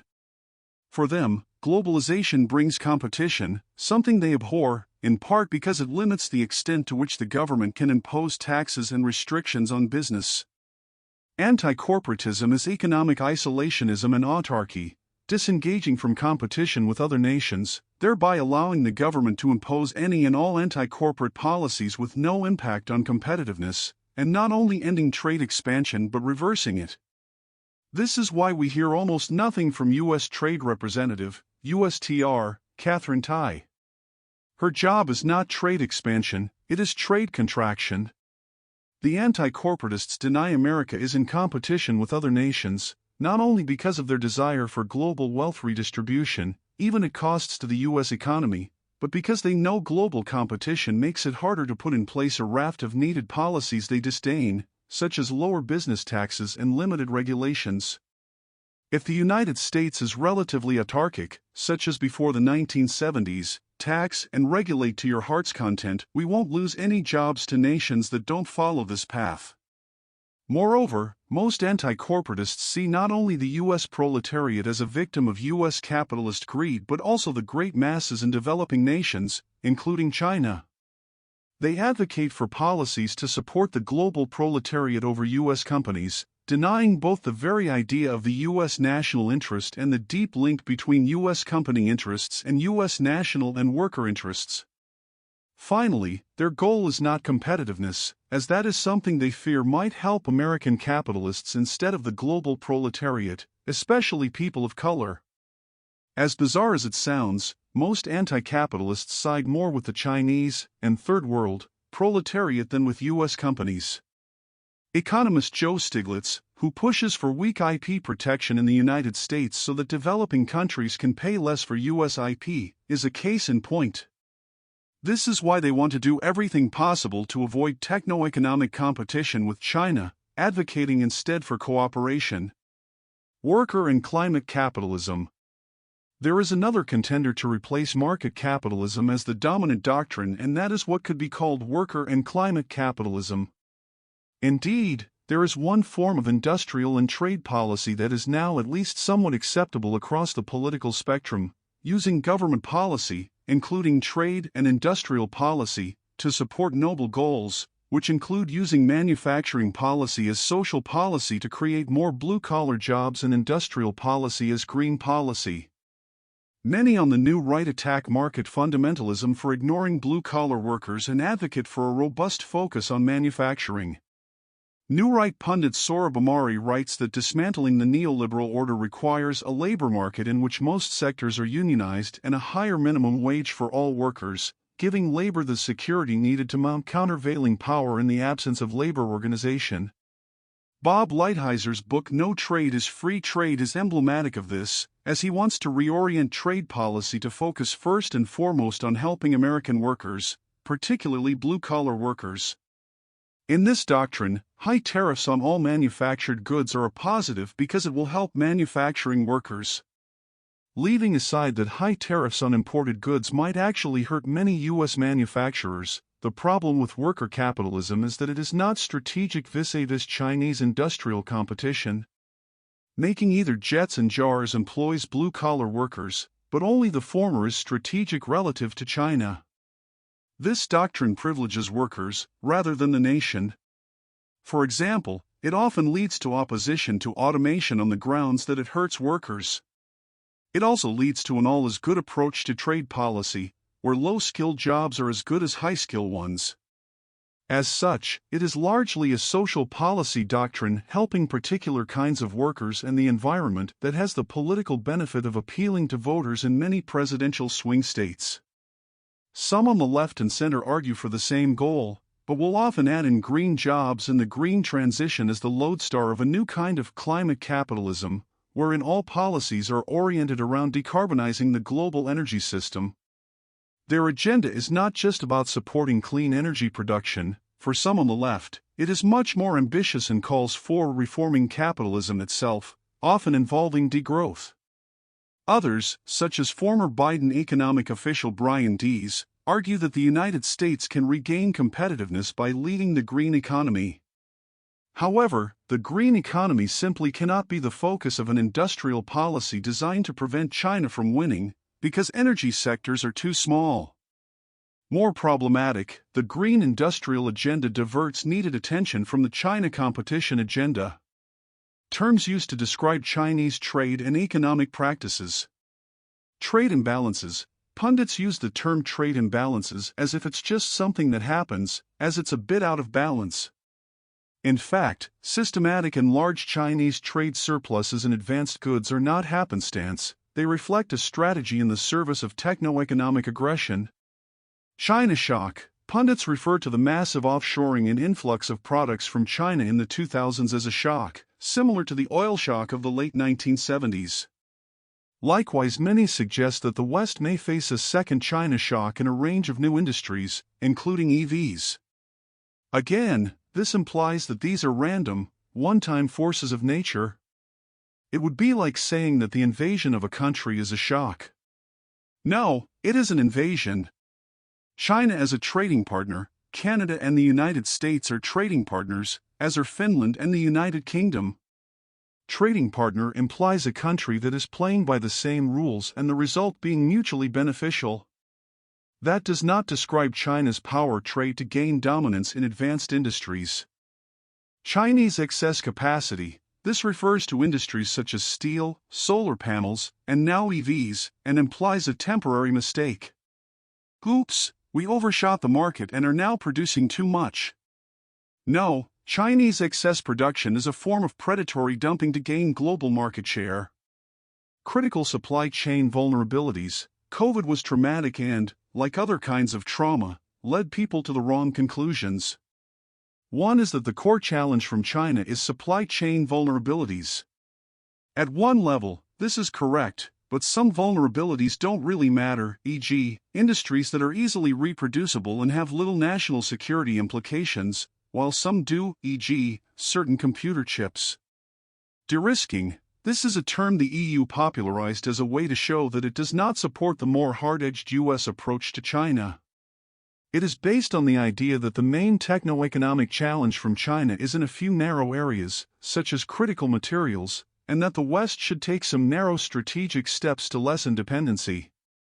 The issue is not so much de-risking as destruction, in other words, Chinese actions that lead to reduced market share for advanced Western firms. National power capitalism. The fifth model, one that is barely developed in the United States, can be called national power capitalism. It is time to copy key elements of the China model and transform the American system to national power capitalism, or as Michael Lind and I have written elsewhere, a system of national developmentalism. National power capitalism is a subset of national developmentalism, the idea that the state plays a strong and conscious role to drive economic development. The former is more focused on policies that retain and gain techno-economic power over China. National power capitalism is premised on the reality of states competing with each other, not in some kind of Ricardian win-win, but in a more existential competition for power. Market-based economics and even support capitalism deny this reality and still believe in the win-win, Ricardian utopian vision. These doctrines are not adequate for a situation that is akin to a win-lose techno-economic war. Just as winning a kinetic war requires national defense policy, winning a techno-economic war requires a national advanced technology policy, grounded in national power capitalism. If economists were in charge of defense policy, they would say, don't fund aircraft carriers or advanced jets because the cost-benefit is negative and there is no market failure. But we fund national defense because not doing so means giving up U.S. sovereignty. The same should be true for funding national advanced technology capabilities. This is not about market failures or narrow cost-benefit analysis, it's about not losing national power. It is goal-oriented, just as defense policy is goal-oriented. U.S. weapons policy is not process-oriented. It's not as if officials say, let's make sure procurement is streamlined and see what weapons get developed. Rather, the various defense forces identify their needs, and the system works to achieve those goals. That's what national power capitalism needs to do. We need a robust biotech industry, chip industry, aerospace industry, AI industry, etc., and then to design and implement policies to achieve that. Immediately we can hear the cries of "we don't want to be like China." Some pro-market advocates invoke the incantation to object to what we are already doing, such as passing the Chips and Science Act. But for most who say this, it has become some general phrase that is required as part of the discourse about U.S. advanced industry policy, although seldom are any specific reasons given. It's as if we all know that we shouldn't be like China, yet we should embrace the Chinese model, but with American characteristics. As the Chinese say, they have capitalism with Chinese characteristics. We need a similar kind of system but with American characteristics. One can hear the accusations now. You want the United States to limit democratic freedom? To not have the rule of law? To have a heavy-handed government? Clearly there are many components of China the West should not copy. First and foremost, its Marxist-Leninist government with its authoritarianism, its rejection of human rights, high levels of corruption, lack of the rule of law, immiseration of the working class, government manipulation of technical standards, weak IP protection, and support of firms with massive subsidies that have no chance of survival without Chinese cash. However, we can walk and chew gum at the same time and emulate the many parts of the Chinese innovation system that would benefit us, China's high levels of investment, rather than spending. Its overarching focus on winning in selected advanced industries. It is building up strong levels of domestic agglomeration. It's becoming much faster and limiting the regulatory morass that in the United States has become reflexively the widespread support for innovation and progress. The Chinese government's relatively deep understanding and embrace of science and technology policy for competitiveness. As such, it's time for an open and honest debate about whether doubling down on the U.S. system is enough to address the unprecedented China techno-economic challenge, or the U.S. government needs to adopt a new form of national power capitalism, a system that relies on private companies, many of them very large, to fight our global techno-economic war, and also provides them with significantly more support, tax and direct spending, focused on significantly expanding techno-economic R&D and production in the United States in critical industries. A system that is more activist than support capitalism, but less directive than China's state capitalism. What would a U.S. national innovation system that were modeled after China's 10S's look like? 1. Science and engineering talent. The U.S. science system, like so many other U.S. systems, is no longer purposely fit for a world in which China is the pacing competitor. In the current model, researchers pick the areas of research.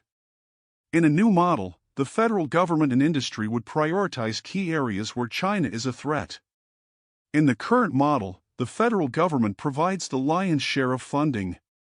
In a new world, industry funding, incentivized by the federal government, would play a key role, including in the production of industry-oriented PhDs. In the current model, publications are the key goal. In a new model, transferring knowledge to the domestic private sector would be the key goal. In the current model, science is seen as global, so cooperation with Chinese scientists and university students is an unalloyed good. In a new model, science cooperation with China would be seen as fraught with risks and largely stopped, and more focus placed on applied research. To emulate China, the United States needs more and stronger scientific and engineering talent, but that talent should be 1. Oriented to industry more than academia, and 2. Aligned with the key technologies and industries the United States must be competitive in. In contrast, the U.S. system is now focused on generating university researchers in whatever fields the researchers are interested in. Instead, the college and graduate school system should be providing incentives for students to major in science, particularly fields related to competitiveness such as materials science, biology, engineering, and computer science. It is time to stop doubling down on science and hoping NSF will effectively support commercialization and innovation. It is not likely to, and instead establish a national advanced industry and technology agency that supports technology development in the United States instead of science for the world. This means the federal government, especially NSF and the Department of Energy, cease science cooperation with China. Just one of many examples, NSF is working with the National Natural Science Foundation of China and Beihang University, which is on the entities list, to fund quantum computing research. In addition, the federal government should not provide funding to any university that allows Chinese STEM postdoctorates, because they are unlikely to stay in the United States. Finally, U.S. research support has become risk-averse. In contrast, the Chinese government appears more willing to fund things that have a higher chance of failure. Our research system needs to take bigger risks and more swings for the fences. 2. Head start. With the exception of a few certain technologies, such as AI and biotech, it has been decades since the United States had a head start, not just in invention and early-stage innovation but also in production. The United States needs to regain that in a number of industries, such as weapons systems, automation technology, autonomous systems, synthetic biology and other advanced biotechnologies, and quantum computing. This will mean selecting key technologies and industries America can obtain a head start in, massively funding R&D, and then providing incentives to establish U.S. production facilities. 3. Market size. For many industries, adequate scale is not possible without global markets. This means the recent policy of retreating from global expansion must be reversed. This does not mean reverting to the prior era of globalization, which sought the creation of the one true global market and engaged in one-sided trade deals. The China challenge makes that an ill-advised and impossible strategy. But the opposite of trying to win as a largely national economy is just as ill-advised. Instead, we need to create a new democratic, market-based trading bloc, ideally governed by a new organization separate from the WTO, which is now compromised in pushing back effectively against Chinese unfair economic practices. It's time to create an alternative to the WTO that only accepts as member countries committed to fair trade and the rule of law. Policymakers also need to ensure that the U.S. market is large enough and U.S. companies can adequately achieve scale globally. This requires 3 key things. First, a policy toward the dollar that lets it decline to a level where the trade deficit disappears. Regardless of macroeconomists claiming that the trade deficit is a result of a lack of savings, the reality is that the U.S. dollar's status as the reserve currency, and China's commitment to keeping the RMB low, is the principal cause of the U.S. trade deficit. It's time for the Treasury to take determined steps to devalue the dollar. Second, we need to limit Chinese access to our and other allied markets when its firms are benefiting from unfair policies and practices. This should be simple. It is not protectionism. Protectionism would be limiting Chinese firm access even if the firm were completely market-based. As such, the United States and its core allies, especially Europe, should identify Chinese firms that systematically benefit from more than to minimize unfair trade practices and block their market access. Third, U.S. policy needs to make fighting for market access in unaligned nations a key priority. This means steps such as Export-Import Bank expansion and aligning U.S. aid policy with U.S. international economic imperatives. China sees market entry and expansion in the non-aligned nations as critical to its plans to dominate industries. Through its massively funded export finance and development banks, China has been bribing the way for its industries to capture contracts and influence around the world. For them, it is a battlefield. For American policymakers, it is something that is nice to have, but not critical. U.S. and allied policies need to make contesting unaligned markets a top priority. Fourth, policymakers should not succumb to the many forces that want to decouple from China, especially those voices saying that U.S. companies should not sell or invest in China. Selling to China is a way to make our market larger and theirs smaller. Investing can do the same. 4. Speed. When Calvin Coolidge said that the business of America is business, America had speed. Innovators and builders could get things done in rapid time. It took just 410 days to build the Empire State Building, the tallest building in the world then. Today, it takes decades to build big things, if they can ever get built at all. Congress and the next administration need to tear down many of the massive speed bumps, if not outright roadblocks, that keep enterprises from acting with speed. Maybe America could afford those in the pre-China competition days. It cannot today. This should start with Congress repealing most or all of the National Environmental Protection Act, NEPA, with it only applying to projects on federally owned lands. States and local governments can manage their own local environments. This means regaining the mindset the federal government had when Operation Warp Speed was implemented in record time, although even then, there were unnecessary delays. 333 Mass producing a vaccine for COVID-19 could have gotten America motivated to break through the nonsense. Not losing to China should be equally as compelling a motivation. This means not banning technologies. It means massive testbeds for new technologies, such as AVs. We have only one track in Michigan for testing. It means ending the paranoid narratives around AI and instead focusing national efforts and energy on speeding up AI development and deployment.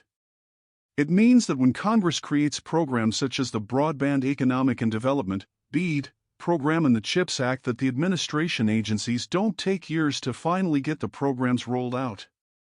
Any program Congress creates should be fully funded in no more than 12 months. As one working group participant said, it's like America's hands and feet are bound, while China is sprinting away. Time to unleash our entrepreneurial energies. 5. Local suppliers. Ever since northern and midwestern manufacturers started shifting production to the lower-cost South and Southeast in the 1950s and 1960s, local agglomeration of suppliers has weakened. That process only accelerated in the 1970s through 1990s to places such as Southeast Asia, and to Mexico and China since then. To be sure, some global division of labor is required when labor cost differentials are so high. But too much production dispersion hollows out productive supplier agglomerations, limiting innovation. A much weaker dollar would help this, as would instituting a border-adjustable value-added tax, with the revenue being used to pay down the debt and reduce the business tax rate. An investment tax credit in new buildings and equipment would also help. Not since Henry Ford's River Rouge factory have companies been as vertically integrated. Now production systems are distributed with multiple tiers of suppliers. Speed requires close linkages with suppliers. When most suppliers are in close geographic proximity to an OEM, the process of sending requirements to suppliers, and learning from suppliers, and getting back new products is much faster. Most companies in the West have chosen globally distributed supply chains, in large part to cut costs by locating some or most of their production in lower-cost places. Since China is still largely a low-cost place, most of its suppliers are in China. In addition, because China specializes so much in manufacturing, and particularly in certain kinds of industries, it is able to enjoy rich production agglomerations. As noted, American companies have gone too far down the top-down route, letting less profitable segments go, usually to Chinese competitors. America needs to rebuild a much deeper and robust supply chain, including in intermediate segments. 6. Investment, subsidies, and other protections. No legitimate economist would believe that, over time, a firm that is subsidized by the government could outcompete a firm that is not. And yet most economists turn a blind eye to Chinese subsidies, or even disparage China for being so dumb for misallocating capital. The stark reality is that the United States will not be able to be competitive in a range of advanced industries if the federal government does not significantly boost industrial subsidies, via either direct spending or tax incentives. The short answer is we need vastly more real investment in the U.S. economy. Compares national investment in the United States and China, public and private. For decades, as a poor nation, China invested a lower share of its GDP in investment. But by 2003, the lines crossed, and now China invests about 75% more than the United States does. Congress took a step in that direction with the CHIPS Act and the IRA tax incentives for clean energy industries. It should be clear to any unbiased observer that absent the CHIPS Act, U.S. fab production would continue its long, steady decline. With the Act, the United States has a real chance to significantly boost its global share of semiconductor production. But why only for semiconductors? While it is a critical industry, so are many others. While it is unlikely Congress can match the scale of Chinese industrial subsidies, including tax measures, Congress and the administration should set a goal to triple U.S. industrial subsidies annually. There has been some gradual recognition of this reality. Recently, Brad Seltzer argued that the federal government needs to provide launch aid subsidies for Boeing to bring to market at least 2 new airlines. To those who say that we cannot afford it, there are plenty of revenue streams to pay for this, including a border-adjustable value-add tax, a carbon tax, or taxing dividends as normal income. Most policymakers support a strong national defense budget, not because they believe it generates economic returns, although defense spending does create technology spillovers, but because it keeps our nation strong and secure. It's time for more policymakers to view techno-economic investments in the same light, key investments to keep our nation powerful.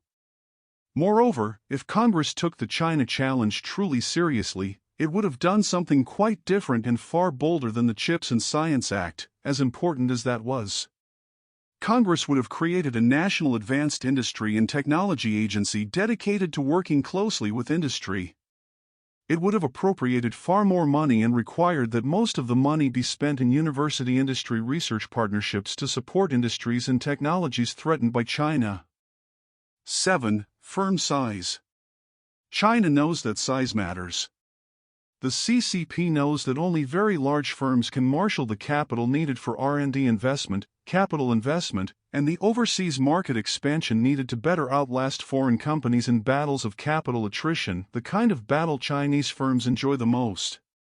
In contrast, the United States' approach to firm size and scale is undecided at best, and hostile at worst. From the emergence of the large corporation, something the United States pioneered and which was the single most important factor in vaulting the United States to global leadership, there have always been skeptics, arguing that either the benefit of bigness was not worth it or that there were few or no net benefits. Today, that view has devolved to outright anti-capitalist antagonism toward large corporations, which the neo-Brandesians see as their last big barrier to fundamental American transformation to a socialist economy. It's time for policymakers to call out the neo-Brandesian movement for what it is, a radical, anti-American movement that will undercut our abilities to compete with China. In its place, we need an antitrust movement that moves beyond the consumer welfare principle to embrace the national strength principle, wherein all antitrust actions directed at firms in globally traded sectors will be evaluated on the principle of, does this help or hurt America's ability to be a global leader in the particular industry involved? America used to do more of this, especially when we were competing with the Soviet Union. For example, in the 1950s, when antitrust authorities went after their big tech of the day, AT&T, Eisenhower's DoD Secretary Engine Charlie Wilson, the former CEO of GM, wrote the Attorney General a letter expressing serious concern, saying a breakup would destroy the company's usefulness for the future. And the Department of Justice, DOJ, backed off. Once again in the 1980s, when the DOJ was at it again, DOD was opposed to breakup, with DOD Secretary Caspar Weinberger coming out against it on national security grounds. In addition, Commerce Secretary Malcolm Baldrige argued that the suit was putting American leadership in telecommunications in jeopardy, as did a Reagan administration cabinet task force on telecommunications. But this time, the DOJ prevailed, and Bell Labs was all but decimated. Moving forward, Congress should strip FTC of antitrust authority and have DOJ be the sole arbiter. However, for all investigations involving companies in trade sector industries, the DOJ should be required to get the public input of DOC and DOD. 8. Specialization. As noted, China has built very specialized research institutes that concentrate talent and resources in one place. It's time for the United States to do the same. For example, Congress should fund NSF to create 30 to 50 ERCs that are 10 to 20 times larger than current centers. Current ERCs provide a maximum of $6 million per year. This is a pittance. We need a super ERC program that provides at least $60 million a year, with a requirement that industry match it with at least 15% of the funding. In addition, Congress should provide funding for the National Institute of Standards and Technology, NIST, to create at least 5 to 10 national laboratories focused on key commercial technologies, modeled after what China, South Korea, and Taiwan have done. China is also supporting regional innovation hubs built around incredibly well-funded advanced manufacturing institutes. Congress took one step in this direction with its passage of the Regional Innovation Hubs program, an ITIF proposal, but it remains massively underfunded and dispersed across government, with NSF, DoD, and DOC all having their own duplicative regional innovation hub programs. 9. Space. America needs to return to its roots of permissionless innovation, where for the most part innovators could innovate and didn't need government approval to do so, and in cases where the government did intervene, the interventions were as light touch as possible. With the rising anti-technology narratives that have taken over the United States, as spelled out in Technology Fears and Scapegoats, 40 Myths About Privacy, Jobs, AI, and Today's Innovation Economy, that revival is likely to prove difficult. But without it, it will be harder to effectively compete with China. 10. Strategy. Emulating the best of Chinese policy means embracing an overarching goal at minimum, not losing the techno-economy that leads to China, and that means all areas of policy should be guided by this goal. If it sounds simple, that is because it is. The main reason the United States is losing ground vis-a-vis China on advanced industries and innovation is that this is not its overriding priority, the way countering the Soviet Union in the Cold War was. While the CCP puts technological advances front and center, this issue is virtually absent from our politics. Where is the science and technology China agenda for either presidential candidate this year? It doesn't exist. Indeed, there is no real strategy in the United States other than perhaps to just get more innovation. To be sure, the United States now has a strategy to ensure chip production, but that is only for one industry. More often than not, the strategy appears to be to get less innovation through heavy-handed and aggressive regulation.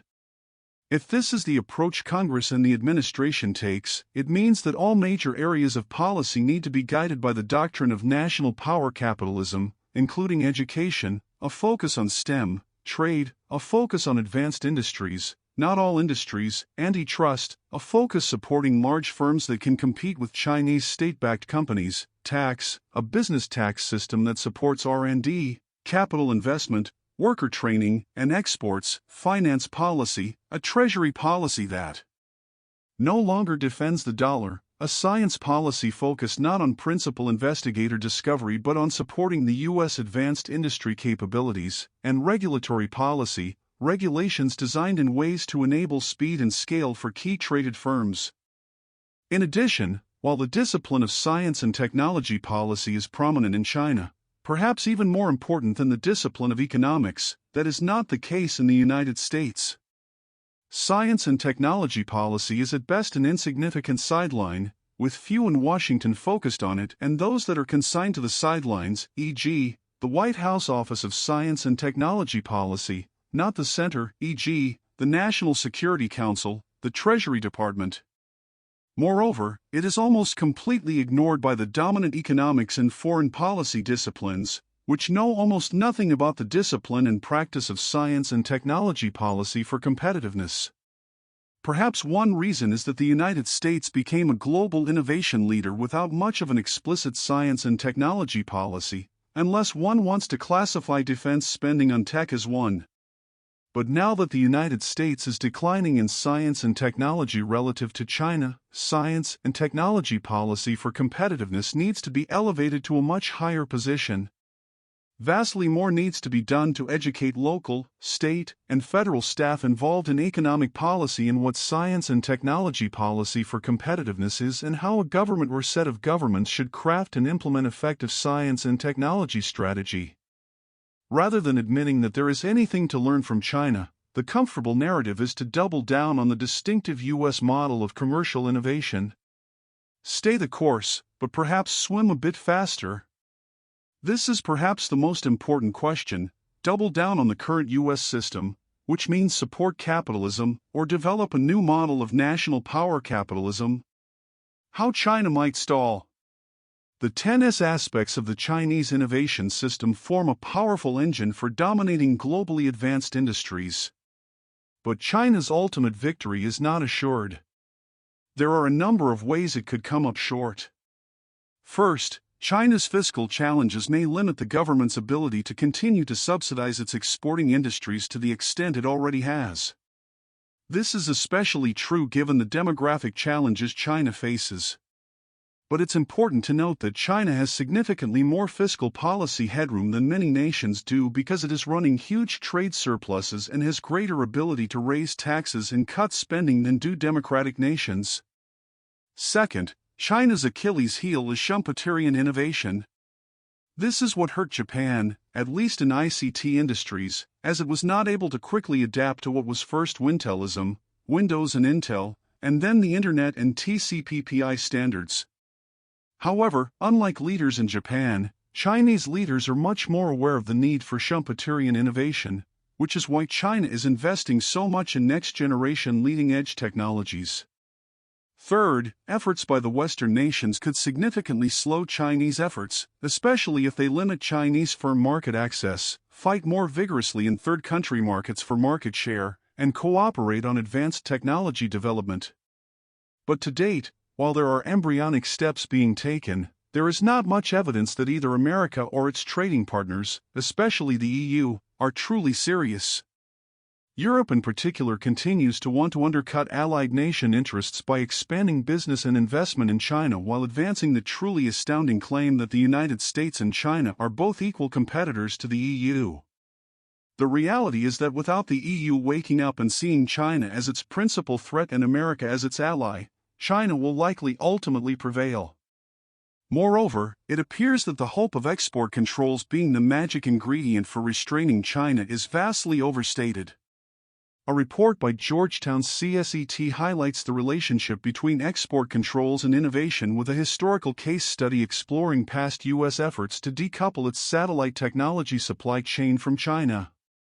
Although export controls were able to delay China's advancement, today, the report notes, China has caught up and even exceeded U.S. capabilities in some respects in spite of these restrictions on technology transfer.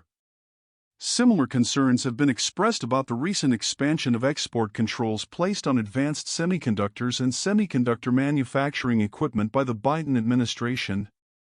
Moreover, by definition, export controls reduce U.S. sales, thereby weakening U.S. firms in their ability to continue to innovate.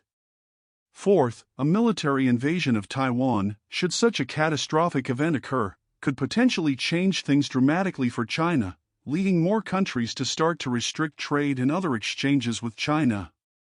However, given that many nations continue to trade with Russia after its invasion of Ukraine, it's not clear if the global response would be much different. Europe, in particular, would likely issue some strongly worded declarations and even restrict trade and investment for a while, but they could very well return to business as usual at the conclusion of armed conflict, especially if China promised more European FDI. Fifth, once the Asian tigers reached a certain level of technological capabilities, their original top-down industrial strategies gave way to more collaborative, industry-led strategies, more suited to their country's new innovation system. It's not clear that the CCP will be able to show similar levels of flexibility, because in all the Asian tigers' cases, democratic reforms accompanied and enabled industry policy reform. Sixth, a coalition of leading nations/regions in the West, including the United States, Japan, and the European Union, could collaborate to jointly develop technology advancement programs while putting in place policies to limit China's advantage, especially when it comes from unfair practices. While all these and other challenges are certainly possible, it would be folly for U.S. policymakers to put their head in the sand and hope for the best. Even if these Chinese challenges do emerge, the amount of damage that China and its firms could do to the U.S. economy in the interim is still massive. Moreover, if China follows the Japanese model of becoming a technology leader and then somewhat stalling out at a per capita income level of about 80% of U.S. levels, it would mean that Chinese GDP is 3 times greater than that of the United States, with more R&D spending, more global technology leaders, and probably 5 times more manufacturing. Not a pretty world for American or Western interests. How the United States might not lose more. Clearly, the relative position of the United States vis-a-vis China on innovation production will depend in part on what China does. but it mostly depends on what the United States does. There are at least 3 possible scenarios for that. First, our politics don't respond. The United States may continue to stumble along, never really making not losing to China a top priority. In this scenario, other issues, climate change, income inequality, social justice, breaking up large businesses, dominate American politics. On top of that, a divided government precludes any real reform from happening. Should this happen, we should not delude ourselves. The results would be bleak in terms of America's ability to not lose further techno-economic ground to China. Indeed, many on the left view any efforts to compete with China as stimulating a new Cold War, bad, and spurring Asian racism. The Liberal Center for American Progress's main goal for competing with China is redistribution. Our policy should advance the interests of ordinary Americans by improving their opportunities, wages, and working conditions. And it goes on to argue that fighting climate change and racism are more important. In other words, the left doesn't care. Related to continuing to stumble along, a traditional Republican right would try to resurrect its old free market toolkit, believing that lower taxes, reduced regulation, less public investment, and more free trade would do the trick. It would not do the trick of keeping America from losing. A Trumpian agenda would certainly put China economic competition more front and center. The problem is that it would likely not prioritize computer chips over potato chips. Tariffs on everything is not a strategy, it is a social policy. And there is little evidence that a Trump administration would pursue a China tech-focused tax or investment policy, e.g., a much higher R&D tax credit or much higher spending on R&D and advanced production. At the same time, we are likely to see core allies, such as Europe, continue to deepen their protectionism and anti-US policies, making it more difficult to form a true alliance against Chinese techno-economic dominance. Second, if we are lucky, U.S. politics will embrace supporting capitalism and the policies that would entail. But doing so would mean significantly higher investments, e.g., tax and spending, in U.S. advanced technology capabilities, and given the massive U.S. national debt, this would have to be accompanied by tax increases, not on companies, and spending cuts. Let's be honest, neither are likely until U.S. finances are so dire that default is imminent.